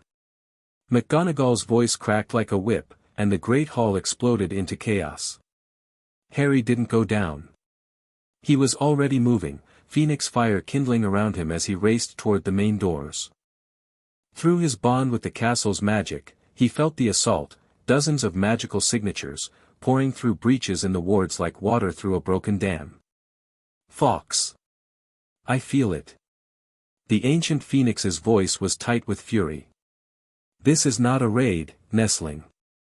This is an invasion. They've brought everyone. The doors of the Great Hall burst open, and Harry got his first look at the enemy. They came in waves, robed figures in ash grey, their faces hidden behind masks of dark metal. Spells flew before them, sickly green and blood red and the purple-black of dark magic that made Harry's skin crawl. Behind the foot soldiers came larger shapes, creatures Harry didn't recognize, things of shadow and malice that moved wrong, bent wrong, existed wrong. And at the head of the assault, walking calmly through the chaos as if out for an evening stroll, was a figure Harry recognized. Not the borrowed body he'd worn before. This was Mordecai Ashworth in his true form, tall, gaunt, his face a roadmap of centuries. His eyes burned with the cold fire of stolen immortality, and in his hand he carried a staff that pulsed with phoenix-killing darkness. Harry Potter. Ashworth's voice cut through the screaming, the spell fire, the clash of magic against magic. I've come to collect what's mine. Harry's answer was flame. The battle for Hogwarts split into a dozen fronts simultaneously. In the Great Hall, McGonagall rallied the older students into defensive formations, her wand tracing patterns of protective magic that deflected the first wave of curses. Flitwick, tiny but ferocious, led a counterattack against the creatures pressing through the eastern entrance, his charms work reducing shadow things to wisps of dissipating darkness. In the corridors, Aurors engaged Covenant soldiers in running fights. Shacklebolt's deep voice boomed combat spells that shattered shields and drove enemies back. Moody's magical eye spun wildly as he fired curses in 3 directions at once, his paranoid preparations finally justified. And at the center of it all, Harry faced Ashworth. Phoenix fire met dark magic in a clash that shook the castle's foundations. Harry's flames roared outward, golden and fierce, while Ashworth's staff projected streams of purple-black energy that sought to bind, contain, extinguish. The air between them became a war zone, heat and cold and power struggling for dominance. Impressive. Ashworth's voice was conversational, as if they were discussing the weather. You've grown strong, child. Stronger than I expected. Harry didn't waste breath on banter. He pressed his attack, Phoenix fire intensifying, reaching for the combination of powers that had driven Ashworth away before, but Ashworth was prepared. The staff in his hand flared, and Harry felt something clamp down on his magic. Not just his Phoenix fire, his mother's protection too. The love light that had burned Ashworth last time guttered, contained by wards woven specifically to counter it. Did you think I'd make the same mistake twice? Ashworth advanced, his dark energy pushing Harry's flames back inch by inch. I've studied your power, boy. Every aspect of it. The Phoenix fire, the human magic, the blood protection your mother gave you. I know exactly what you are. Then you know you can't beat me. Harry's voice was strained with effort. Phoenix fire can't be contained forever. It burns through everything eventually. Perhaps. But I don't need forever. Ashworth raised his free hand, and Harry saw something that made his blood freeze. A phoenix cage. Not the portable device from Diagon Alley, this was massive, ancient, a construction of dark metal and darker magic that materialized around them both. Runes carved into its surface pulsed with hungry light. I learned something from our last encounter, Ashworth said. Your power is too great to simply extract. But it can be redirected. Channeled. Used. His smile was terrible. This cage doesn't trap Phoenix fire, it harvests it. Every bit of power you expend will flow into my reserves, making me stronger, closer to true immortality. Harry tried to flash away. The cage blocked him. He tried to call for Fawkes. The cage blocked that too. He was trapped. Alone. His greatest strength turned into a weapon against him. Now, Ashworth said, raising his staff. Let's see just how bright you can burn. The attack came, not physical, not magical, but something deeper. Harry felt Ashworth's power reaching into him, into the core of what he was, and pulling. The cage amplified the extraction 100-fold, tearing Phoenix fire from Harry's soul and feeding it into the ancient wizard's hungry reserves. Harry screamed. Outside the cage, the battle raged on. McGonagall saw the construct materialize and tried to reach it, but Covenant soldiers blocked her path, 3 of them fighting in perfect coordination. Her wand was a blur of motion, shields and strikes and transformations that turned the floor beneath their feet to quicksand, but still they pressed her back. Snape fought through a knot of enemies near the Slytherin table, his dark curses finding targets with surgical precision. Students he'd spent years belittling cowered behind him, protected by the man they'd always feared. And Fawkes hit the cage like a meteor. Ancient Phoenix fire, accumulated over centuries, poured against the dark metal. The runes flared, struggled, began to crack under the assault. "Hold on, Nestling." Fawkes's voice was thunder in Harry's mind. "I'm coming." But Ashworth was ready for this too. His staff swung toward Fawkes, projecting a beam of concentrated darkness that struck the phoenix full in the chest. Fawkes shrieked, a sound Harry had never heard before, a sound of genuine pain, and tumbled from the air. "No!" Harry's voice tore from his throat. Something inside him broke. Not physically, something deeper. A barrier he'd never known existed, a limitation he'd unconsciously accepted. Phoenix fire wasn't just energy. It wasn't just magic. It was will, the fundamental determination to exist, to burn, to rise from ashes no matter how many times you fell. And Harry's will was stronger than any cage. The world went white. Not golden, not crimson, pure white light that had no color because it contained all colors. Harry felt his mother's protection surge alongside his phoenix fire, felt his human magic weave between them, felt all three powers combine into something that was none of them and all of them at once. The cage shattered. The construct that Ashworth had spent decades perfecting, the device meant to harvest phoenix power for human use, it didn't break gradually, didn't crack and fail. It simply ceased to exist, vaporized by light that burned hotter than any physical fire. Ashworth stumbled backward, his staff raised defensively, but the light burned through his wards like they were paper. His stolen immortality, maintained through 2 centuries of dark rituals, began to unravel. What, for the first time, fear crossed the ancient wizard's face. "What are you?" Harry rose from the ground. He hadn't realized he'd fallen, hadn't realized his body had been changing. He stood now in a form that was neither human nor phoenix, but something between, a figure of white fire in the shape of a boy, eyes blazing with power that came from somewhere beyond the mortal world. "I'm the thing you've been looking for." Harry's voice echoed strangely, harmonics layering over each other like a choir of one. "The bridge between human and phoenix. The proof that your methods were always wrong." He stepped forward, and reality bent around him. "You spent 200 years trying to steal what could only be given. Killing phoenixes because you couldn't understand them. Destroying lives because you were afraid to accept death. Another step." Ashworth's defenses collapsed one by one. "But here's the truth, Ashworth. The truth you've been running from all this time." Harry raised his hand, and white fire gathered in his palm. "Phoenix immortality isn't about avoiding death. It's about accepting transformation. Embracing change. Being willing to burn away what you were so that you can become what you need to be." The fire touched Ashworth's chest. "You've spent 2 centuries holding on. Refusing to let go. Clutching at stolen life with both hands while everything around you withered." The fire sank in. "It's time to let go." What happened next wasn't death. It wasn't the killing curse, wasn't the destruction of a soul, wasn't any of the endings Ashworth had feared and fled from for so long. Instead, the white fire burned through his accumulated centuries, all the dark rituals, all the stolen life force, all the borrowed time that had kept him walking when he should have rested. Mordecai Ashworth aged 200 years in seconds. His hair went white, then gone. His skin wrinkled, spotted, sagged.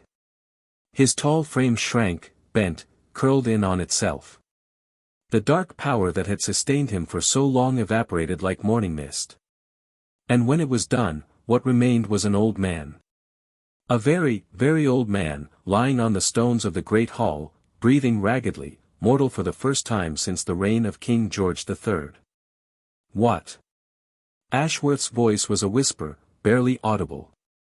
"What did you do to me? I took away your stolen time. All the years you borrowed, all the lives you extended through at the cost of others, they're gone now." Harry's form was flickering, the white fire fading back toward his normal appearance. "You're mortal again, Ashworth. The way you were always meant to be. You've killed me." "No. I've freed you." Harry knelt beside the ancient, withered figure. Death isn't an enemy. It's just, the next thing. The transformation no one can avoid, no matter how hard they try. Ashworth stared up at him with eyes that had seen 2 centuries, that had watched empires rise and fall, that had burned with ambition and hunger and terrible, terrible fear. "I'm afraid," he whispered. "I know." Harry's voice was gentle now, the fury of battle fading. "But you don't have to be. Not anymore." Ashworth's eyes drifted closed. His breathing slowed. And somewhere in the great hall, surrounded by the chaos of battle winding down, Mordecai Ashworth, the last leader of the Covenant of Ashes, died as peacefully as any man ever had. The aftermath was chaos. Without their leader, the Covenant forces broke. Some tried to flee, only to run into aura cordons that had materialized around the castle's perimeter. Others surrendered on the spot, dropping their wands and begging for mercy. The shadow creatures dissipated without Ashworth's will to hold them together. Harry sat on the steps of the great hall, wrapped in a blanket someone had conjured, watching the cleanup unfold. His transformation back to fully human had left him exhausted. He couldn't have summoned a spark of phoenix fire if his life depended on it. Fawkes perched beside him, slightly singed but alive. The blast from Ashworth's staff had knocked him from the sky, but phoenix resilience had seen him through. "That was unprecedented," Fawkes said quietly. "What you did. No phoenix has ever manifested that form before." "I don't know how I did it." Harry's mental voice was tired. "I just needed to. And it happened." The threefold power. Human magic, phoenix fire, love's protection, combined into something greater than any single element. Fawkes pressed closer. "You've become something new, Nestling. Something the world hasn't seen before. Is that good or bad?" "That depends on what you do with it." Fawkes's voice was serious. "Great power carries great responsibility. You have the ability to reshape reality itself. That is not a gift to be used lightly." Before Harry could respond, Minerva appeared at his side. Her robes were torn, her hat was gone, and there was blood on her cheek from a cut near her temple. But she was alive, and the look she gave Harry held such fierce pride that it almost hurt. "You impossible child," she said, her voice rough. "You absolute impossible child. I'm sorry for scaring you." "Scaring me?" Minerva laughed, slightly hysterical. "You transformed into something out of legend and burned the immortality out of a 200-year-old dark wizard. Scared doesn't begin to cover what I felt. But we won." "Yes." Minerva sat beside him on the steps, close enough that her shoulder touched his. "We won." They sat in silence for a while, watching Aurors round up prisoners and healers tend to the wounded. The castle had taken damage, several corridors were collapsed, and the main doors would need to be replaced, but Hogwarts had stood. The ancient protections had held, barely, and the assault had been repelled. "What happens now?" Harry asked. "Now. Now we rebuild. We mourn our dead. We lost 3 Aurors tonight, and 2 students are in critical condition in the hospital wing. We catalog what we've learned about the Covenant and use it to track down any remnants. And then?" Minerva smiled tiredly. "And then you go back to being a student. You have a transfiguration exam next week that you haven't studied for." Harry blinked. "You're joking." "I never joke about transfiguration." But her eyes crinkled with something approaching humor. "Life goes on, Harry. Even after nights like this. Especially after nights like this. I'm not sure I remember how to be a regular student." "Then you'll learn. That's what school is for, after all." Minerva's hand found his and squeezed gently. "You've done enough for one night. For one lifetime, really. Let others carry the burden for a while." Harry looked at her, this woman who had become his mother in all but blood, who had fought beside him and believed in him and never, ever let him face the darkness alone. "Thank you," he said. "For what?" "For everything. For taking me in. For fighting for me. For. He struggled to find the words. For making me feel like I matter. Not because I'm the boy who lived or the Phoenix Animagus or whatever else they call me. Just, me. Minerva's eyes glistened. You've always mattered, Harry. From the moment you appeared in that office, terrified and burning and utterly alone, you mattered. Don't ever doubt that. Harry leaned against her shoulder, exhausted beyond words, and let himself rest. The battle was over. The enemy was defeated. Tomorrow would bring new challenges, new questions, new battles yet to be fought. But tonight, he was safe. He was surrounded by people who loved him. And that was enough. 3 days later, Harry stood in the hospital wing beside a bed that held someone he hadn't expected. Professor Severus Snape lay pale against the white sheets, his chest heavily bandaged, his breathing shallow but steady. He'd taken a curse to the chest protecting a group of first-year Slytherins from a Covenant raider, a curse that by all rights should have killed him. He'll recover, Madame Pomfrey said quietly. But it was a near thing. Another inch to the left and it would have hit his heart. Harry looked at the man who had tormented him in so many small ways over the past 3 years, the cutting remarks, the dismissive sneers, the constant implication that Harry was more like his father than his mother. And yet, when the battle came, Snape had fought beside him. Had protected students he'd spent years belittling. Had nearly died in defense of children who feared him. Why? Harry asked. He didn't have to protect them. He could have. Professor Snape made a promise, many years ago. Dumbledore had appeared at Harry's elbow, silent as always. A promise to protect the students of this school, no matter the cost. Whatever his interpersonal difficulties, he has never wavered from that commitment. A promise to who? Dumbledore was quiet for a moment. To your mother. Harry's breath caught. Severus and Lily were friends once, before Hogwarts. Before the war. They grew apart, choices were made on both sides that drove them apart, but he never stopped caring for her. When she died, he came to me, destroyed by grief, and offered his services.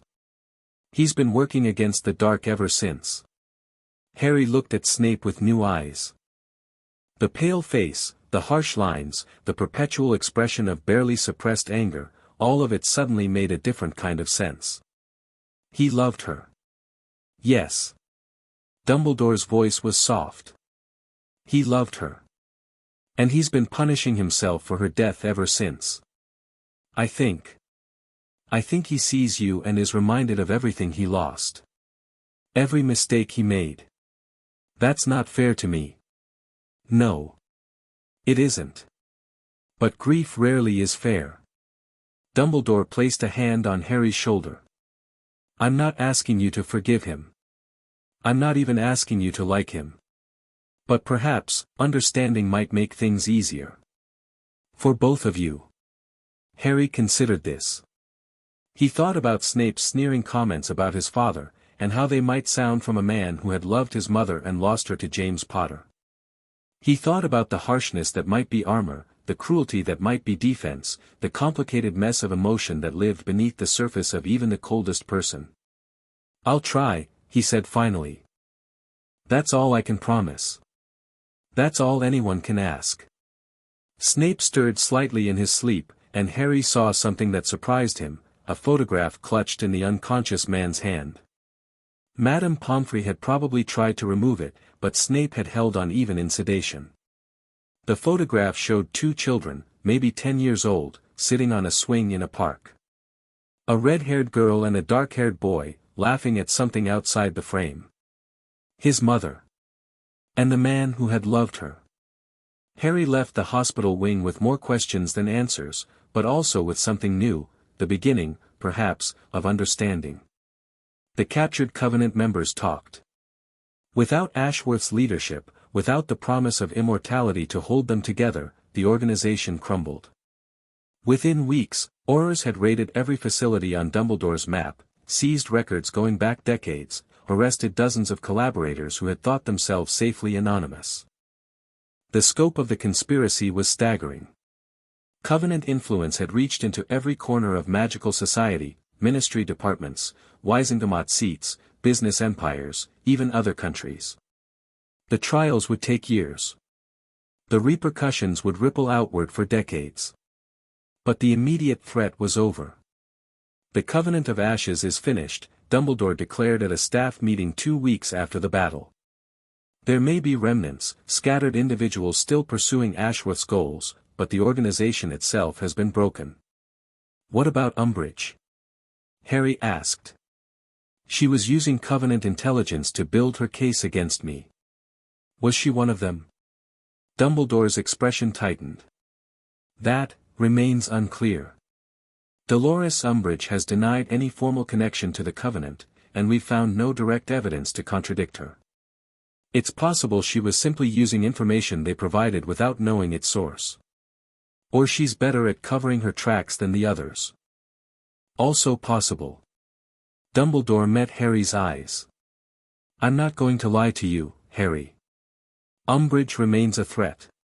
Perhaps not an existential one like Ashworth, but a threat nonetheless. She still has power in the Ministry, still has allies who share her views on magical creatures and their place in society. So the political battle continues. Political battles always continue. But you've won something tonight, something that matters. Dumbledore smiled slightly.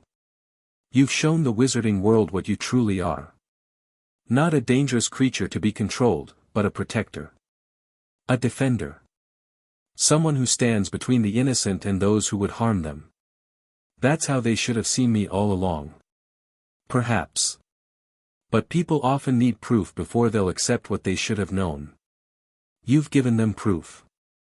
What they do with it now is up to them. Harry's 10th birthday arrived in late July, a full year after the Wisengamot hearing, nearly 4 years after the night he'd burned his way out of a cupboard and changed everything. The celebration was larger than any he'd had before. Tonks came, of course, her hair cycling through every color in the rainbow as she chased laughing first-years around the Great Hall. Andromeda brought another homemade cake, slightly lopsided but delicious. Minerva presented him with a broomstick, a professional quality racing broom that made Harry's eyes go wide. "You've earned it," she said gruffly when he tried to thank her. "Don't crash into any towers."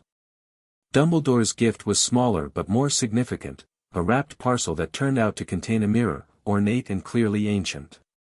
"This belonged to your father," Dumbledore explained. It was one of a pair, enchanted to allow communication between the holders.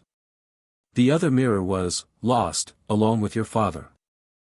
But this one remains, and I've modified the enchantment slightly. What does it do now? Look into it and ask to see your parents. Harry hesitated. Then, slowly, he raised the mirror and spoke. "I want to see my parents." The surface rippled like water.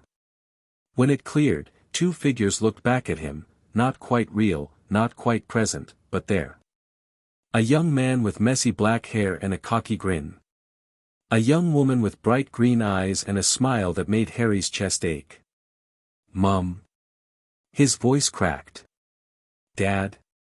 "We can't really talk to you," his mother said, her voice distant as if coming from very far away. "This is just an echo, memories and love, captured in the glass.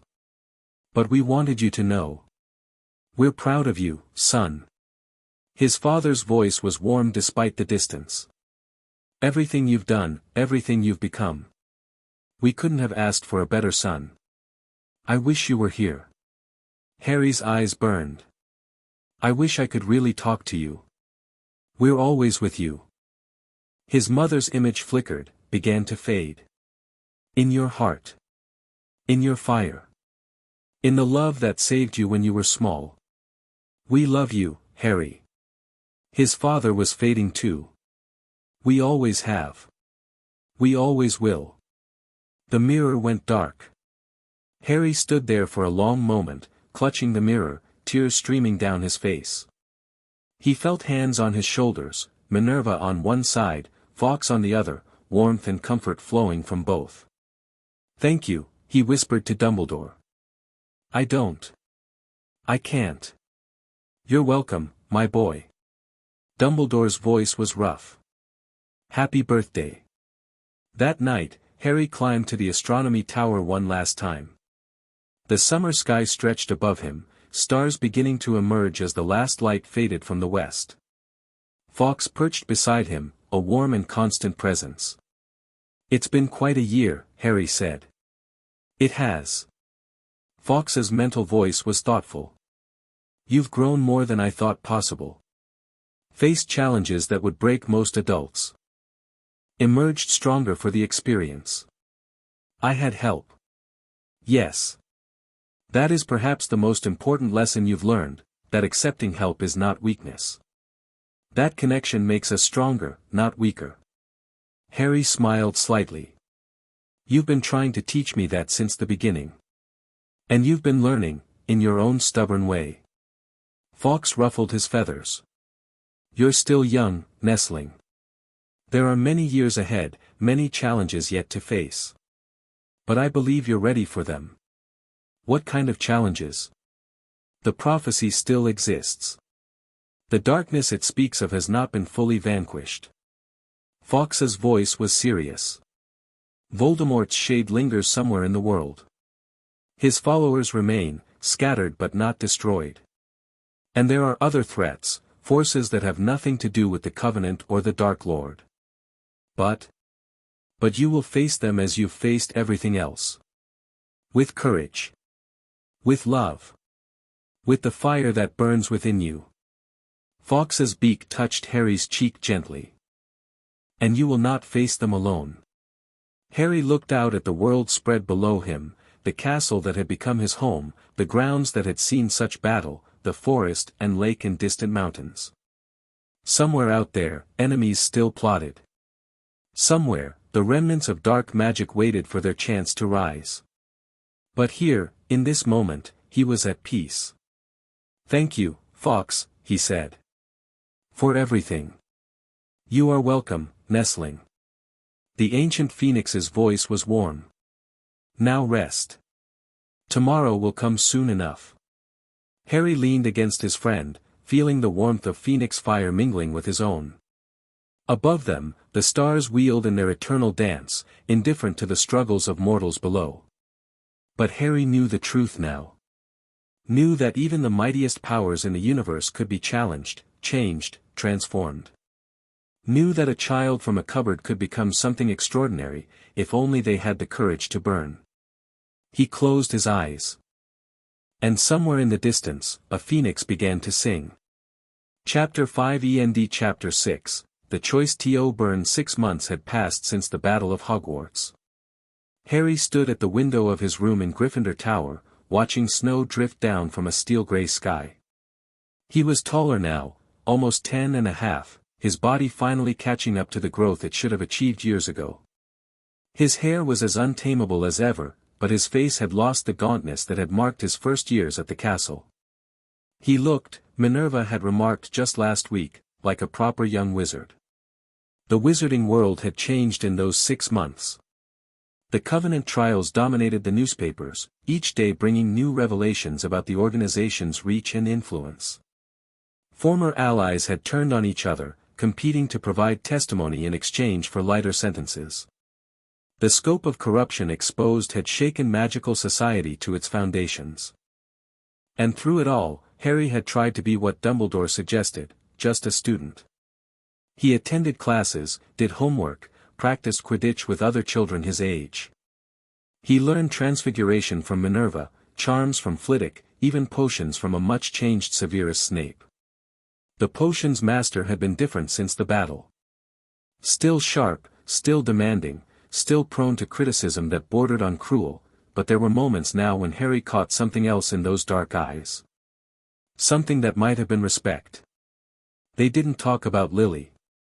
They didn't talk about the photograph, or the promise Snape had made, or the complicated tangle of grief and guilt that bound them together. But sometimes, when Harry successfully completed a particularly difficult potion, Snape would give a brief nod that meant more than any praise. It wasn't friendship. It wasn't even forgiveness. But it was something. Nestling. Fawkes's voice drew Harry from his reverie. The phoenix perched on the windowsill, snow dusting his scarlet feathers. Dumbledore requests your presence. There's news. Harry felt a familiar tension coil in his stomach. News, these days, was rarely good. What kind of news? The kind best delivered in person. Fawkes's mental voice was carefully neutral. Come. I'll fly with you. Harry transformed, the shift as natural now as breathing, and followed his friend through the snow-filled sky toward the headmaster's tower. Dumbledore's office was warm, the fire crackling cheerfully against the winter chill. But the old wizard's face was grave, and Harry felt his momentary peace evaporate. Sit down, Harry. Dumbledore gestured to the familiar chair. I have something difficult to tell you. Harry sat. He'd learned to recognize that tone, it meant bad news delivered gently, truths Dumbledore would rather not share. During the Covenant trials, we've uncovered a great deal about their operations. Their history. Their long-term goals. Dumbledore paused, seeming to gather himself. We've also uncovered information about Voldemort. Harry's hands clenched on the arms of his chair. What kind of information? You know that Voldemort sought immortality, just as Ashworth did. But his methods were different, darker, in some ways, though that seems almost impossible to say. Dumbledore rose and moved to a cabinet, withdrawing a sheaf of parchment. He created objects called Horcruxes. Fragments of his soul, split off and hidden in physical containers. As long as those containers survive, Voldemort cannot truly die. Harry processed this slowly. So he's still out there. His soul, at least. Yes. His body was destroyed when he attacked you as an infant, but his soul fragments kept him anchored to the mortal world. He exists now as a shade, less than a ghost, but not truly dead either. How many Horcruxes? We believe he created 6. Dumbledore spread the parchments on his desk, diagrams, notes, photographs. Ashworth's researchers discovered 3 during their investigation of Voldemort's methods. They were hoping to learn from his approach to immortality, to find something they could adapt for their own purposes. Where are they now? That's the good news, such as it is. Snape destroyed one during the battle, a diadem that had been hidden in the castle for decades. The Covenant had already destroyed 2 others in their research, not realizing what they were dealing with. Dumbledore's expression darkened. But 3 remain. And until they're all destroyed, Voldemort can return. Harry looked at the documents spread before him. Maps, locations, theories about where the remaining Horcruxes might be hidden. Why are you telling me this? Dumbledore was quiet for a long moment. Because one of them is inside you. The world went silent. Harry heard the words, processed them, but they didn't seem to connect to anything real.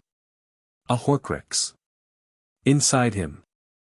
A piece of Voldemort's soul, living in his, what? His voice came out strangled. When Voldemort's curse rebounded that night, when his body was destroyed, a fragment of his soul broke free and latched onto the only living thing in the room. Dumbledore's voice was heavy with grief. You, Harry. You've been carrying a piece of him since you were 15 months old. Harry felt sick.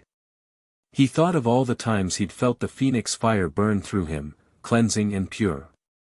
All the times he'd channeled his mother's love, that white gold light that represented everything good and true. And underneath it all, a piece of Voldemort. How can that be possible? He demanded. My phoenix fire, it should have burned it away. It burns through dark magic, you've seen it, phoenix fire burns corruption, yes. But not all darkness is corruption. Dumbledore's eyes were sad. The soul fragment has been with you so long, has become so deeply entwined with your own magic, that your fire recognizes it as part of you. It's been protected by the very power that should have destroyed it. Then Harry's throat closed. I'm a Horcrux. I'm one of the things keeping Voldemort alive.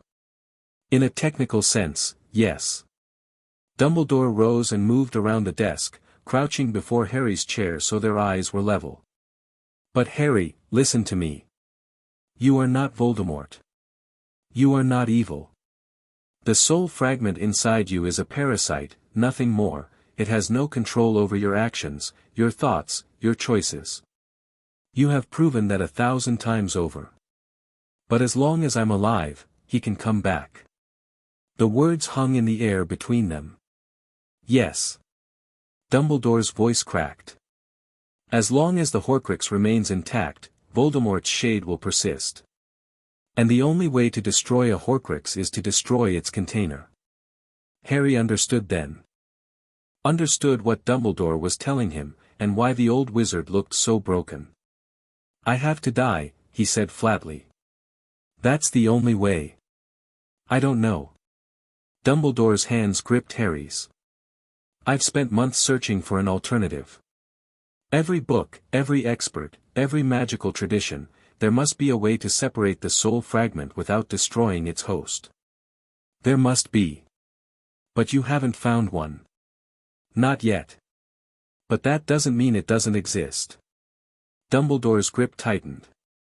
Harry, I am not asking you to sacrifice yourself. I would never ask that. I'm telling you this because you deserve to know the truth, and because I might be able to help. Harry felt strangely calm. The initial shock was fading, replaced by something colder, more analytical. My power. The combination of Phoenix fire and Mother's love, it did things that shouldn't be possible. Maybe it can do this too. That's what I'm hoping. But I wanted you to have all the information before we began exploring options. Dumbledore released Harry's hands and sat back. This is your life, Harry. Your choice. Whatever we decide to do, we decide together. Harry was quiet for a long moment. He thought about everything he'd learned over the past 4 years, about magic, about sacrifice, about the nature of power and its costs. He thought about Ashworth, who had spent 2 centuries running from death, and where that path had led him. He thought about his mother, who had faced death without flinching, and what her sacrifice had created. I'm not afraid to die, he said slowly. Not if it means ending Voldemort for good. But I don't want to die, either. I want to live. I want to grow up and have a life and you deserve that. Dumbledore's voice was fierce. You deserve that more than anyone I've ever known. Then we find another way. Harry met Dumbledore's eyes. We find the other Horcruxes first, destroy them, and then we figure out how to deal with me. Together. Dumbledore nodded slowly. Together. The search for the remaining Horcruxes consumed the next several months. Harry threw himself into the work with a focus that worried Minerva, delighted Snape, and impressed everyone else. He studied ancient texts, analyzed Covenant research notes, worked with Dumbledore to piece together the fragments of Voldemort's past that might reveal his hiding places. And slowly, the picture came together. He was obsessed with Founder's artifacts, Dumbledore explained during one of their sessions. The diadem belonged to Rowena Ravenclaw, destroyed now, thanks to Severus. The Covenant's research destroyed a cup that belonged to Helga Hufflepuff and a locket connected to Salazar Slytherin. So there should be something from Gryffindor. Possibly. But there's another pattern as well, places of significance. Voldemort hid his soul fragments in locations that mattered to him. The diadem was here at Hogwarts. The locket was in a cave where he tortured other children as a boy. The cup was in a vault belonging to one of his most faithful followers. So if we can figure out what places mattered to him, we can find the remaining Horcruxes. Yes. Dumbledore pulled out a map covered in annotations. We've identified 3 likely locations. The Gaunt family shack in Little Hangleton, that's where Voldemort's mother grew up. Godric's Hollow, the village where your parents lived and died. And somewhere connected to Hogwarts itself, though we've yet to determine where. Harry studied the map, his mind racing. Godric's Hollow. That's where I was born. Yes. And where Voldemort fell, the first time. Dumbledore's voice was careful. It's also where your parents are buried, Harry. I've never taken you there because, well, because I wasn't sure you were ready. I'm ready now. Harry's voice was quiet but certain. If there's a Horcrux there, I need to find it. And I want to see their graves. Dumbledore nodded slowly. Then we'll go together. All of us, you, me, Minerva, Severus, Fawkes. Whatever we find there, we face it as one. Godric's Hollow was exactly what Harry had imagined and nothing like it at all. The village was small, quaint, covered in a light blanket of snow that made everything look like a Christmas card. Half-timbered houses lined narrow streets, and a church steeple rose against the grey sky. It looked peaceful. Normal. Nothing like a place where dark wizards had committed murder. Their group moved quietly through the village, drawing minimal attention. Harry was glamored to hide his distinctive features, but he still felt exposed. This was the place where it had all begun, where his parents had laughed and loved and died. The graveyard was attached to the church, old headstones tilting at angles that spoke of centuries. Dumbledore led them through the snow-covered paths until they reached a simple stone marker in a quiet corner. James Potter, Lily Potter, the last enemy that shall be destroyed is death. Harry stood before his parents' grave and felt his throat close. He'd seen them in the mirror Dumbledore gave him. He'd heard stories about them from everyone who'd known them. But this was different. This was real, physical proof that they had existed, had lived, had loved him enough to die for him. I'm sorry I haven't come before, he whispered. I didn't know. And then. I was scared, I think. Scared of what I'd feel. The wind stirred the snow around him. It almost seemed like an answer. I've been trying to be someone you'd be proud of. I don't know if I'm succeeding. I've made mistakes. Done things I'm not sure about. But I'm trying. He touched the cold stone, felt phoenix fire warm his fingers against the chill. I love you. Even though I don't remember you. I love you. Fawkes landed on the headstone, his scarlet plumage bright against the grey. He sang a soft, mournful note that seemed to resonate with the very air around them. They would be proud, the phoenix said quietly.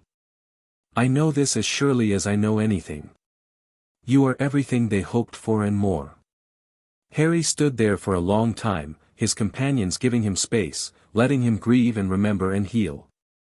Then, finally, he turned away. The house, he said. Where they died. That's where the Horcrux would be, isn't it? Dumbledore nodded. The cottage still stands, partially. It's been preserved as a memorial, no one has lived there since that night. Then let's go. The Potter cottage was a ruin wrapped in magic. The building had been destroyed by the backfire of Voldemort's curse, walls collapsed, roof caved in, windows shattered, but preservation charms kept it from deteriorating further. Flowers and notes and tributes covered the garden gate, left by witches and wizards who came to pay their respects. Harry stood before the place where his parents had died and felt the Horcrux inside him stir. It was the first time he'd been aware of it as a separate thing, a dark presence at the edge of his consciousness, responding to its master's legacy. The sensation was nauseating. Harry. Minerva's voice was sharp with concern. What's wrong? I can feel it. Harry's voice was strained. The thing inside me. It knows this place. It's reacting. Can you tell if there's another Horcrux here? Harry reached out with his senses, phoenix awareness, human magic, and something else now. The dark fragment within him, however unwillingly, served as a compass, pointing toward its siblings. Yes. He opened his eyes. In the nursery. Where it happened. They entered the cottage carefully, Snape and Dumbledore leading with wands drawn. The interior was frozen in time, furniture still in place, photographs still on walls, everything covered in a thick layer of dust that hadn't been disturbed in nearly 9 years. The nursery was upstairs. Harry climbed the stairs alone. The others followed at a distance, ready to help but understanding that this was something he needed to face himself. The door to the nursery stood open. Inside, a crib sat against one wall, a mobile of tiny broomsticks hanging motionless above it. Scorch marks blackened the floor where Voldemort had stood. Where Lily had fallen. And in the corner, barely visible beneath a collapsed section of ceiling, something gleamed. Harry approached slowly, his senses straining. The object was small, a ring, he realized, gold with a black stone set in its center. Dark magic radiated from it in waves, and the Horcrux inside him screamed in recognition. Found it, he called to the others. A ring. But it's heavily protected, I can feel the curses from here. Dumbledore appeared at his shoulder, his expression grim. Gaunt's ring. I suspected, but... He shook his head. This is one of the most dangerous objects I've ever encountered. The protections Voldemort placed on it would kill most wizards who tried to touch it. But not me. Harry reached out with his phoenix senses. The Horcrux inside me, it's connected to this one. Like they're speaking to each other. Harry, that's extremely dangerous, maybe. Or maybe it's exactly what we need. Harry turned to face Dumbledore. I can use the connection. Open the defenses from inside. But I'll need help, all of you, to destroy the thing once it's vulnerable. Dumbledore hesitated. Minerva looked terrified. Snape's face was unreadable. But Fawkes landed on Harry's shoulder and sang a single, clear note. Trust him, the Phoenix said. He knows what he's doing. Very well. Dumbledore drew his wand. Tell us what you need. The ritual was improvised, desperate, and exactly right. Harry knelt before the ring, his hands extended toward it but not touching. He reached for the dark fragment inside him, the thing he'd been trying to ignore for months, and for the first time, opened himself to it fully. Pain lanced through his skull. The Horcrux resisted, fought, tried to burrow deeper into his consciousness rather than be exposed. But Harry pushed through, using his phoenix fire not to burn but to illuminate. He could see the connection now, threads of dark magic linking the fragment in his scar to the one in the ring. He pulled. The ring's defenses wavered. The curses Voldemort had woven around it recognized the fragment in Harry as family, as part of their master, and hesitated just long enough. Now. Harry shouted. 3 wands fired simultaneously. Fawkes dove, adding his ancient fire to the assault. And Harry pushed with everything he had, forcing the connection open wider, holding the defenses down through sheer force of will. The ring shattered. A scream echoed through the ruined cottage, not physical sound, but something felt in the soul. Black mist poured from the destroyed Horcrux, writhing in agony, reaching toward Harry as if seeking shelter in its sibling. Harry's phoenix fire flared. Not the golden flames of his normal transformation, the white light he discovered during the Battle of Hogwarts. Love and fire and human will combined into something that burned away darkness wherever it touched. The mist dissolved. The scream faded. And then there was silence. Harry collapsed to his knees, gasping for breath. The fragment inside him was quiescent again, subdued by the expenditure of power, but still present. Still waiting. Harry. Minerva was at his side immediately, hands checking for injuries. I'm okay. He managed a weak smile. That was intense. You did it. Dumbledore's voice held wonder and worry in equal measure. You used the Horcrux inside you to unlock the one outside. I've never seen anything like it. 1 down. Harry let Minerva help him to his feet. 2 to go. And then. Snape's voice was quiet. And then you. And then me. Harry met the potion's master's eyes. But not today. Today, we won something. Let's focus on that. Snape held his gaze for a long moment. Then, almost imperceptibly, he nodded. The search for the final Horcruxes took 3 more months. Harry returned to his studies, but his mind was elsewhere, always planning, always analyzing, always searching for the answer to the question that haunted him. How to destroy the fragment inside himself without dying in the process. The gaunt shack yielded the second Horcrux, a locket, hidden beneath floorboards that had rotted away decades ago. Its destruction was simpler than the rings. Harry's connection to Voldemort's soul made him uniquely suited to bypassing the protections. Within weeks, 2 more pieces of the Dark Lord's soul had been annihilated. That left only one external Horcrux, and the one inside Harry. "I've found it." Dumbledore's voice was tired but triumphant when he summoned Harry to his office in late spring. "The last one. A snake, Voldemort's familiar, Nagini. She's been living in an Albanian forest for years, waiting for her master to return. A living Horcrux." Harry processed this. That's why he was able to make so many. He figured out how to use living containers. Yes. Nagini is arguably the most dangerous of them all, mobile, intelligent, capable of defending herself. Destroying her will require a direct assault. "When do we go?" Dumbledore hesitated. "Harry, after Nagini, the only Horcrux remaining will be you." "I know. I still haven't found a way to extract the fragment without, I know." Harry's voice was gentle but firm. "But we can't stop now. Every day those Horcruxes exist, Voldemort's shade has a chance to return. We destroy Nagini, and then we figure out what to do about me. And if we can't figure it out?" Harry was quiet for a long moment. He thought about everything he'd learned, everything he'd experienced. The cupboard that had been his whole world. The fire that had transformed him. The family he'd found, the battles he'd fought, the person he'd become. "Then I make a choice," he said finally. "Just like my mother did. But let's not get ahead of ourselves. One Horcrux at a time." Albania was beautiful and terrible. The forest where Nagini lurked was ancient, dense, tangled with undergrowth that seemed to actively resist their passage. Dark magic permeated the very soil, the residue of Voldemort's years of hiding here, possessing animals and waiting for his chance to return.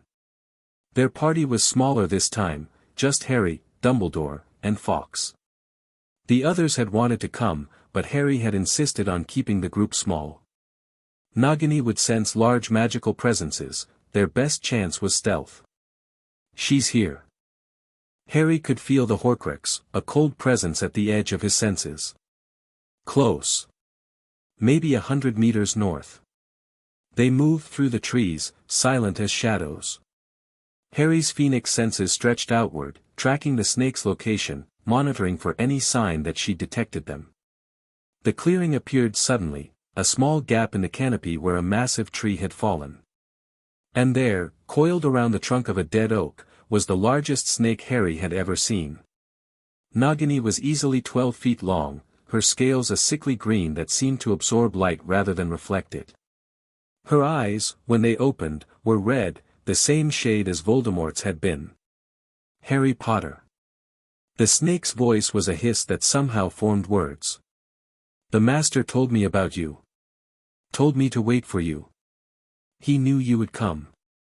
"Your master is gone," Harry said. "His soul is almost destroyed. Only you and I remain. I am enough." Nagini uncoiled with terrifying speed, rising to strike. "I will wait. I will endure. And when the master returns, I will be rewarded. He's not coming back." Harry felt his phoenix fire kindle, felt his mother's protection stir. "It ends here." Nagini struck. The battle was brief and brutal. Nagini was fast, faster than anything that size had a right to be. Her fangs carried venom that could kill in seconds, and her body was strong enough to crush bones. But Harry had something she didn't. He had choice. Every dodge, every counter, every burst of phoenix fire, he chose them. Deliberately, consciously, with full awareness of what he was doing and why. He wasn't fighting out of instinct or desperation. He was fighting because it was right. Dumbledore's spells hemmed Nagini in, preventing her from escaping into the forest. Fawkes dove and harried her, keeping her off balance. And Harry pressed the attack, his white fire burning brighter with every exchange. You cannot win.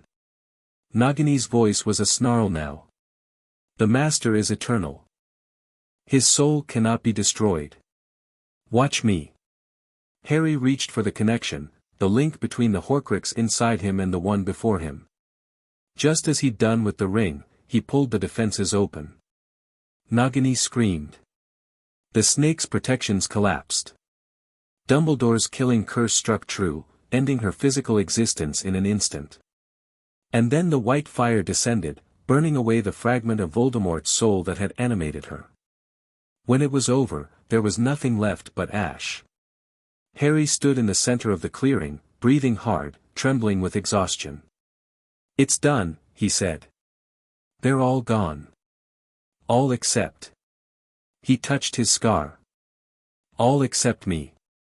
The journey back to Hogwarts was quiet. Harry spent most of it staring out the window of the International Portkey Station, watching landscapes blur past without really seeing them. His mind was elsewhere, turning over the problem that had no solution, searching for an answer that might not exist. The Horcrux inside him. The last piece of Voldemort's soul. As long as it survived, the Dark Lord could return. As long as Harry lived, the war was never truly over. Nestling. Fawkes's voice was gentle. Talk to me. What is there to say? Harry's mental voice was tired. We've been searching for months. There's no way to remove a Horcrux from a living host without destroying the host.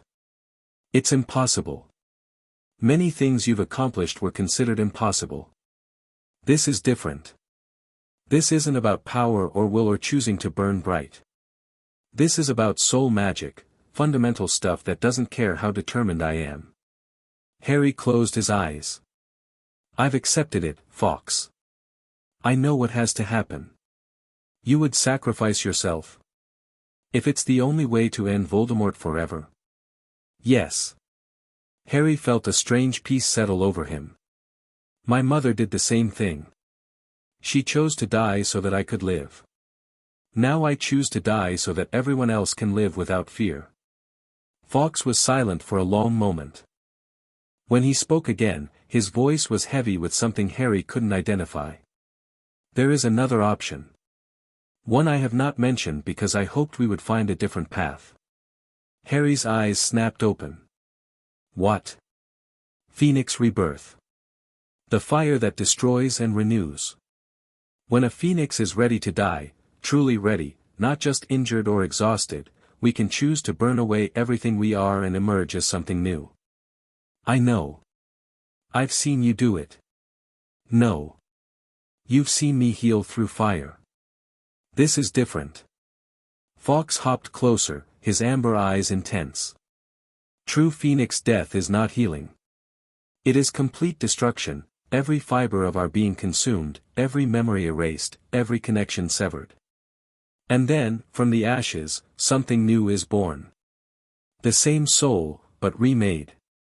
A fresh start. Harry processed this slowly. You're saying I could, burn myself completely. Destroy the Horcrux and survive? Possibly. You are phoenix and human both.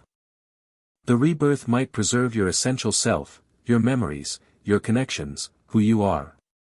Or it might not. You might emerge as someone entirely new, with no memory of Harry Potter or anything he experienced. That sounds worse than dying. Does it? Fawkes's voice was quiet. The people who love you would still have someone to love. You would still exist, in some form. And Voldemort would be gone forever. Harry thought about Minerva, who had become his mother in all but blood. About Tonks and Andromeda, his found family. About Snape, who had loved his mother and was learning to see him as his own person. About Dumbledore, who had made terrible mistakes but was trying to do better. Would they rather have a stranger wearing Harry's face, or no Harry at all? I don't know if I can do it, he admitted. The complete burn. I've never gone that deep before. Neither have I. Fawkes's voice held something that might have been fear. No phoenix in living memory has attempted it while still young and strong. The risk is considerable. But it's possible. Yes. It is possible. Harry sat with that for a long time. The Portkey station blurred past outside, carrying them closer to Hogwarts, closer to the moment when a decision would have to be made. I need to think about this, he said finally. Talk to the others. Make sure they understand what might happen. Of course. Fawkes pressed closer, warm and comforting. Whatever you decide, Nestling, I will be with you. Until the very end. I know. Harry's mental voice cracked slightly. That's what makes this so hard. The hardest conversation was with Minerva. They sat in her office, the same office where Harry had come so many times over the past 4 years, seeking comfort and guidance and someone who believed in him. The fire crackled in the hearth, casting warm light over familiar books and photographs and the tartan throw that still draped her chair. You're telling me there's a piece of Voldemort's soul inside you. Minerva's voice was carefully controlled, but Harry could see the horror beneath the surface. And the only way to destroy it is to die. Or something like it. Harry met her eyes steadily. I've known for months. Dumbledore and I have been searching for alternatives. There aren't any. There must be something, there isn't. Harry's voice was gentle but firm. We've looked everywhere. Every book, every expert, every magical tradition. A Horcrux can only be destroyed by destroying its container. That's just how the magic works. Then we don't destroy it. Minerva leaned forward, desperation in her voice. We leave it. You can live your whole life with that thing inside you, you've been living with it since you were a baby, and as long as I do, Voldemort can return. Harry shook his head. Every day I exist, there's a chance someone could figure out how to use me to bring him back. Every day I exist, the war isn't really over. The war has been over for 9 years, no. It's been paused for 9 years. Waiting. Harry reached across and took her hand. Fawkes told me about an option. Phoenix Rebirth, a complete destruction of everything I am, followed by renewal. I might survive. I might even keep my memories, my personality, my connections to everyone I love. Or I might not. Minerva's hand trembled in his. You might become someone else. Yes. You might not remember me. Not remember any of us. Yes. Harry. Her voice broke. I can't lose you. Not after everything we've been through. Not after finally having a child to love and protect and, I know. Harry felt tears burning in his own eyes. I know. That's why I'm telling you. Because you deserve to understand what might happen, and to have a say in it. What if I say no? Minerva's grip tightened. What if I tell you I'd rather have you alive with that thing inside you than risk losing you forever? Harry was quiet for a long moment. Then I'd tell you that's exactly what my mother did, he said softly. She faced Voldemort and made a choice. She decided that my life was worth more than her own. That protecting me was worth any sacrifice. He met her eyes. I'm making the same choice now. Not because I want to die, but because I want everyone else to live without fear. To have a future that isn't shadowed by the possibility of Voldemort's return. Minerva stared at him. Tears streamed down her face, but her jaw was set in that familiar stubborn line. You impossible child, she whispered. You absolute impossible child. I learned from the best. She pulled him into a fierce embrace, and Harry let himself be held. For a long moment, they stayed that way, mother and son in all but blood, holding on against the darkness. Promise me something, Minerva said finally, her voice rough. Anything. Promise me you'll fight. That you'll do everything in your power to come back to us. Not just to end Voldemort, to survive. To remember. To still be Harry when it's over. Harry pulled back and looked at her. This woman who had saved him, raised him, loved him with a ferocity that had changed his entire understanding of what family could be. I promise, he said. I'll burn as bright as I can. And I'll find my way back to you. The day Harry chose to burn was clear and cold. They gathered in the Chamber of Secrets, a place of darkness that had once served Voldemort, now repurposed into something better. The ancient stone walls had been cleansed of dark magic, filled instead with protective wards and phoenix fire. Harry stood at the center of the chamber, surrounded by everyone who loved him. Minerva, her face streaked with tears but her spine straight and proud. Dumbledore, his blue eyes bright with grief and hope. Snape, his expression unreadable but his presence steady. Tonks, her hair cycling through colors too fast to track, her hand clutching Andromeda's. And Fawkes, perched on a conjured stand, his scarlet plumage almost glowing in the torchlight. You don't have to do this, Dumbledore said quietly. We can keep searching. Find another way. We've been searching for months. There isn't another way. Harry took a deep breath. And I'm okay with that. Really, I am. How can you be okay with, because I'm choosing this? Harry looked around at the faces of everyone he loved. My whole life, things happened to me. The abuse. The transformation. The attacks, the prophecy, all of it. I didn't get to choose any of that. But this I choose. Not because I have to, but because it's right. He thought of his mother, facing Voldemort in the nursery, choosing to stand between her son and death. He thought of Fawkes' family, hunted and killed because they couldn't, surrender what they were. He thought of every person who had ever stood up against darkness, knowing they might not survive. I'm not afraid, he said. I used to be afraid of everything, the dark, the cupboard, what people thought of me. But I'm not afraid anymore. Because I know who I am, and I know what I'm willing to sacrifice for the people I love. Harry. Tonks's voice was thick with tears. Please. There has to be another way. There isn't. And even if there was, Harry smiled, and it was a real smile, bright and warm despite everything. Even if there was, I think I'd still choose this. Because this is what phoenixes do. We burn. And then we rise. He turned to Fawkes. Are you ready? I have been ready for centuries. The ancient phoenix's mental voice was heavy with emotion. This is the most courageous thing I have ever witnessed. I am honored to be part of it. Will you guide me? Through the fire. All the way. Fawkes spread his wings and launched himself into the air, circling to land on Harry's shoulder. Together, nestling. Until the very end. And beyond. Harry closed his eyes. He reached deep inside himself, past the phoenix fire, past the human magic, past even his mother's love. He found the dark thing that had lived in him since infancy, the fragment of Voldemort's soul that had shaped his life in ways he was only beginning to understand. And he embraced it. Not with acceptance, with fire.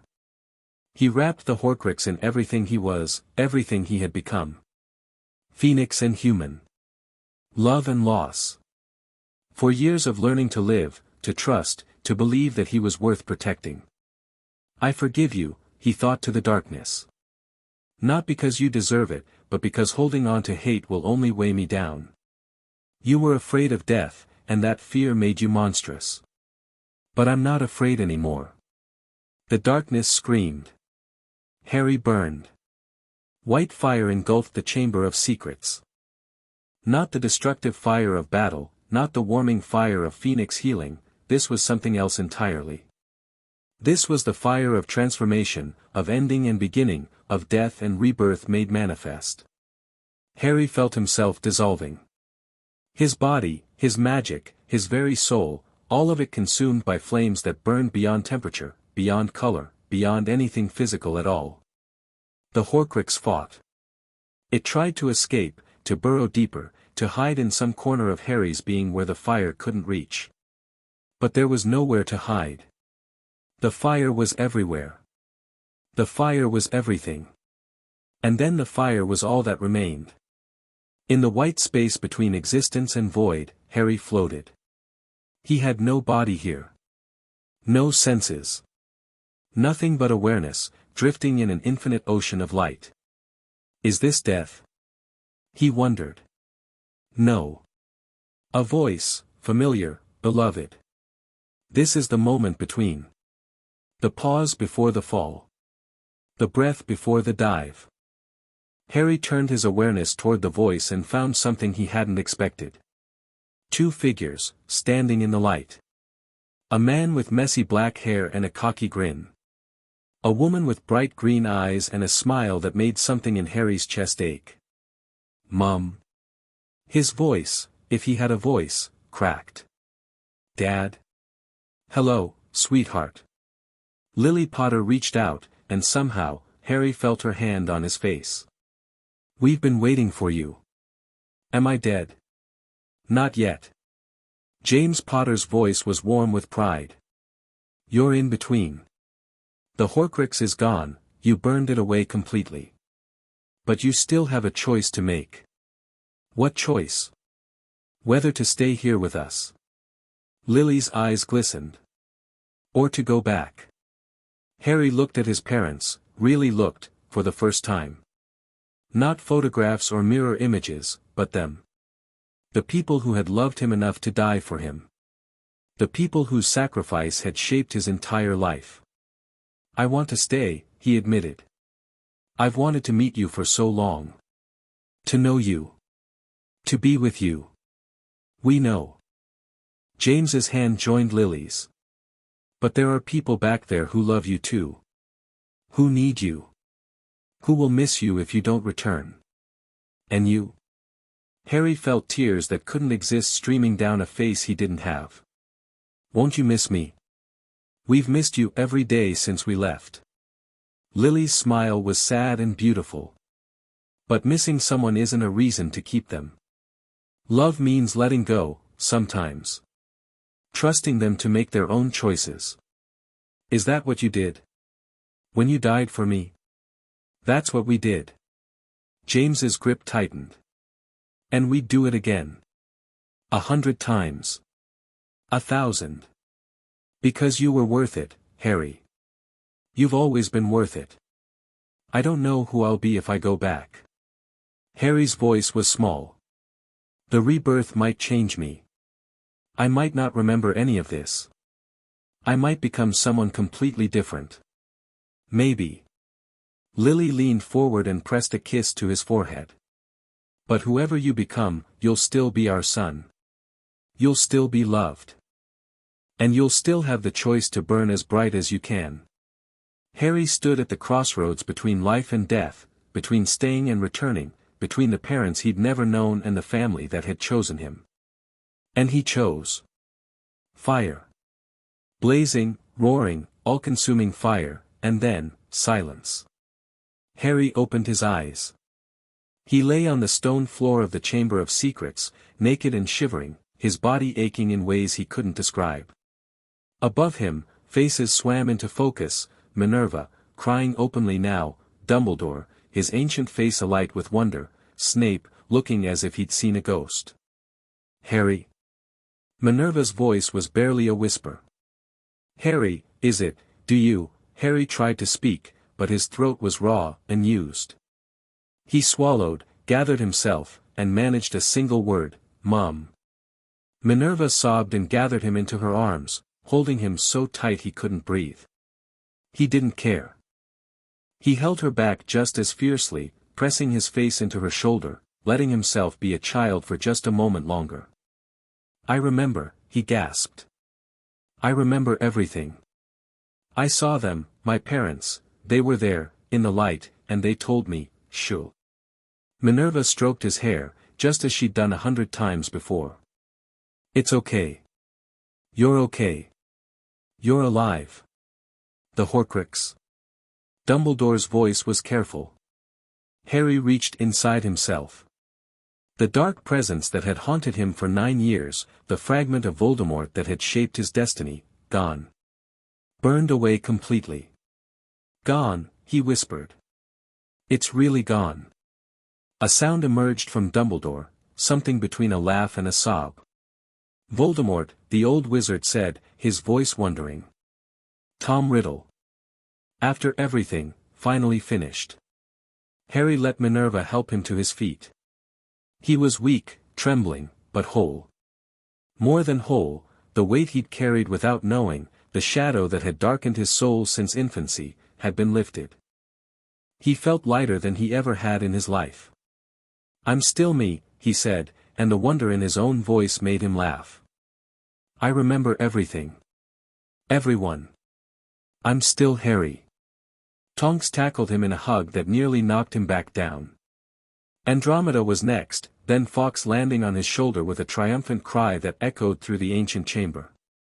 Even Snape stepped forward, his dark eyes unreadable. It seems, the potions master said quietly, that you have a talent for the impossible, Potter. I had good teachers. Harry met Snape's gaze. Thank you. For everything. Something shifted in Snape's expression. Not warmth, exactly, he would probably never be capable of that, but acknowledgement. Respect. The beginning of something that might, in time, become peace. You're welcome, Snape said.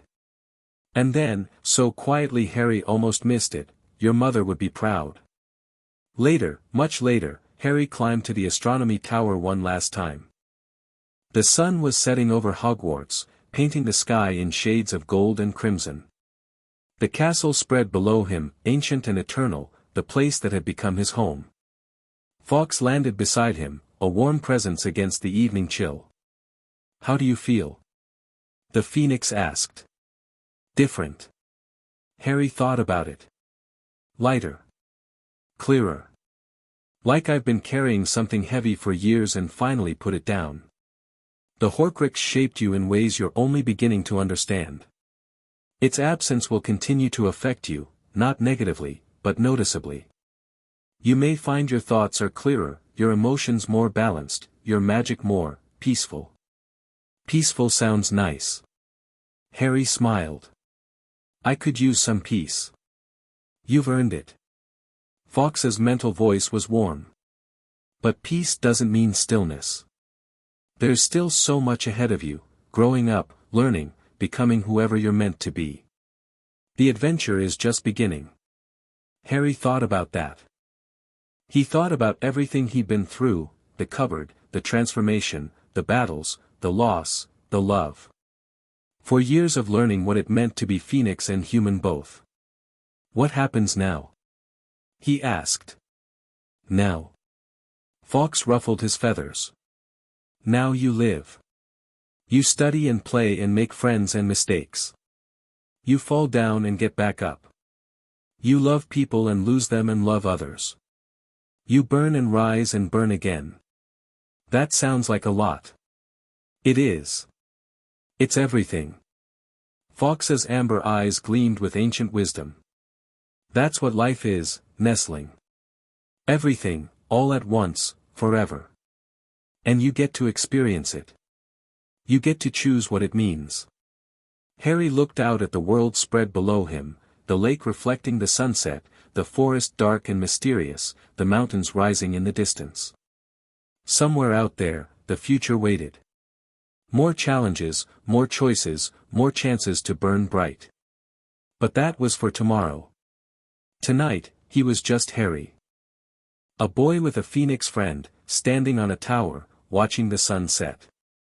It was enough. It was more than enough. It was everything. Harry's 10th birthday dawned clear and warm.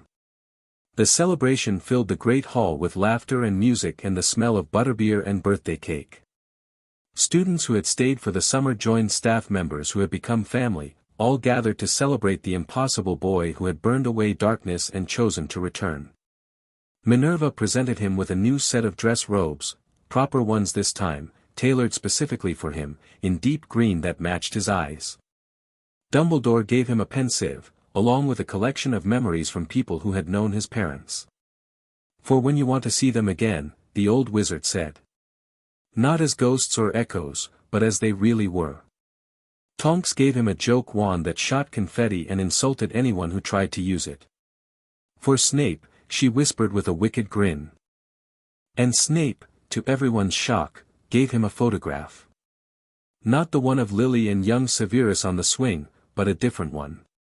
Lily and James on their wedding day, laughing at each other like the rest of the world didn't exist. I found it among my belongings, Snape said stiffly. I thought you might appreciate it more than I do. Harry looked at the photograph for a long moment. Then he looked at Snape. Thank you, he said. This means a lot. Snape nodded once, curtly, and retreated before anyone could see the expression on his face. Later, after the cake and the presents and the speeches, Harry slipped away to his favorite spot on the astronomy tower. The sun was setting again, it always seemed to be setting when he needed to think, and the sky blazed with the colors of fire. Fawkes appeared beside him, silent as always. Happy birthday, Nestling. Thanks. Harry smiled. It's been quite a year. It has. And there will be many more years to come. Fawkes settled his wings comfortably. You have your whole life ahead of you. What do you plan to do with it? Harry considered the question. A year ago, he might have answered with something about fighting evil or protecting the innocent or becoming powerful enough that no one could ever hurt him again. But that Harry was gone, burned away in the Chamber of Secrets and reborn as someone slightly different, slightly older, slightly wiser. I want to help people, he said finally. Not by fighting, or not just by fighting. By being there for them. By showing them that impossible things are possible, that second chances exist, that no one has to face the darkness alone. A noble goal. I learned from the best. Harry glanced at the Phoenix. From you. From Minerva. From everyone who showed me what love looks like when it's not afraid. And Voldemort? His memory? His shadow? Gone. Harry touched his forehead, where the lightning bolt scar still marked him, but differently now. The Horcruxes' destruction had changed it somehow, made it fainter, less angry. He's really gone, Fawkes. I can feel it. For the first time in my life, I'm just me. Just Harry. Just Harry. He smiled. It's a good feeling. They sat in comfortable silence as the sun finished its descent, as stars began to emerge in the darkening sky, as the castle settled into the peaceful rhythms of summer evening. Fawkes. Harry said eventually. Yes. Thank you. For everything. For being there when I was scared. For teaching me what it means to burn. For believing in me when I couldn't believe in myself. You're welcome, Nestling. Fawkes's mental voice was warm with emotion. It has been my great honor to watch you grow. And it will be my greater honor to continue watching, for however many years we have together. You think it'll be a lot of years? I think you're too stubborn to do anything else. A pause. Like your mother. Like your father. Like everyone who has ever chosen to burn bright rather than fade quietly. Harry laughed. It was a good sound, easy and genuine and free. Then let's make them count, he said. Every single one. Fawkes trilled in agreement, and the sound echoed across the grounds of Hogwarts, a phoenix's song, ancient and new, celebrating the miracle of being alive. And somewhere in the castle, a phoenix and a boy sang together, their voices rising like flames into the endless sky.